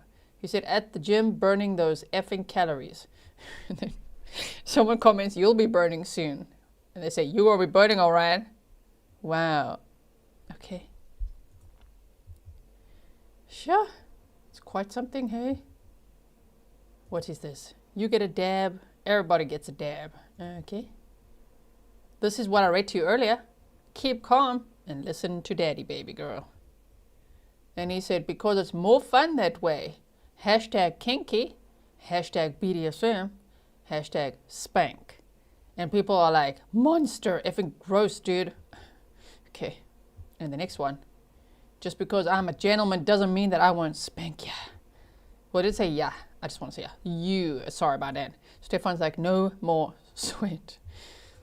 Tracy says, Stefan, throwback. For the melon boy. Yeah. Okay, you guys remember that. Just Kim. Nice. Okay. Herman Sue said, thank you for making a very difficult day of testimony bearable. Thank you all for being here with me. And thank you so much for your support. Okay. Now, what else have we here? What's this? I'm being forced to watch Frozen. And this says, I know you might have hate for Frozen. A lot of people do. But in reality, it's actually a pretty moving story. You just got to take the annoyance of the whole fandom and let it go. He tells jokes now, you guys. He said, I set myself up for that. Oh, dear. Okay. Here he said, sometimes I hear her cries. Silence is the dirtiest trick in life. If I'm so empty, then why do I feel alive? Let's go back for the last time when you breathe, you lie. Pretty thing, keep your mouth closed. And those legs tangled close. Oh, no. I don't know if he's quoting a song or what. I have no idea, okay? Misty says, wow, hot take, Tanner. Here he says, me. Okay. He said, I always knew society's cancer starts with pot. I think it starts with you. People like you, Tanner. Yeah. Pernil said, I have no words. He's off-putting in all ways. Such a little baby boy. The judge, by the way, okay, I should have said that. Hey, the court's on a break. Court on a break for electronics to set everything up for the remote witness. We hope they mean it, because last time the judge went on a break, he never came back. Okay. Oh, now we can't see everything. That's the problem. Like the new ride.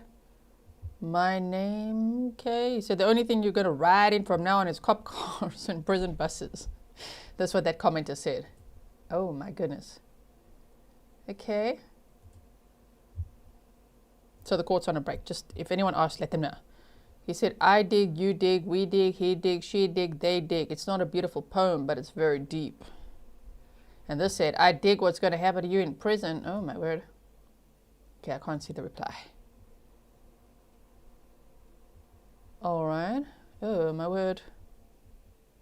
Paint me like one of your French girls with, is that from Littlefoot? The Land Before Time? Here he says, add me on Kick, the FTW, metalhead. Lady Carol says, hashtag, how about no? Let's see what's going on here. You may have taken my cheeseburger and my drinks, but there's one thing a Saiyan always keeps. His fries. Is that what it says? His fries. I think that's what it says. Okay. Can't relate. Don't know what's going on here. This one is terrible. Are you ready? Oh dear. Oh no. I just have no words for that one. Look at him here posing. Okay. Judge, please come back. Save us from this. Moisturize me. Oh dear. Okay. Ooh, I see them moving. Shamara says boring. What are you saying boring for? And what are you buying a sticker to say boring for? Explain yourself. But thank you for the sticker. If it's to troll my ass, you can troll my ass with a sticker. Thank you. Thank you so much. I don't know if it is or isn't, but thank you so much for your support. Is this boring? Is he boring? Say it for him. Okay, they're coming back. Hold on. Quickly scroll down. Okay. Oh, my word. We're almost there. Stop it. Let's see what he first posted. This was his first post. Someone said practice. Practicing for pen. Oh dear. Okay, so that's enough of that, right? All right. Again, Southern Calibi, thank you so much for the idea, you know? The unintentional idea. Okay, so here we go. Now we're going to have a remote witness. I wonder if we're going to see that or not. Let's just resize. The sounds are not on yet. This. Make it nice for you. There you go. All right.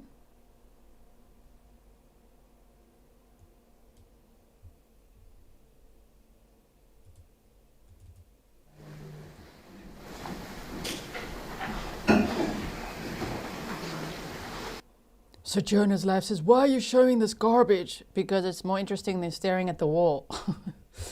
We already had boots on the ground. We already watched videos, you know, in between breaks. It's just something to do while we're waiting for the judge to come back, right? Okay, Wendy Hughes said, thank you, G, for covering this horrific trial. You're awesome. And I mean, why not look at his freaking social media? We could see what he was posting.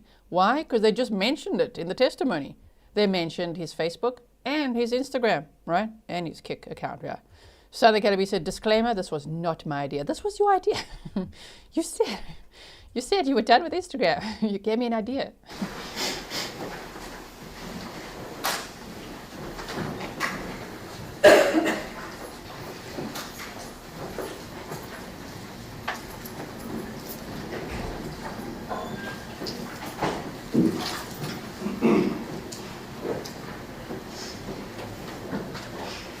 All right, everyone may be seated. Everybody stand, please. Shamara says, you think I deleted them? You think I could be doing all this and sitting there deleting your comments? She said, you deleted most of my comments, but I still love you. Okay. Interesting. Thank you so much for the $5 sticker. On the board, you see a bunch of names and things I want to explain to you. The witness is in the top left corner. The middle box is coming from this camera right here, okay? The names of Henson and Callahan are observers to the testimony. They will not be saying anything. Lisa Morton's IP is Ms. Morton's cell phone, so she can hear well. And the last one is this thing right here, okay? So just pay attention to the upper two where you see the video, and everything will be just fine. We'll dim the lights. If you would raise your right hand for me, please, ma'am. You solemnly swear or affirm testimony given this cause to be the truth, whole truth, and nothing but the truth, so help you God? I do. Okay. Whose witness is this? Mr. Barrett, you may proceed. Also, just because of what I just read out on that sticker, just know, if you share links in the comments section, if you share anything that might have blocked words, like really, like, I don't know what words, there's some words that are really bad that are blocked words by YouTube. YouTube has its own automatic moderation system. So don't just blame me, okay? I am innocent unless proven guilty in a court of public opinion. Ms. Ferrara, I'm raising my hand out here if you can see me. You kind of have a bird's eye view of the courtroom, is that correct? Correct. There's a little bit of delay, so I'm going to ask a question and then give you time to answer. And if you do the same, that'd be great. Okay? Yes. Thank you. First of all, I just want you to introduce yourself to the jury, state your name, and then I'll ask you a couple questions. If you spell your first and your last name, and if you've ever been known by another name, if you say that as well, spell your first and last name. My name is Jacqueline Ferrara. It is spelled JACQUELINESERRARA. My name during the time of my analysis for this case was Jacqueline Winston, and that is WINSTON. Thank you. So, on this case, at the time, I'm I'm going to say the date of December 2nd, February of 2023, would you have been known by Jacqueline Winston? Correct. And on that day, this witness is so loud compared to the questions, right? I think it's just distorting a little bit much for my liking. Just hold on, I'm just going to turn that down a little bit. Okay, we'll try our best here. And then I can turn this side up a little bit. All right. was there some items that were brought to the DPS Garland Crime Lab that were then taken out of the box, and the process of at least preparing those items for analysis, did you have a part in that? Yes, I did. I have the lab submission forms with the items that were submitted for my analysis, and that was dated February 21st of 2023. February 21st, 2023, and does it say the printed name of the person that delivered those items to the Garland DPS lab? Yes, it says that it was Job Espinoza who dropped off the evidence. Thank you. Now, I want to talk, before we go into what you did on the case, I want you to tell the jury about your background and your education that qualified you to be, to have the job at the DPS Garland Crime Lab that you had at that time. I received my Bachelor's of Science degree in Biological Sciences and have fulfilled the completed coursework required by the FBI's quality assurance standards in order to be a forensic testing analyst. I am also licensed, or I was at the time of my employment, I was licensed by the Texas Forensic Science Commission as a licensed forensic biology screener. During my employment at the Department of Public Safety Crime Lab in Garland, I was employed from, it was November of 2020 to December of 2024. After my employment, I underwent a series of training modules in order to prepare myself to be a forensic biology screener and a DNA analyst. And on this particular case, you said that you had a copy of the Garland lab submission, is that correct? Yes, the submission form, correct. And I'm going to ask to approach Your Honor just so I can show him video. Okay.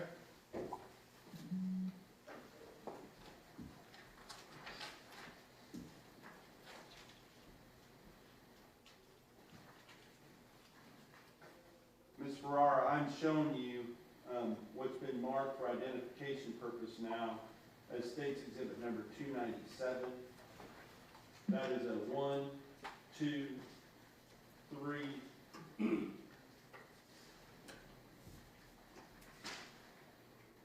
4-page document, three with the items listed, and then the original cover sheet. Oh, it's upside down? Oh, there you go. All right. So can you see that now? Is it upside down? Yes. It's upside down for me. Okay, is it upside down now? No, it's right side up. Okay. I was trying to watch up there on the screen. So for you, is this a true and correct copy? Does it appear to be, from your perspective, of the document that you have in your possession, which is also a true and correct copy of the lab submission in this case? It would appear that the first page looks similar to the document that I own that is also 4 pages. Is the sound okay for you guys now? Is it, I know we can't really hear the attorney. I just want to make sure that when the witness talks, it's not like all distorted. Is it okay though? Can you hear okay or not? Tell me. Michelle says it's on the screen. Stop it, don't make me look stupid. I can see it here now, okay? I see it here now. I'm going to say I was covering it before, okay? And I hadn't seen it. I would just ask if the defense be willing to stipulate, based upon the pretrial hearings in December on this case, that this is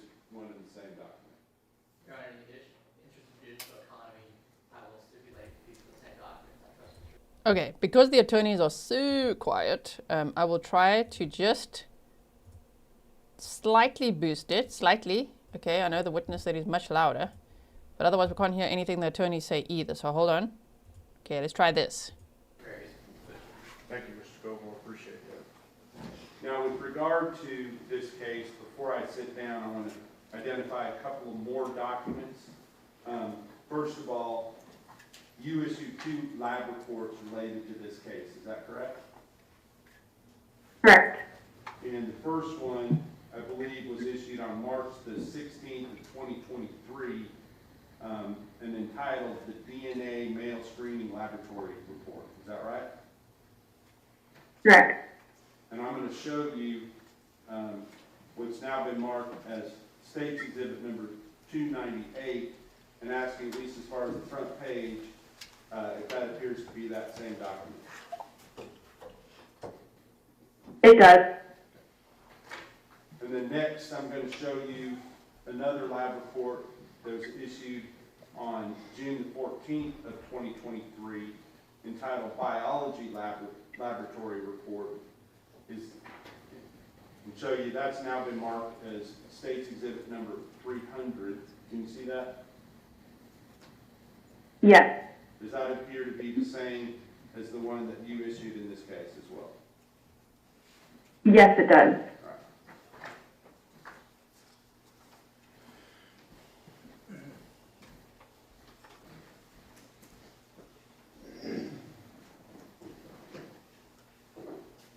Now, Ms. Ferrara, with regard to these items, before I offer them into evidence, I want to kind of talk about what you did in this case.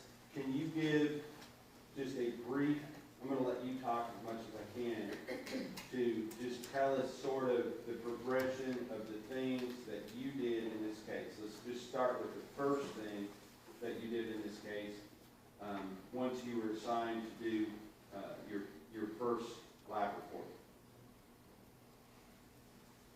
So my first lab report is this DNA male screening lab report.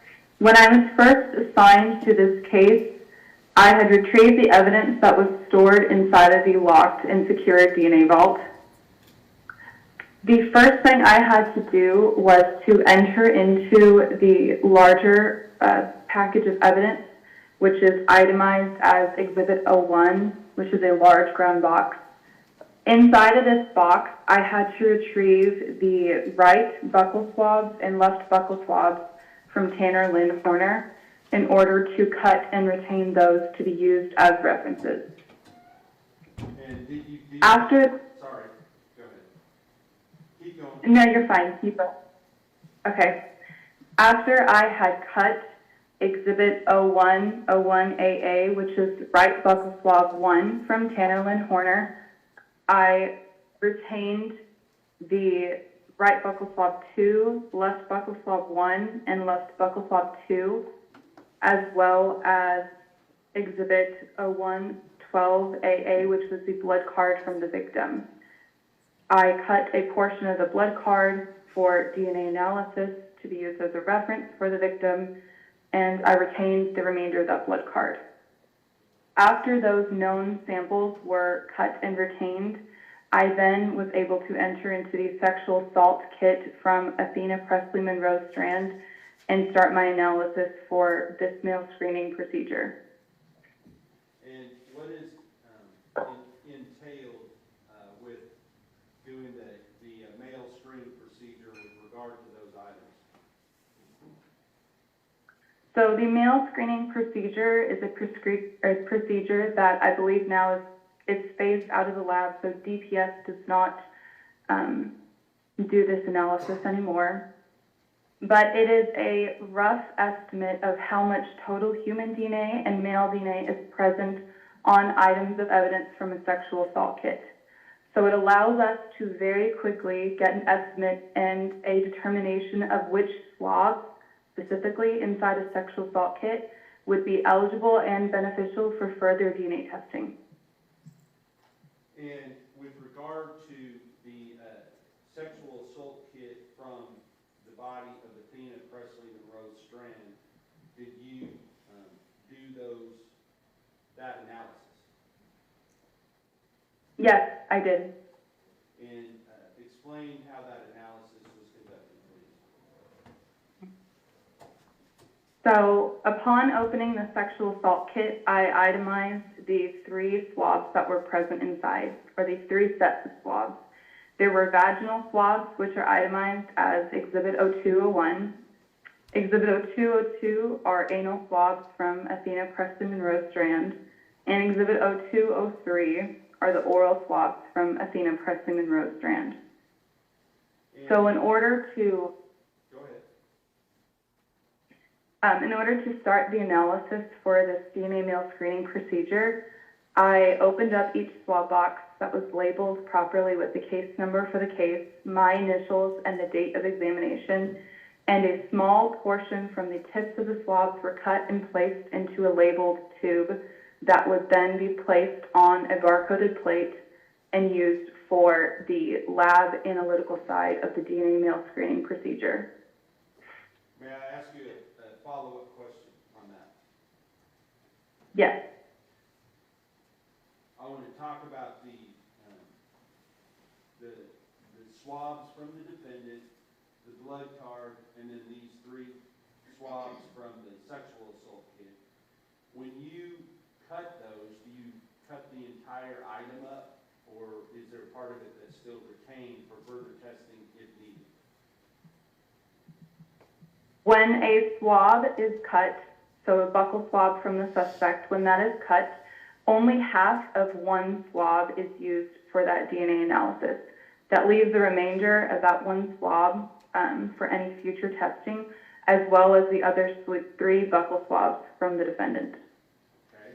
What about with the blood card from Athena Yes. Strand? With the blood card specifically, the blood card has 4 spots of red-brown staining that was taken from the ME blood standard. I only cut a 5 millimeter by 5 millimeter portion for DNA analysis, and the entire rest of that card is retained frozen for any future analysis. And now with regard to the 3 swabs from the sexual assault kit. Mm-hmm. Is that the same? So exhibit... Sorry, I cut you off. It's okay. Exhibit 0201, which are the vaginal swabs, there were 2 cotton swabs inside of the closed swab box.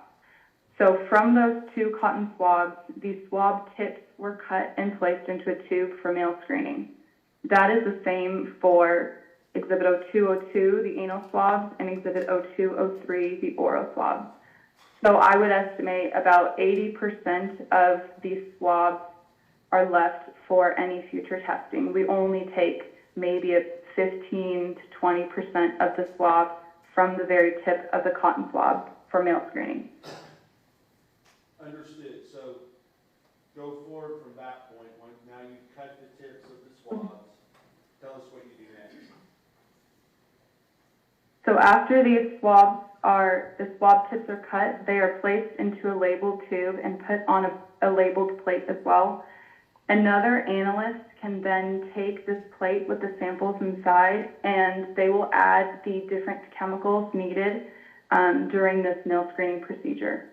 So male screening, or a rough definition, the procedure is where we will add chemicals that will extract any cells present in the sample to release DNA from inside of those cells or other cellular debris.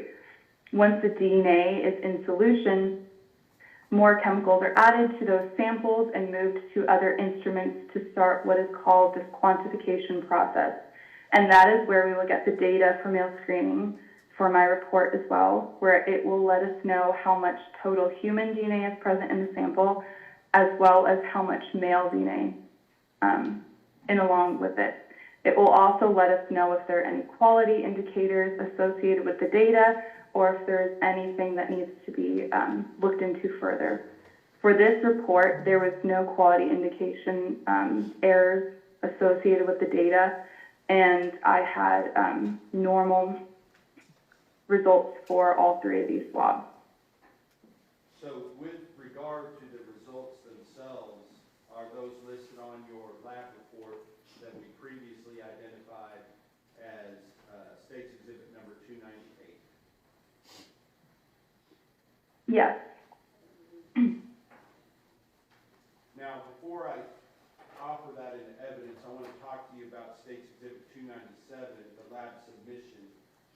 When you went to retrieve these items originally and opened the box, did you just get the things that you immediately needed out, or did you take some steps with regard to the other items as well? So in order to retrieve the buccal swabs from the suspect as well as the known blood card from the victim, I had to itemize and take note of the rest of the items of packaging and evidence that were inside of Exhibit 01, which is the large brown box. So a portion of my notes for this mail screening lab report included notes describing the packaging details and labeling on these other items of evidence that were inside of Exhibit 01.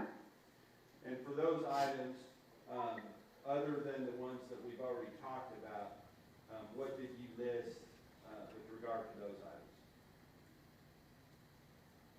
All of those items are reported as this item was not examined on my report. Okay. So we can look at just, this report really just pertains to the buccal swabs from Tanner, the blood card from Athena Strand, and then the 3 sets of swabs from the sexual assault kit. Is that correct?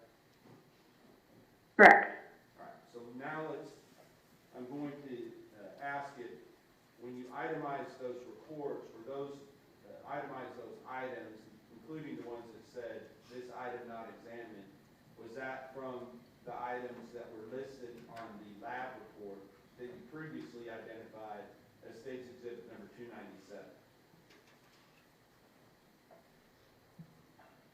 Those other items are, they are itemized, I think, further on the later biology laboratory report. These are just itemized so that they are given an item number and I can label the items of evidence inside while I retrieved the other swabs. All right, thank you.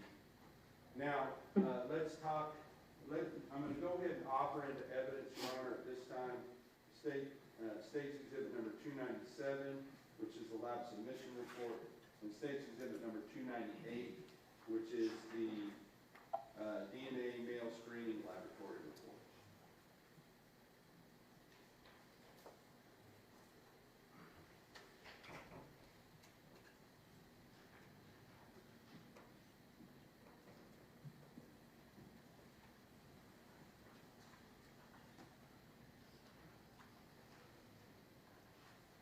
I have no additional objections on it. All right, State's Exhibits 297 and 298, is that correct, Mr. Berry? Yes, sir. Are admitted. Now, Ms. Ferrara, with regard to the lab reports themselves, would your name be listed as Winston rather than Ferrara? Yes, on this DNA male screening lab report, my name is listed as Jacqueline Winston. And then, so on this report, now that we have it admitted into evidence, I'd like you to tell us what the results were, first of all, from the vaginal swabs from the... Okay, here we go with results. I know the prosecutor's quiet. It's a remote witness. They, broadcasting in the courtroom and all of that. So if I make it any louder, it's going to blast our ears when this witness talks, unfortunately. You know what I mean? So this is the best I could do right now. What were the results of the swabs from Athena?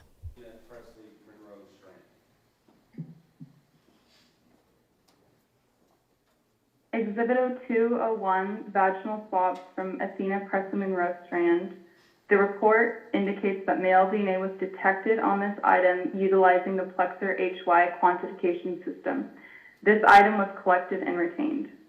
And can you explain a little further what the Plexor HY quantification kit or system is? The Plexer HY quantification kit is just a box that contains all of the chemicals that we use during this male screening lab procedure. regard to the anal swabs from Athena Presley Monroe Strand, what were your findings for the anal swabs? Exhibit 0202, anal swabs from Athena Presley Monroe Strand. Male DNA was detected on this item utilizing the Plexer HY quantification kit. Due to the presence of high amounts of total DNA relative to the amount of male DNA present, the sample was not processed for autosomal STR analysis. Trace evidence was collected. The collected trace evidence has been packaged with the evidence. No further trace analysis was conducted at this time. So for vaginal swabs 0201, male DNA was detected, correct? Correct. So if you guys didn't hear that, I'm sure you did hear the witness, right? On the victim, vaginal and anal swab showed male DNA. That's what they just said. For anal swabs 0202, male DNA was detected as well. Male DNA was detected, yes. Now, with regard to 0203, the oral swabs from Athena Presley Monroe Strand, can you tell the jury what your finding was with regard to those items? The results from the report for Exhibit 0203, oral swabs from Athena Presley Monroe Strand, was that the detection of male DNA on this item was inconclusive utilizing the Plexer HY quantification kit due to the low male quantification value. Now, does that absolutely mean that? And okay, so the oral swabs, male DNA inconclusive.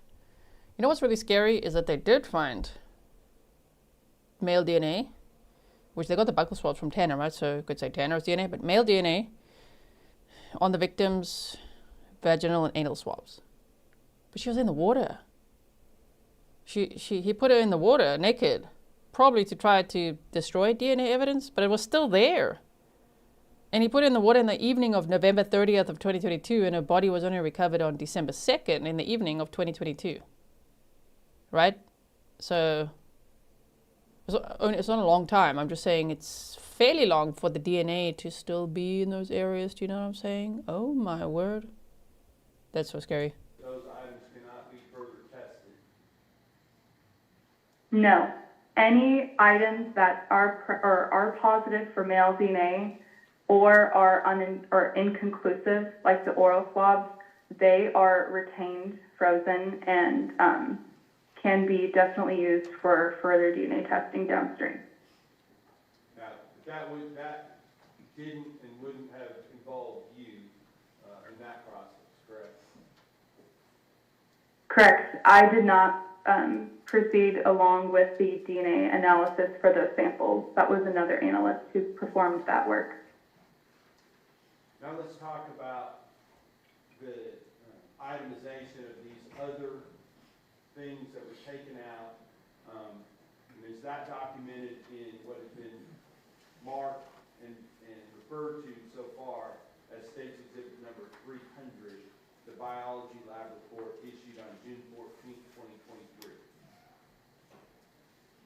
Yes, that biology lab report has more information for all the other items that were itemized from inside of that large brown box.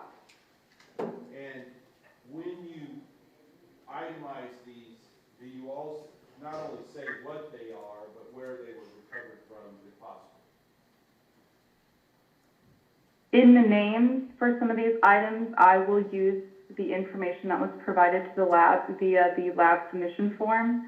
I also note in my own personal lab notes that any labeling that was present on the packaging that could also help us indicate any other details such as location where the item could be found.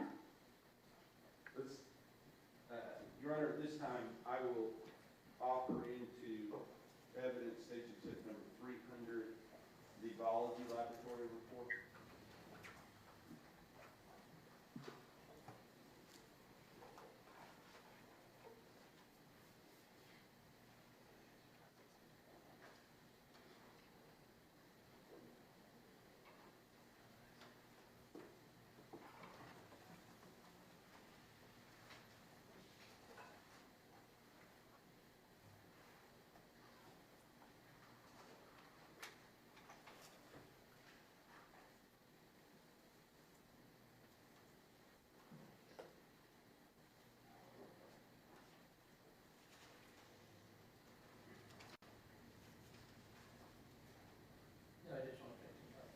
State's Exhibits 300 is admitted. Thank you, Your Honor. So I think they've just testified to this witness, right, that male DNA was found in those places, and now they would assume we have to say that that was Tanner Horner's DNA, right? Okay. Let me do a slight, tiny boost. Hold on. Just a little bit without distorting it. Here we go. Try again. Now, with regard to Yeah, they're really not loud here. this lab report, I just want to kind of walk through each item and what you did and what your findings were. So let's talk in general sense. When you encounter these items, does your action depend upon what that item is, or is it the same for each item? Can you kind of explain that? Yes. So when I was performing this forensic biology screening on these items, for clothing items, there is usually the same kind of screening procedure that we will follow. If there are other items that are not typically standard, then those can be screened and approached in a different manner. For the most part of this evidence, they were articles of clothing. So for every article of clothing, they are first tape lifted. And a tape lift is just a method to collect any trace evidence that may be present on the article of clothing. So tape is used all over that article of clothing to collect any trace evidence that's present, and then those are sealed and properly packaged in another envelope in case additional trace analysis is preferred and performed later on to that item. After trace analysis is performed, if an article of clothing is needed to be tested for semen, which was the case for this evidence, then all the articles of clothing were viewed using an alternate light source to hopefully identify any possible stains that we should test for semen. Any ALS positive stains were noted and tested using a semen presumptive test, as well as... Hold on for a second. May I stop you and ask you to explain what you mean by, I think you said ALS positive, is that right? Can you explain that? Yes.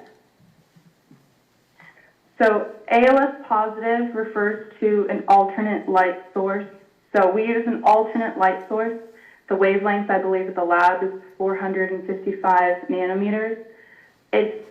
You've probably seen it in crime shows where they'll use something like a black light to hopefully identify bodily fluids or other stains. So we use a specific wavelength in the lab to hopefully identify any stains that could be tested for semen or other bodily fluids. All right, so then I stop you. So once you've done that, what's the next step? So any ALS positive stains that fluoresce would be tested with a presumptive semen test. If the presumptive semen test was positive, then I would move on to a confirmatory semen test, which would be to actually make a slide and try to visualize sperm cells for that sample. Aside from semen testing, the article of clothing is also visually examined to identify any possible blood stains as well on the item. So if any blood stains are visualized, or any possible blood stains are visualized, they are also tested with a presumptive blood test as well. Any positive stains would be collected and noted and retained for any future DNA testing, along with any positive semen stains as well from that article of clothing. And before we talk about the results on the individual items, when you say that a positive stain would be retained, how would that be retained? So that would depend on the size of the stain as well as the thickness or density of stain. So if any stain reacted positive to a presumptive blood test, that would be cut out from an article of clothing if it is in a size that would fit inside of the baggies we use at the lab that would fit in the freezer.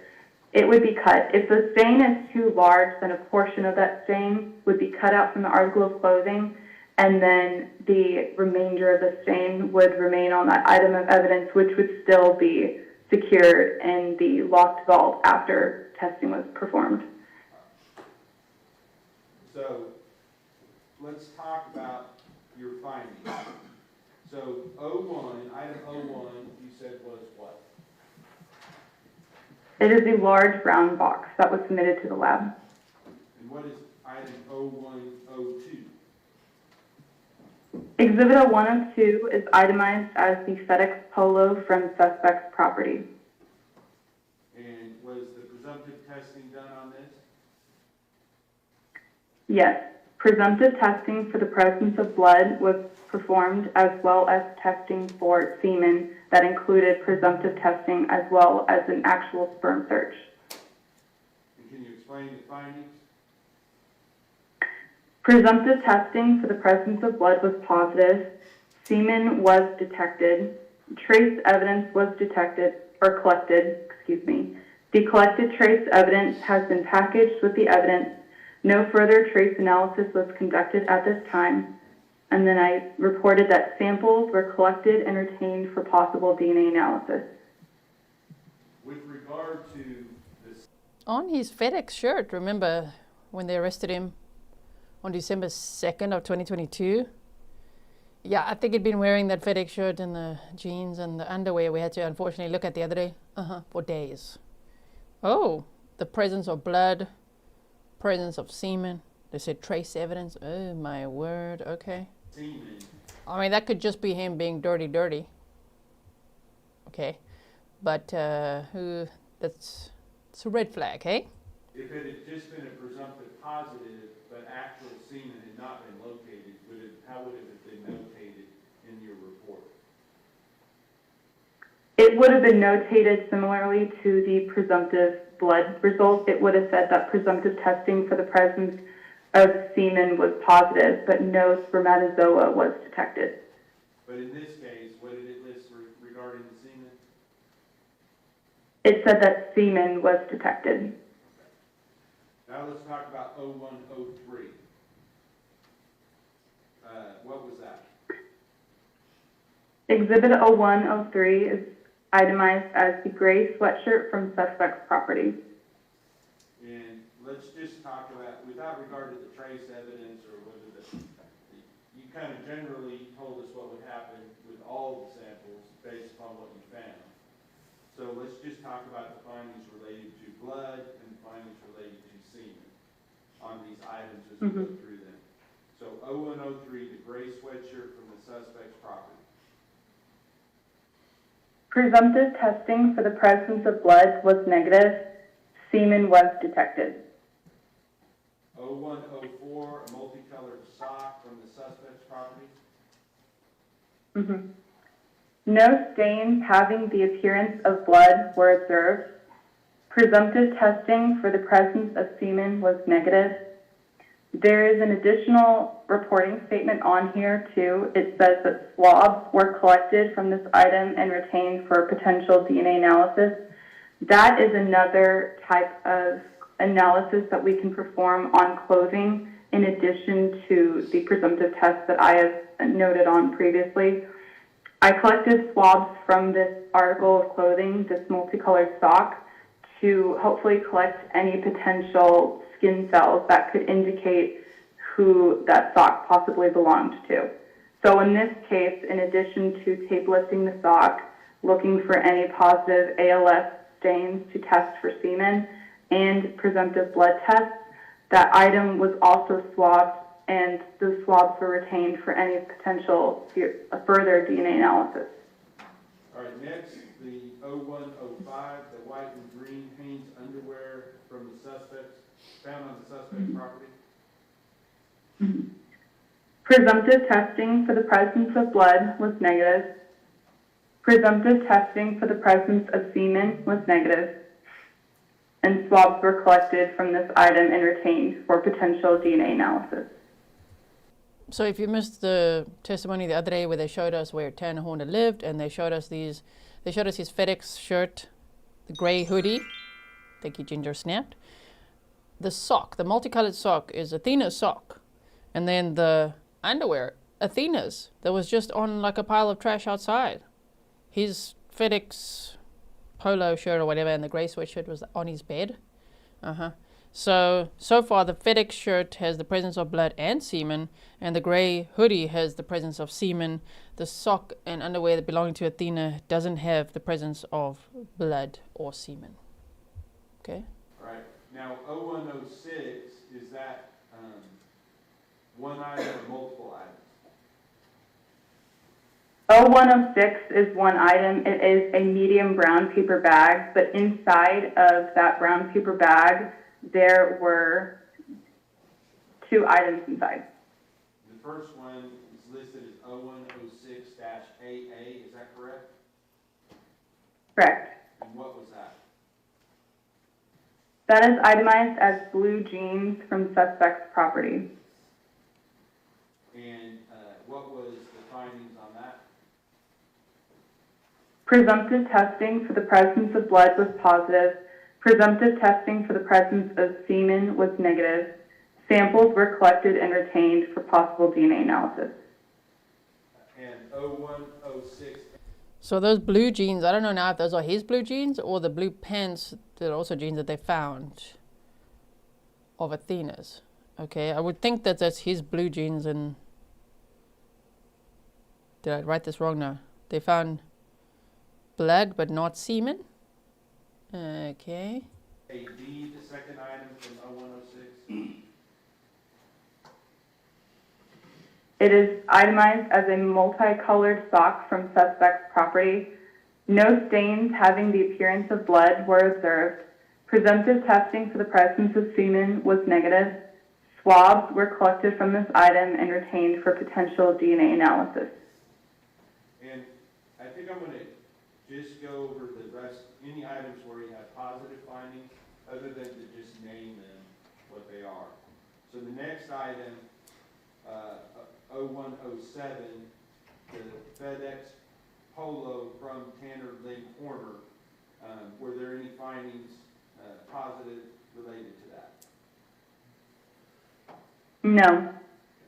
0108, black and gray socks from Tanner Lynn Horner. No. 0109, jeans from Tanner Lynn Horner. Yes. Can you explain what the findings were with regard to those jeans labeled as 0109? Presumptive testing for the presence of blood was positive and semen was detected. And what was done as far as collecting samples from that item, the jeans? Those samples that were positive were collected and retained for possible DNA analysis.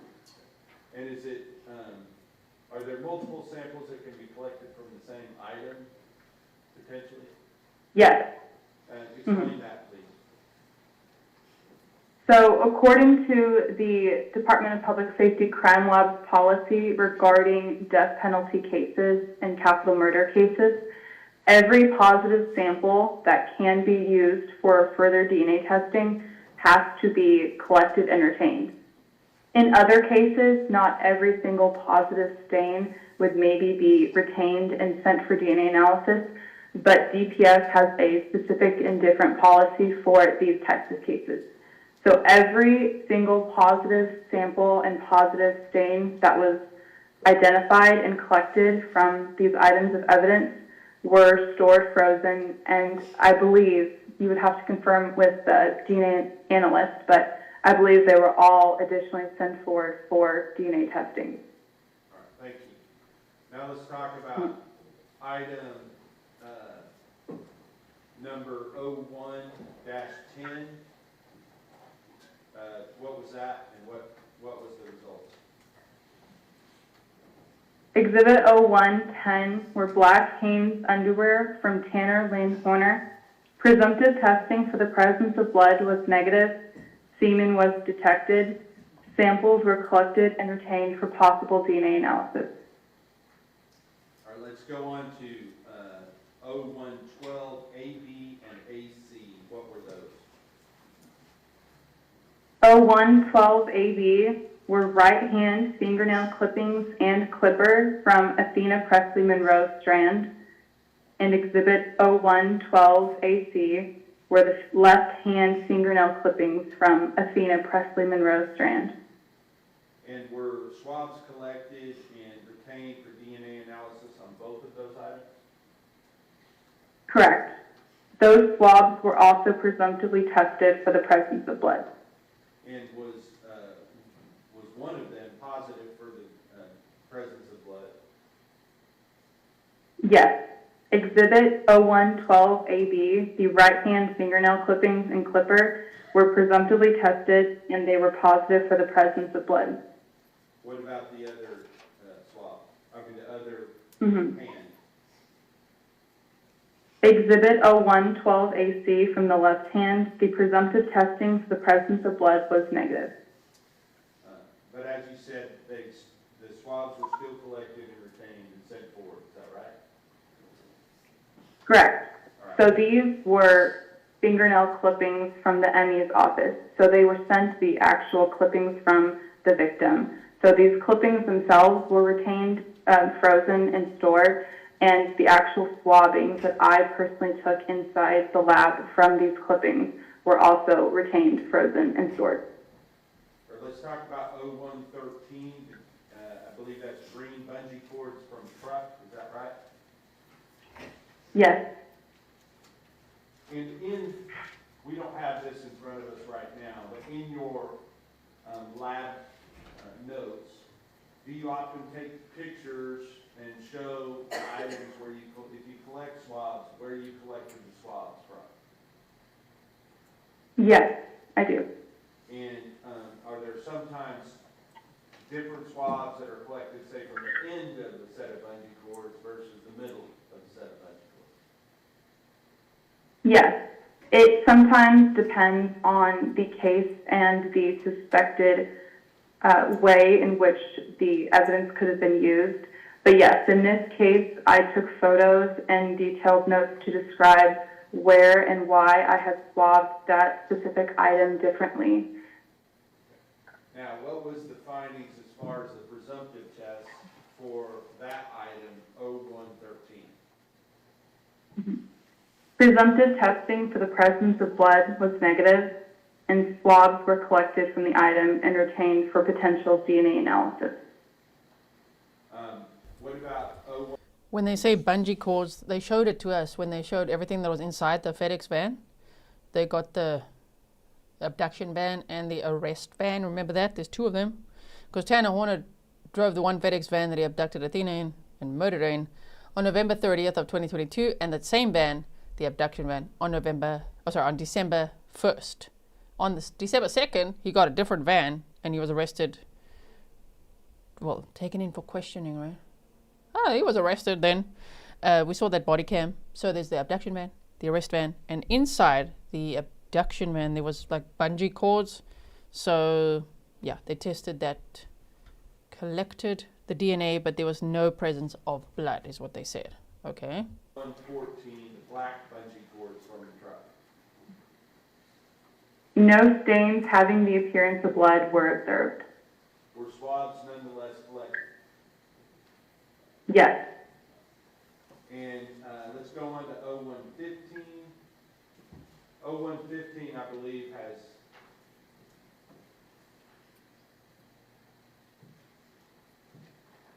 different items associated with 0115. Is that right? Yes. And all of those are taken from where? According to the information on the submission form, those are all swabs that were collected from inside of the truck.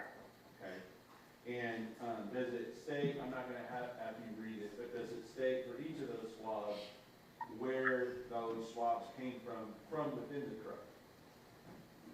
Yes, there is a general location for where those swabs were collected. And on any of those, was it presumptive testing for blood or semen positive on any of those swabs? No, they were all negative for blood and semen. But nonetheless, were those swabs still sent forward for further testing? They were all collected and retained. You can confirm with the DNA analyst if they were for sure sent forward for DNA testing, as that had occurred after I left the lab, but it is the policy that those would have been sent forward for DNA testing. And then finally, I think there was just a folded piece of toilet paper that was collected as 0116. Did you do the same testing procedures on that? Yes, I presumptively tested for blood and semen, and they were both negative. Now, as part of your duties with, well, let me ask you this first. Ms. Ferrara, did you leave, what was the reason you left the DPS guard in the crime lab? I had just delivered my daughter, and my husband and I made a personal decision that I would stay home with her instead and resign. Okay. And how old is your daughter now? 18 months.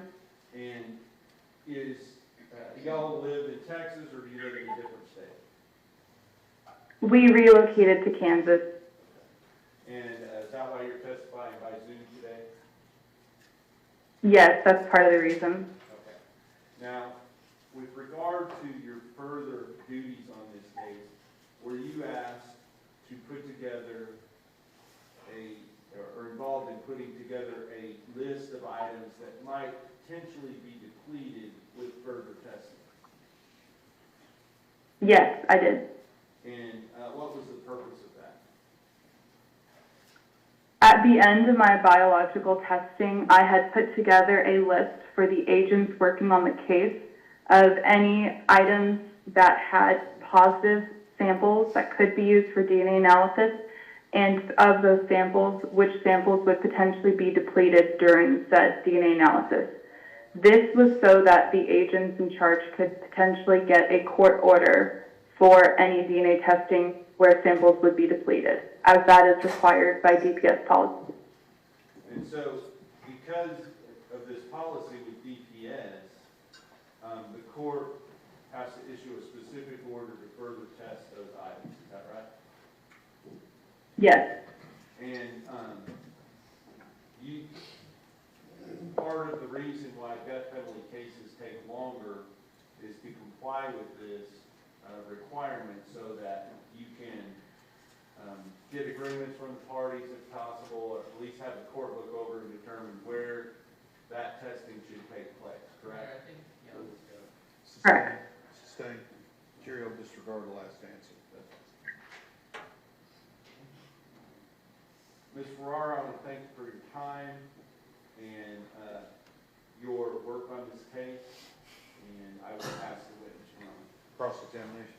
Yes, Your Honor. Hello, Ms. Ferrara. Good to see you again. So, yes, hi. A couple of quick questions. You were not the person who collected the swabs, right?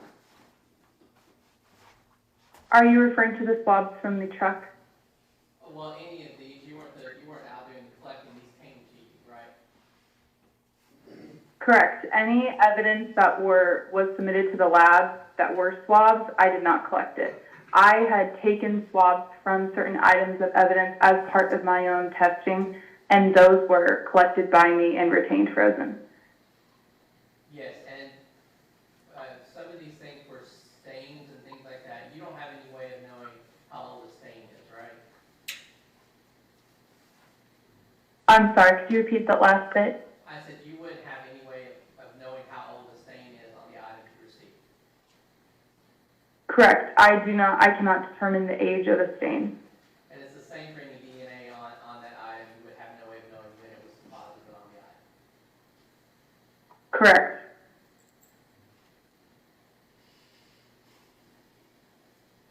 Now, it's a little confusing when you're talking about the quantification kit.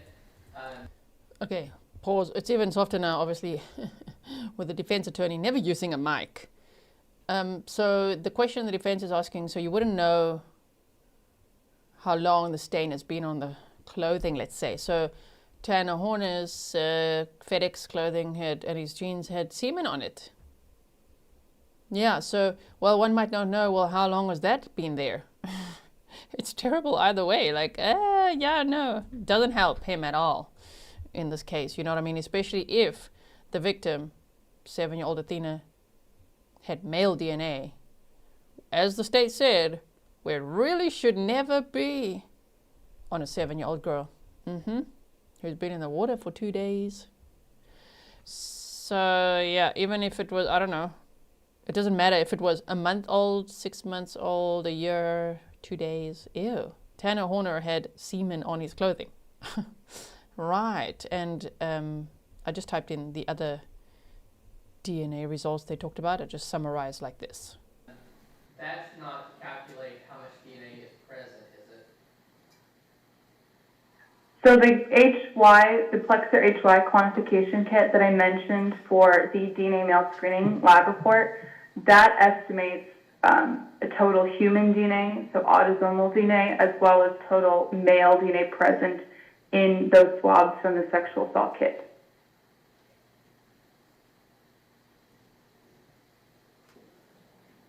Okay, so if there are calculations in the bench notes as to that number, that would have been you that calculated it or someone else?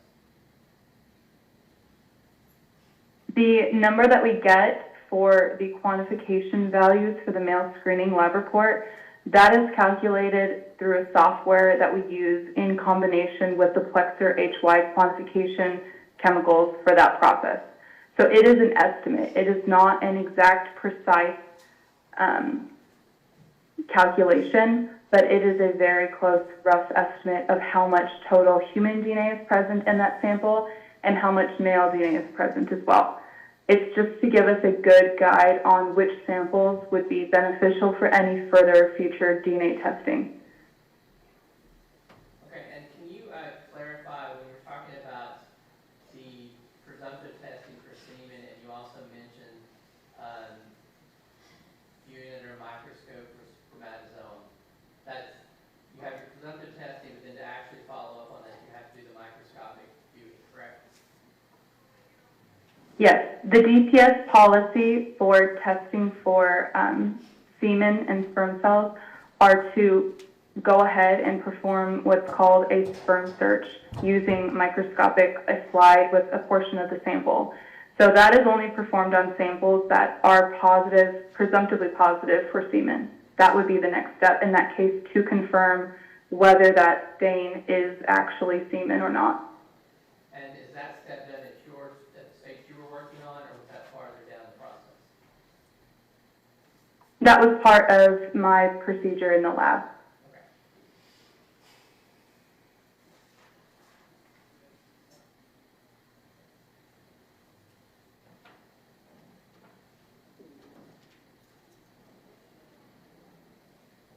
I'll pass it to John. Redirect. No further questions, Your Honor. May this witness be excused? Yes, Your Honor. Yes, Your Honor. Thank you very much, ma'am. We appreciate it. Thank you very much, ma'am. Goodbye. Oh, shame. Goodbye. Let me see, counsel. Judge is like, all right, let's call this a day. Probably, or what? What's he going to do now? It's 3:15. The victim, Athena Strand, died from blunt force trauma and strangulation. They said smothering and asphyxia, right? And yesterday, the medical examiner went over all of Athena's injuries. So if you missed that, and you want to hear the testimony, it's timestamped for you, right?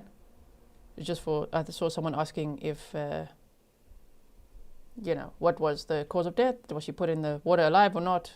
No. Okay. So listen, Judge, don't show us the ceiling and then leave, okay? Don't do that to us. So they did say that, it's always difficult to say all these, but okay.